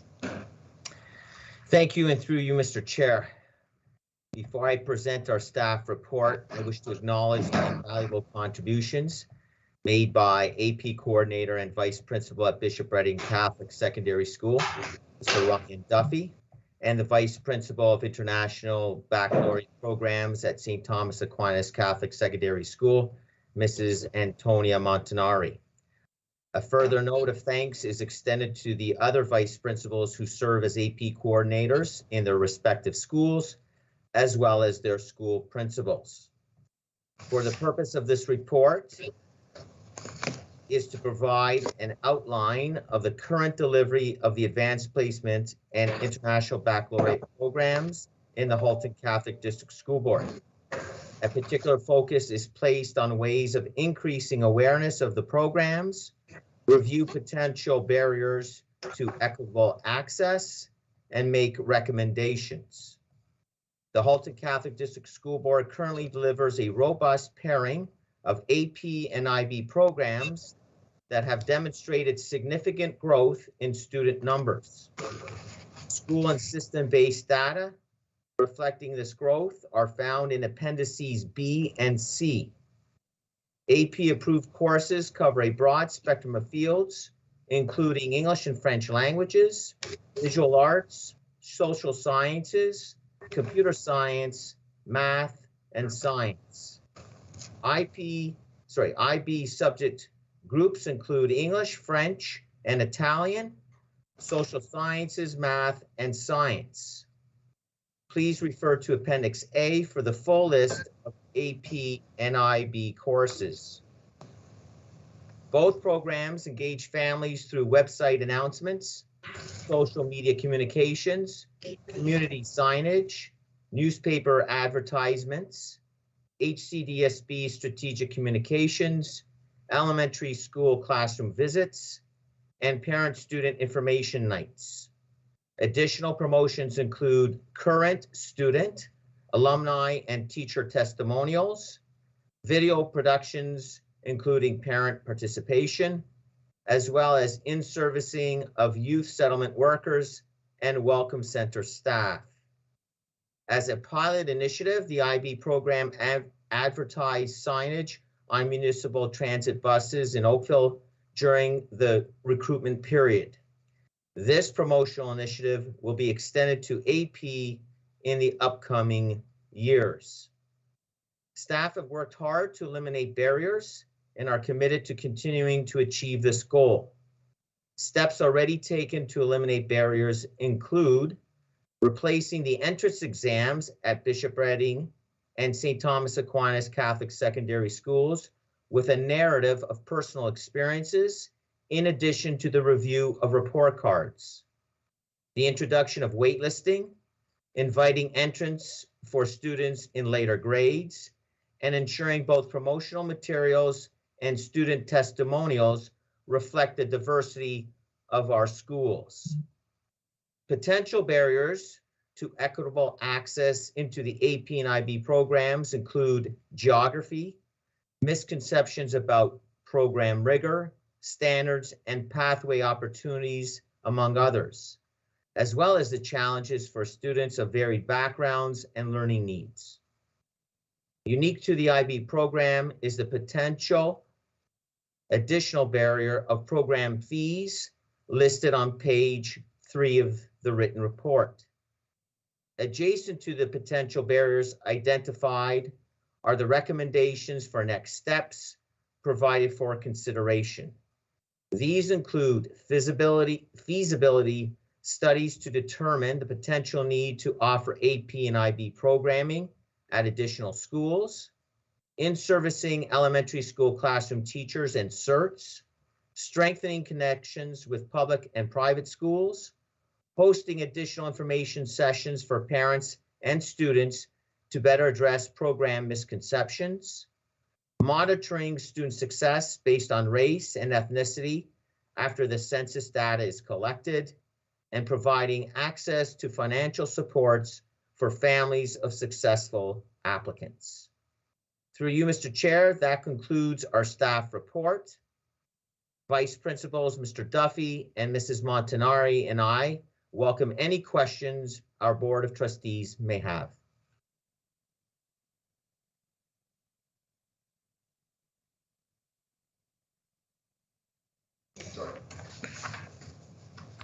Trustee O'Brien, you have the floor. Thank you, through you, Mr. Chair, to Superintendent Cordero. Superintendent Cordero, what's the data about exceptionalities only collected at Bishop Reading? Superintendent Cordero. We use that as one example. Instead of identifying the data for all 4 schools, the data will be comparable in any one school. It's just a larger pool of students that are engaged in the AP program.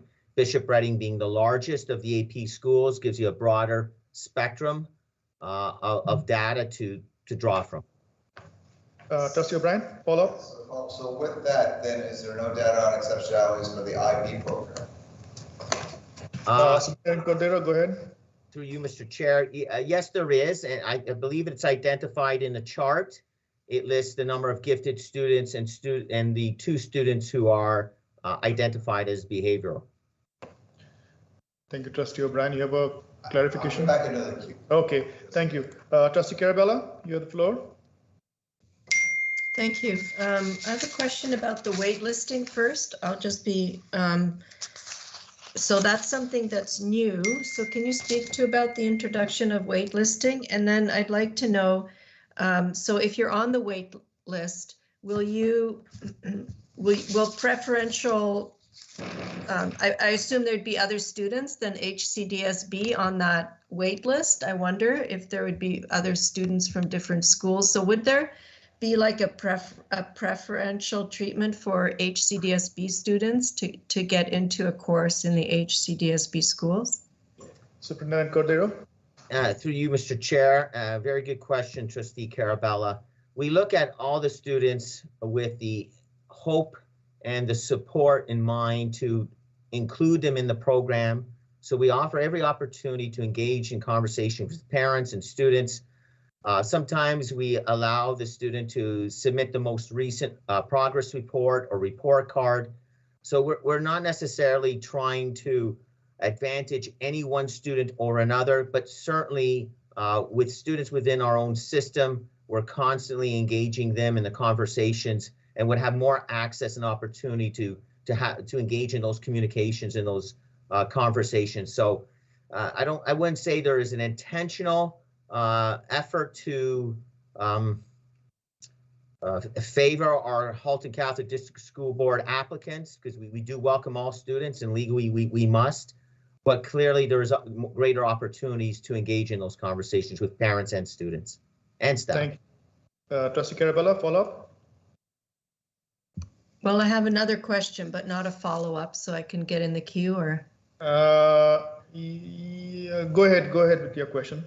Okay, well, just the part where it describes the delivery of at the bottom of page 2, the delivery of grade 9 and 10 pre-IB program consists of clustered classes with Ontario de-streamed curriculum plus course extensions. So I really have to wrap my mind around that vocabulary and words. I think I've got it. If you could just clarify and maybe say, is it different, or how is it different from the pre-IB and pre-AB that were delivered before de-streaming? Or is it the same? Through you, Mr. Phrased. Yeah, sorry, thank you. Through you, Mr. Chair, to Trustee Carella, I think perhaps it might be wise to defer this response to the Vice Principal responsible for IB programs at St. Thomas Aquinas, Mrs. Antonia Montanari. So I invite Antonia to respond to that question. Thank you. Through you, Mr. Chair, to Trustee Carella. The programs, as described in our report this evening, are the same as the pre-IB program that we had previously. So we have Ontario curriculum, and to that curriculum, the extensions would include content from grade 10, as an example, that is introduced in grade 9. So for instance, in our math courses, grade 10 content would be delivered in the grade 9 class. And in the grade 10 pre-IB math course, grade 11 content is incorporated in the grade 10 course in order for us to have the students prepared with all necessary concepts for them to be able to embrace the diploma program, which begins in grade 11.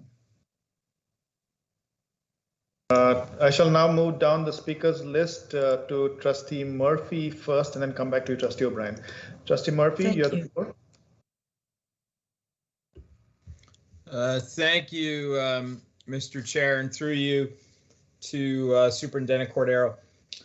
Superintendent Cordero, you know, our Milton high schools are very crowded. We have a lot of students. We have who are very active in the AP program, and you know, again, anecdotally, we would assume there would be great participation in the IB program, except for the fact that it's located during rush hour, 45-minute drive away. And as you mentioned, there's barriers, both geographical but also socioeconomical to expect families to be able to arrange transportation and have somebody have one of their children go that far away. So, at what point, it's build it and they will come, right? Field of dreams. We don't necessarily have the data that supports an IB program in Milton. Anecdotally, we looked, if we've got almost 5,000 high school students here now, I'm sure we would have a robust IB program. So could you run through for me how we can look at and analyze the fact that we don't have the hard data, but the expectation is that it would be a successful program? Or, I don't want to put words in your mouth, do you think it would be a successful program in Milton? Superintendent Cordero, I can see that smile there. Go ahead. I think the IB, through you, Mr. Chair, I really believe the IB program has demonstrated itself to be a success at St. Thomas Aquinas. So if there was a feasibility study and the results of that study, regardless of the municipality, I think it would demonstrate to be a successful program. Clearly, the track record of student engagement and the numbers of students traveling within the municipality of Oakville and across municipalities from Burlington and Halton Hills and Milton has demonstrated that. Thank you. Thank you. Trustee Murphy, any follow-up? No, thank you for the report. I think it's a great topic. Thank you, Trustee Carella, for bringing it forward. I think it's an important time for us to start looking at providing these important programs on a broader scale. Trustee OBrien, you have the floor. Thank you, through you, Mr. Chair, to Superintendent Cordero. On the report, which is a great report, it does say 11% of kids in Bishop Reading are LD. Would it not have been better possibly to say what percentage of LD students actually make it into the program at Bishop Reading? Superintendent Cordero? Yeah, through you, Mr. Chair, I think the question might be better answered by Vice Principal Duffy of Bishop Reading, and he's one of the lead AP coordinators of our system. So I defer the question to Ryan. Thank you, Superintendent Cordero. I just want to make sure I understand the question correctly. Is you want to know why we haven't looked at the number in the percentage of total IEP students in the building versus the percentage of IEP students that make up our AP students? Trustee OBrien? No, my question is, would it not have been better to see the percentage of LD students that make it into the AP program compared to regular unexceptional students? See what I'm asking you? Okay, what I can tell you is that we have upwards of 86% of our students who apply are retained in the program. In the past couple of years, we can see that anywhere between 80 to 94% of students that apply are accepted. That would include students of all exceptionalities and our LD students. I guess what we can't determine for you at this moment is whether or not those students are applying. We can tell you that when LD students do apply, they do get accepted. We can't determine the ratio of those students who do apply and whether or not they would be suited or interested in the program. And furthermore, when we look at a school, we're collecting this data, the 2,300 students at Bishop Reading, we're focusing on our smaller group of 500 and so AP students in order to collect this data for you. Thank you, Trustee OBrien. Is that good? It's okay. I guess what I'm looking at, because this is about making sure we reach out to all students, like the percentage of LD students that actually get into the program and the percentage of students without exceptionalities that get into the program, is it similar? I guess that was what I was hoping for. But I'm glad you let it like 11% of our AP students are LD. I was just trying to get a comparative number. Like, are the LD students getting in as well as those without exceptionalities? I would, perhaps if I can answer that question, hopefully with greater clarity, I would say that we would not have the same numbers of LD students applying into the program as we would gifted students, but that the percentage of students entering the program who are LD would be fairly similar in acceptance data percentages as those who applied with a gifted identification. We just wouldn't have as many applying. Thank you. Thank you, Trustee OBrien. Moving on down the speakers list, we have Trustee Antomasi. Trustee Antomasi, you have the floor. Thank you. Mr. Cordero, I'm looking at the program fee structure. How do we establish that fee structure? Mr. Superintendent Cordero, go ahead. Yeah, good question, Trustee Antomasi. Through you, Mr. Chair, I'd like to defer the response to Vice Principal Montanari. So if Mrs. Montanari can answer that, that'd be great. Thank you, Superintendent Cordero. Through you, Mr. Chair, to Trustee Antomasi. The grade 9 and 10 fees include training and additional resource costs, lab equipment, lab supplies, textbooks and workbooks which are specific to IB, online research databases specific to IB students. We also offer tailored workshops for social, emotional, and well-being, mental health, and time management strategies for our students. The grade 11 and 12 fees, in addition to all of these costs that I've mentioned for grade 9 and 10, also include the cost of 2 exams that are written in their grade 11 year. And in grade 12, the costs include the costs of 4 exams that are written in their grade 12 year. Thank you. Thank you, Trustee Yantomasi. You have a follow-up? You're muted.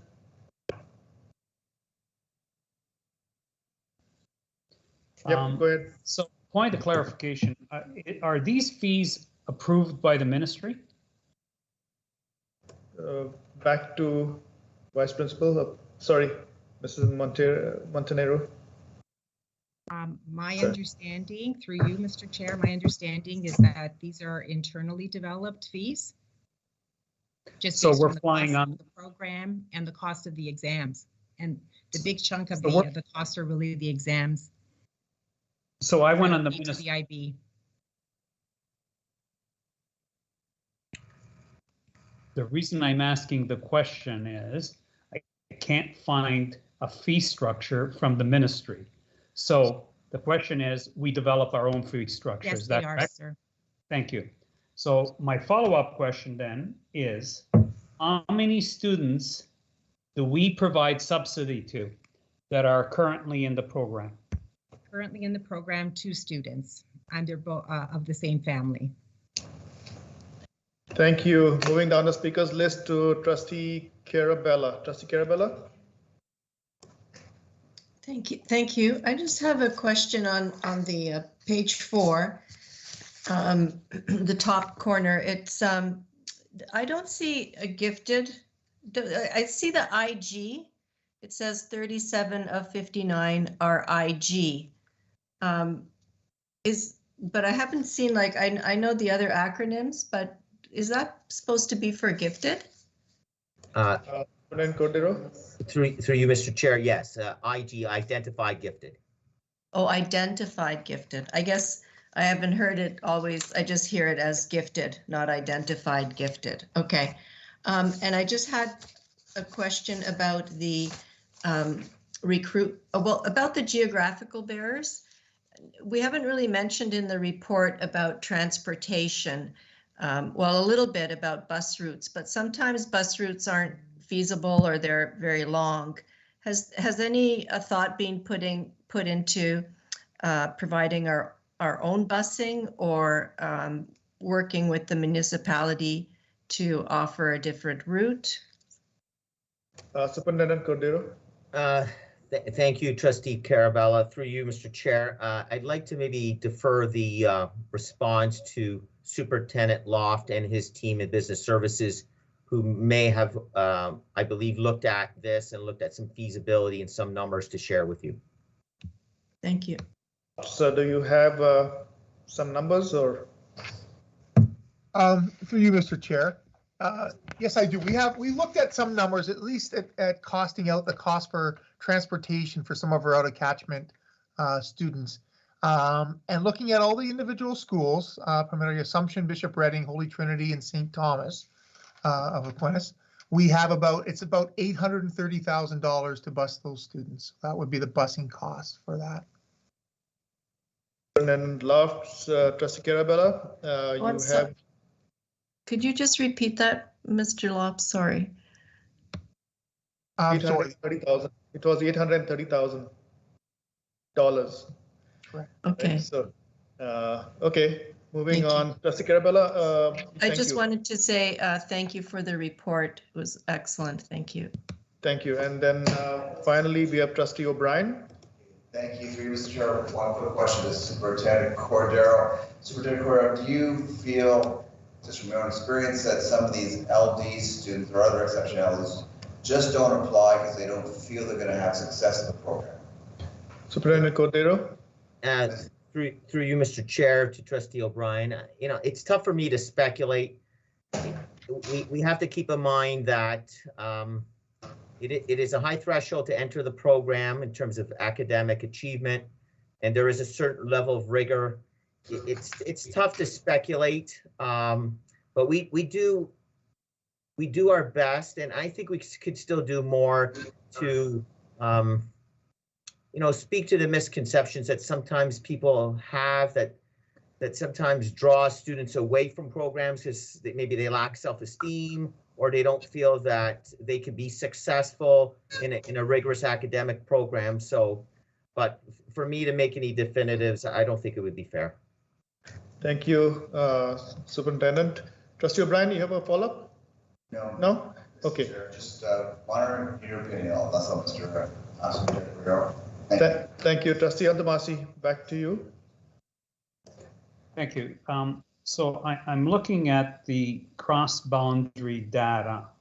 I total 1,018 cross boundaries. So when I look at, let's take for instance, Bishop Redding, when we talked about 330 cross-boundary students, how far are they drawing up in Milton?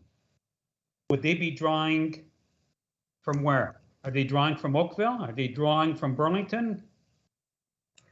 Go ahead. Through you, Mr. Chair, to Trustee Intomasi. So the AP program at Bishop Redding draws from Milton. The AP program from Christ the King draws from Georgetown, Acton, Halton Hills. The AP program at Holy Trinity draws from all of Oakville. And the AP program at Assumption draws from all of Burlington. So if you're a student in Oakville, you will, and you're, let's say, in the St. Thomas Aquinas catchment or the Loyola catchment, you would be attending AP at Holy Trinity and not AP at Bishop Redding. So do we follow up, Trustee Antamasi? Do we have any out of region attendees to any of our schools? Through you, Mr. Chair, to Trustee Intomasi, yes, we do. The St. Thomas Aquinas IB program does draw in students from the Dufferin, Peel, and Peel municipalities that are adjacent by location, and because some of their district IB schools are further away to their residents than necessarily St. Thomas Aquinas. We also have students from Waterdown and other parts of the Hamilton municipality because, well, the Catholic school board does not offer a pre-IB program, and the public board does, but some of those students want to be part of an IB program in a Catholic school system, and they would have asked for out-of-district cross-boundary approval. Mrs. Montanari, our vice principal of IB programs, could give you some numbers in that regard. We also do have students who are out of district in some of the AP programs. So for example, you may have students in the Hamilton, Waterdown area attending Assumption. You might have some students in North Mississauga attending the AP program at Bishop Redding, students in Brampton attending Christ the King, and students in adjacent to Oakville in Peel and Dufferin Peel attending the AP program at Holy Trinity.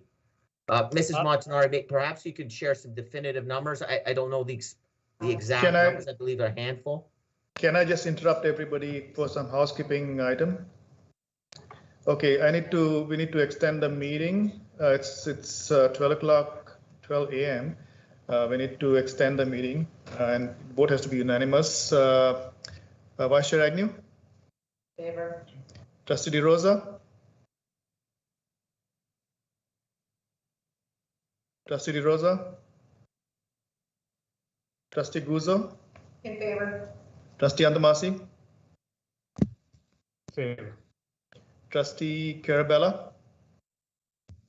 In favor. Trustee O'Brien? In favor. Trustee Ohonchanara? In favor?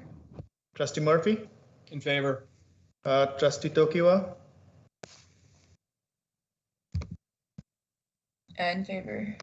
Trustee DeRosa? Favor. And Trustee Duarte is in favor. It's unanimous. Motion carries. We are extended to 12:30. Vice Principal Montanaro, go ahead. Through you, Mr. Chair, to Mr. Yantomasi. So we have approximately 10 students non-resident from the Dufferin Peel areas, one from Georgetown that comes down to St. Thomas Aquinas every day, and one from the Hamilton area. Point of clarification. So how, perhaps this will go to Superintendent Loss. How do we deal with this from an enrollment perspective? So are they added as part of our total enrollment, or are they treated differently for the purpose of our GSN funding?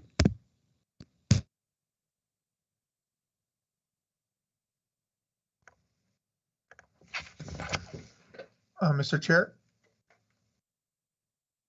And through you, Mr. Chair? Superintendent Loft, Director Daly had started. Okay. But you can go ahead. You can go ahead. Oh, thank you. And through you, Mr. Chair. I believe, and I'd have to confirm to verify, but they should be, I believe, included as part of our enrollment for the GSN. But again, I will have to verify that, Trustee Ian Tomasi, to confirm. Okay, thank you. Moving down the speakers list, we have Trustee Guzzo. Trustee Guzzo, you have the floor. Thank you, through you, Mr. Chair. I'm going to go back to something that Trustee O'Brien raised in regards to students that are, let's say, IEP'd or have some sort of accommodation.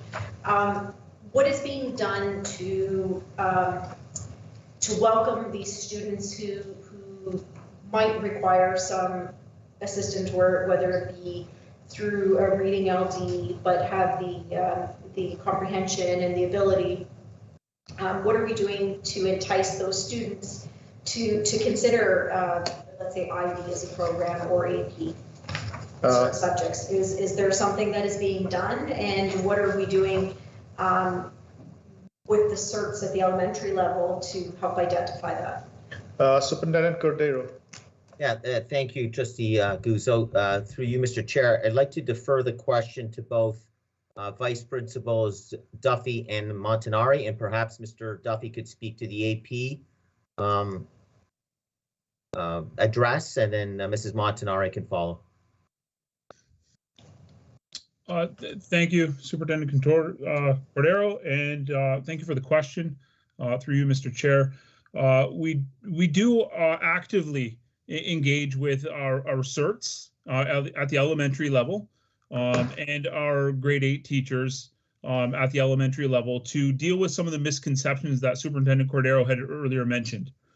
Common ones are concerns many parents would have with students with exceptionalities and just adding one more thing to their plate. And we do try and create an opportunity to share student success stories where they get to talk about how they were able to do continue to work in sports or music or these other areas where they find success and pursue specific interests. We're also working very hard on diversifying our program to include visual arts, social sciences, diversity in our computer science and our language, our English language programs, in order to make it more appealing to a wider variety of students within AP specifically. As far as supports in the classroom, again, I can speak to this as not only an AP coordinator, but also a department head and a teacher who's taught in these programs in my previous roles. Every accommodation that would be put in place for any student in any one of our classes is put in place for students in our AP classrooms. Any student who wishes to write an advanced placement exam to achieve advanced standing, potentially university credits, in order to kind of complete the program at its highest level, there is a process through which we apply for accommodations. I've yet to see one not granted. And again, I can reiterate, when we look at our students with multiple exceptionalities, including LD, autism spectrum disorder, or gifted students, any of the students that have come through with exceptionalities and differing profiles, they are successful in our programs, and our staff is working hand in hand with our teams to make them successful within the AP program as we would in any other program. Our challenge going forward is to communicate that more effectively and maybe have that heard by the community when they want to enter into the program, whether it's through grade 8 or a continued effort to reach out to students who are reaching with success and in grade 9 and 10 to pursue the program in later years. Trustee Guzzo, you have a follow-up? I do, thank you. Go ahead. Just building on one of the comments you made about expanding to include the arts and I can't remember now what you said, sorry, I'm listening and I should have written it down, but expanding the program to allow for further subjects. What is happening on that end? Is that something that is being looked at? I know that the general kind of feel of this is trying to expand the program for reach, but I almost feel like we should be looking at expanding the program to allow for more students, particularly those who have exceptionalities in different things other than whether it be math, the sciences, and to broaden the ability to allow the program to go into further subjects. Superintendent Cordero? Yeah, I'll defer again to Vice Principal Duffy, and again, I want to give Mrs. Montanari an opportunity to speak to the IB program. Thank you, Superintendent Cordero. Through you, Mr. Chair, to Trustee Guzzo. Just to continue on what Mr. Duffy was saying about the support given to our identified students, particularly with the IB program. Our CERTs, our CYCs work very closely to our students in the pre-IB grade 9 and 10 programs to ensure that all of their accommodations are put in place for those students. I also wanted to share with everyone that accommodations that are identified on a student's IEP, we actually apply for those accommodations to the IB so that students have those accommodations in place when they write their exams in grade 11 and 12. So that is also of great benefit to any of our identified learners.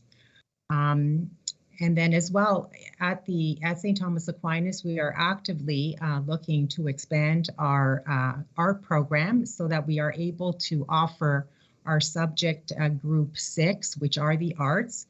And we have teachers lined up to be IB trained.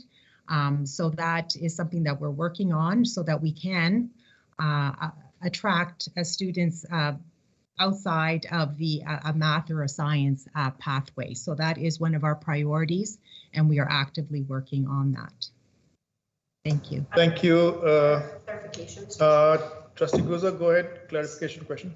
Thank you. I didn't hear a clarification on the for the AP part, but the IB I got. But just to clarify though, I think Mr. Duffy said made a comment that about promoting it more to give a better understanding for those parents who have students that have multiple exceptionalities. Are we making those changes to kind of reach out to those parents so that it can even become a consideration? Because in speaking for myself, for example, I have a child in, I'm going to use myself as an example. I have a child in grade 7 who is IEP'd. I wouldn't have thought that AP or IB would be something that could be potentially for them, so because of the way that I see it promoted, right? The information night, it talks about the positives of it, but it doesn't really talk about the accommodation piece and the fact that it's open to all students and what can be done with that. So how do you foresee that happening or changing so that it's more of an inclusive and accessible program? Superintendent Cordero? Yeah, so I'll defer to Mr. Duffy to follow up and answer Ms. Guzzo's question. Thank you for the question, Trustee Guzzo, and through you, Mr. Chair. I guess what I can do is I can explain what we are currently doing. If we talk about expansion of the program, a big focus is our visual arts program, which we have first year this year as a AP preparation course. The hopes that we'll be able to fill a section of an advanced placement drawing. There are 3 separate advanced placement visual arts programs they could do it. We're very keen on that. Our art teacher is currently in the process of connecting with our grade 8, I guess, family of schools for BR and also in the greater Milton community to engage students in that AP is more than what maybe they perceive it to be. Also, if we look at students who would traditionally, like yourself, as you shared, you wouldn't think this would necessarily fit. We do work with our guidance department to actively communicate to families about the successes students are achieving. We do actively promote the program throughout the students' time in secondary school. And I can tell you we've made over 100 recommendations through our guidance team to students who we think can benefit and excel in the program, who maybe have overlooked it as not for them, or they didn't think it was fit as you described. We also actively encourage our teachers to, as a report card comment, indicate next steps if they think the student fits, to suggest advanced placement in a field and to engage in those conversations. And again, we rely on our whole team to communicate. It's more than just the night. The night is a great start to introduce ourselves, but it's really a team to be able to communicate to the whole community what the program is, and frankly, to overcome some of the misconceptions that a lot of families have about what the program is, what it means for student life, and also the goals of the program, which we're working with CERTs, teachers, guidance departments, our feeder school, our family schools, administrators and teachers as well. Thank you. Moving on to the next speaker, Vice Chair Agnew. I'm okay, Mr. Chair. Trustee Guzzo asked some of the questions I was looking to ask. Thank you. Thank you, Vice Chair Agnew. Moving on down, we have Trustee Yantomasi and Trustee Carella. Trustee Yantomasi. Yes, thank you. So in grade 8 or how early do we have certs that would be able to identify potential students that would be interested in all of those programs? Superintendent Cordero.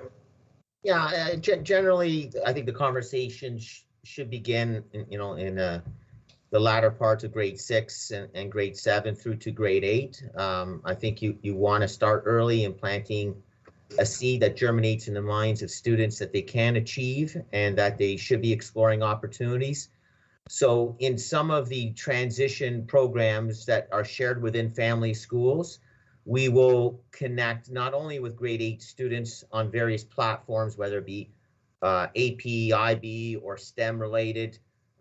We also extend those opportunities for learning and invites into the school and conversations had with classes and their teachers from in grade 8, grade 7, grade 6, and sometimes even as young as grade 5. But obviously, when you're in grade 5 and grade 6, you're maybe not as attentive as a student, as you're thinking high school is far away. And for some of the students, maybe high school life is a little bit intimidating. But certainly there is a focus on trying to speak to those programs for sure in grade 7 and 8. Thank you, Trustee Antamasi. You have a follow-up? Yes, I do, Mr. Chair. Go ahead. So to you, Superintendent Cordero, what is the startup cost approximately per school for the AP or the IB programs? Yeah, good question, Trustee Antamasi, through you, Mr. Chair. So yeah, this is something we have looked into. So I'll start with AP. So with AP, the costs for training, the costs to support the program, you're looking at a startup at any particular school ranging between $35,000 and $40,000. Okay, and that would probably get you a year's, maybe textbooks for about 4 or 5 courses in grade 9, probably about 10 to 15 teachers trained, some supplies, and so forth. IB is a far more expensive startup cost. Okay, so let's start with in IB, you have a guidance secretary that's half-time allocated to the IB program. So if you include half a salary plus benefits and so forth, you might be talking about $55,000 to $60,000 to sustain that position. Then you're looking also half-time vice principal for that role. So we look at half of a VP's salary plus benefits. So you might be looking at another $75,000 there. So right there and then we're looking at $130,000. Training of teachers is significantly more expensive. Training is traditionally offered in the United States and abroad. There hasn't been opportunities for training in Canada. So one teacher to train is between the course itself is about $3,000 or $4,000 plus accommodations plus flights. So you're looking at about $6,000 a teacher to train.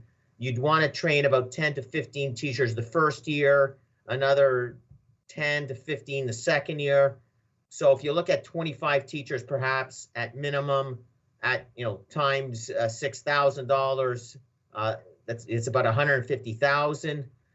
Textbooks run about $150 each.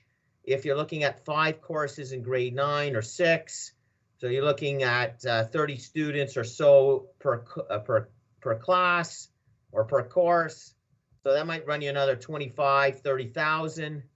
So, and then there are specific roles that need to be in place to support the IP program within the school, in addition to the teachers delivering the curriculum, in addition to the vice principal and the guidance secretary. So in total, give or take $10,000, you're looking at between $350,000 to $400,000 to start the program, which would be 10 times the value to start up one AP program at one school. Point of clarification. So does the ministry fund us for either of the programs? No, they do not. Thank you, Trustee Antamasi. Moving forward, we have Trustee Carella and Trustee DeRosa. Trustee Carella. Hi, thank you. Very brief question. Regarding the recruitment period, exactly when would that be? And then do you have a way of measuring how successful it is? And I'm referring to here, you say about advertised signage on municipal transit buses. Superintendent Cordero. Through you, Mr. Chair. Thank you, Trustee Carella. I think I'll answer a portion of the question, and I'll defer to Vice Principals Duffy and Montanari to respond to the recruitment periods. In terms of growth, as the data would show in Appendix B, page 7, we've essentially doubled our AP enrollment over the last 3 years, from 401 students to 801 applicants as it stands now. In terms of IB, we've grown from 100 students enrolled from grade 8 to grade 9 at St. Thomas Aquinas to this year's applicants totaling 175. I can share with you, of the 175, 165 have been offered acceptance into the school. So our numbers continue to rise. I think a lot has to do with the different strategies we've employed over the last couple of years in particular. I credit both Mr. Duffy and Mrs. Montanari for being very adaptable and working with their school principals and their communities and the other AP coordinators to be creative. That this past year's initiative of putting IB signage on public transit in Oakville, some of the feedback we've received from families when we've solicited and asked them, where did you hear about the IB program? Some I've identified the back of a bus. So we feel that it's worth continuing that pilot program and expanding it to the AP schools to be able to advertise their program. So, but in specific recruitment periods, I'll defer now to Vice Principal Montanari and then Vice Principal Duffy. Thank you. You're welcome. Thank you, Mr. Cordero. Through you, Mr. Chair, to Trustee Carella. Our recruitment period begins with our information night, which is typically on the third week of October. And then applications start coming in the third week of November until the second week of December.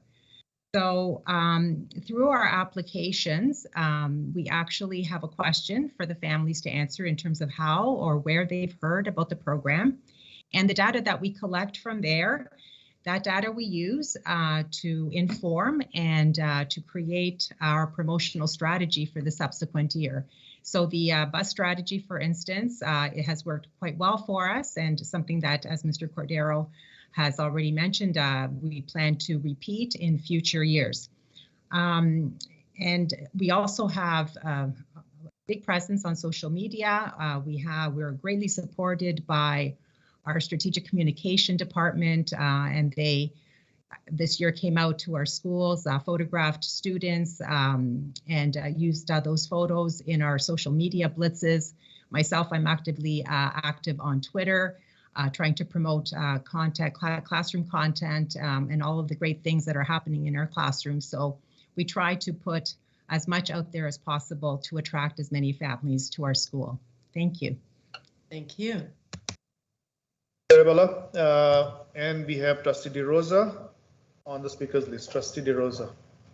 Thank you, Mr. Chair. I'll be brief. I've been quietly listening to, first of all, an excellent report. Thank you very much to all three of you.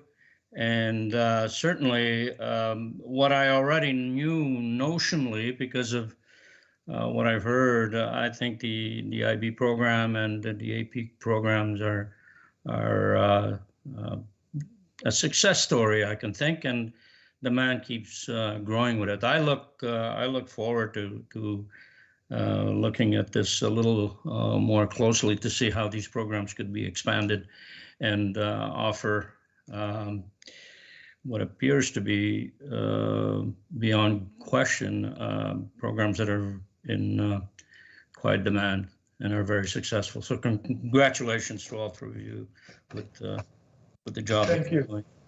Thank you, Trustee De Rosa. Thank you to Superintendent Cordero and your staff. Excellent report.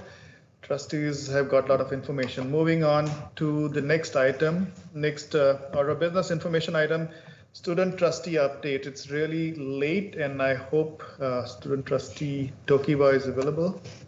I wouldn't blame her if she's not. I'm here, just give me 1 second. Sorry to keep you late. You have exams, I believe, culminating these days. All right. Achieving. Students have expressed concerns moving into semesters, such as course equity, especially regarding exams. In the poll completed by the Student Senate, we asked, what is your position on a return to exams this year? 7% of people were in favor, 76% were opposed, 15% were undecided. There are multiple stances taken, but these were the most common views.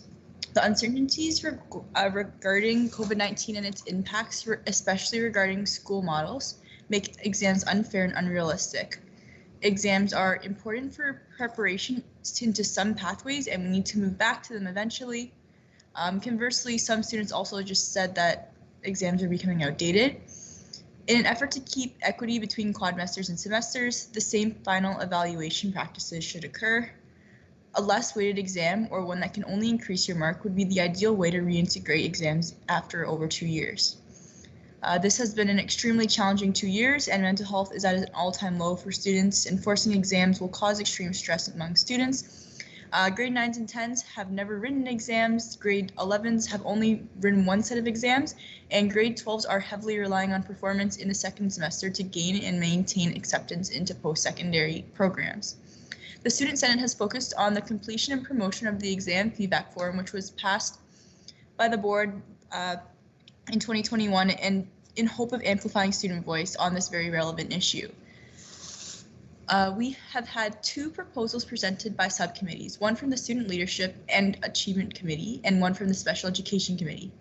The Achievement and Leadership Committee proposed a financial literacy initiative building on the Senate's similar initiative last year. The initiative will consist of a stock market game, an education, information-based financial literacy, social media campaign, and potential guest speakers. This event will begin in February, and the stock market game will run until April. The committee is currently working with Superintendent Del Sordo to implement this.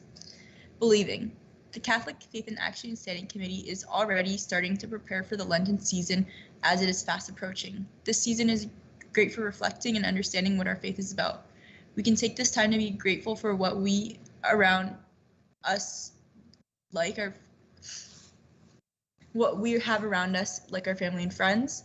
All the standing committees continue to be committed in Christ-like leadership, whether it be through stewardship, activism, or demonstrating inclusive leadership. Belonging. We received a lot of positive reactions from the last board meeting and the Pride Flag motion. We want to recognize the Student Senate and the other student leaders for all their hard work, and the Student Senate for making sure that everyone in our schools feels welcome and safe. Recently, the Special Education Standing Committee brought up a proposal to implement Best Buddies programs in all secondary schools. This way, students can build stronger relationships with each other, bringing our community closer together. The proposal is currently being reviewed and will be represented at the Senate's February meeting, which is upcoming next week.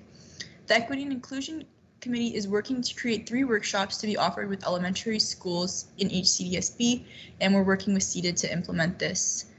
The workshops will include allyship, anti-Black racism and celebrating Black culture, and diversity of religion, culture, and races. The workshops got changed a little bit. We just had a meeting with CETA on, I think it was Friday. So those are going to adjust a little bit, but it's around the same topics. And yeah, committee chairs and advisors will be working with CETA to make these student-created resources appropriate and educational for all elementary students. Thank you for your report. We have questions from trustees. Vice Chair Agnew. Thank you through you, Mr. Chair. So just one question.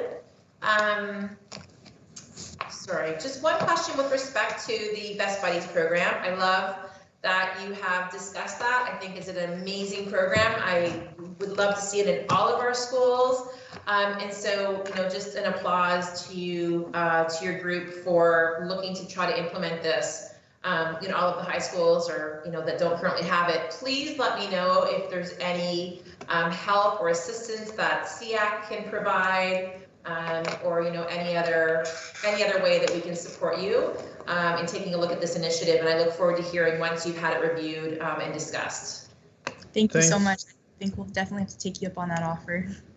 Thank you, Trustee Carella. Thank you. Just a question about the exam question.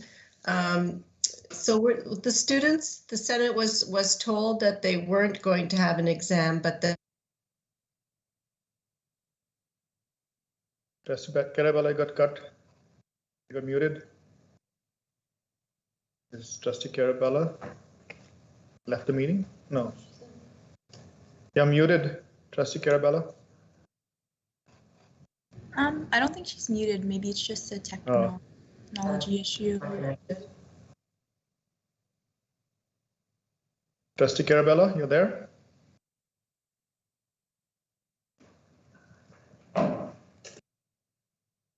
Yeah. Trustee Carella?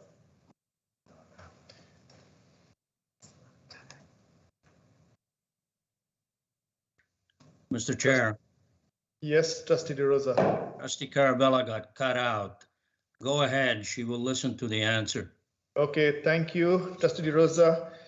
Moving on to the next item, 2022-23 budget estimate, schedule and construction, Superintendent Loft. Thank you. Through you, Mr. Chair. Please find attached an information report updating trustees on the preliminary plan for the upcoming 2022-2023 budget period, as well as a copy of the Ministry of Education's 2022-2023 budget consultation. Currently, HCDSB's public consultation is scheduled to begin February 28th. However, this date may be delayed, so communication will be provided when the survey is released. Superintendent Loft, can I interrupt you for a minute? Mm-hmm. We have some housekeeping items to take care of. We need to extend the meeting, and I'll take a recorded vote. Trustee Guzzo? In favor. Trustee Adamasi?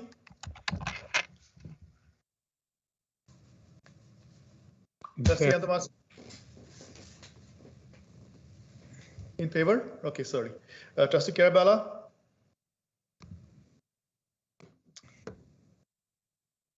Trustee O'Brien? Trustee Ohanjanara? In favor?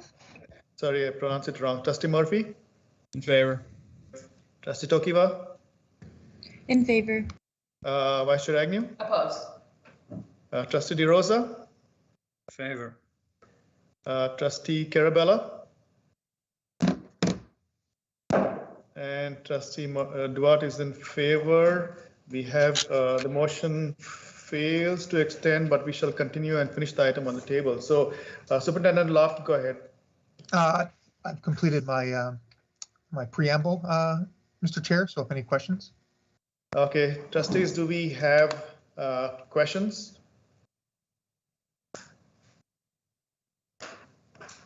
Trustee O'Brien. Thank you, through Mr. Chair, to Superintendent Loft. Superintendent Loft, we lost, I believe, 218 students for various reasons. That first loss in a long time. Will this affect our GSN? Superintendent Loft. Yes, and through you, Mr. Chair. Yes, Trustee O'Brien. Our biggest driver for funding is enrollment. So if we forecast for next year, now that remember we're talking about 2022, 2023, so next year's budget. If we forecast a change in enrollment, a negative change in enrollment, then it will impact our funding. Having said that, we haven't completed our estimates yet for the upcoming school year. So we'll probably get that a little more as we get into the process. But if it is down, it definitely has a correlation to our funding.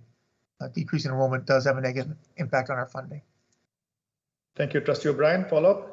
Yes, student loss, it would be a significant loss. Have you any ideas of where these students are going? Superintendent Law. Do I have any idea where the students are going? Well, we've seen in the sector, so it's not unique necessarily to our board. It seems a large part is related around COVID. I don't want to say exactly where the students are going, Trustee O'Brien, but I do know that there has been some growth in our northern communities. So there has been some student transfers to the north.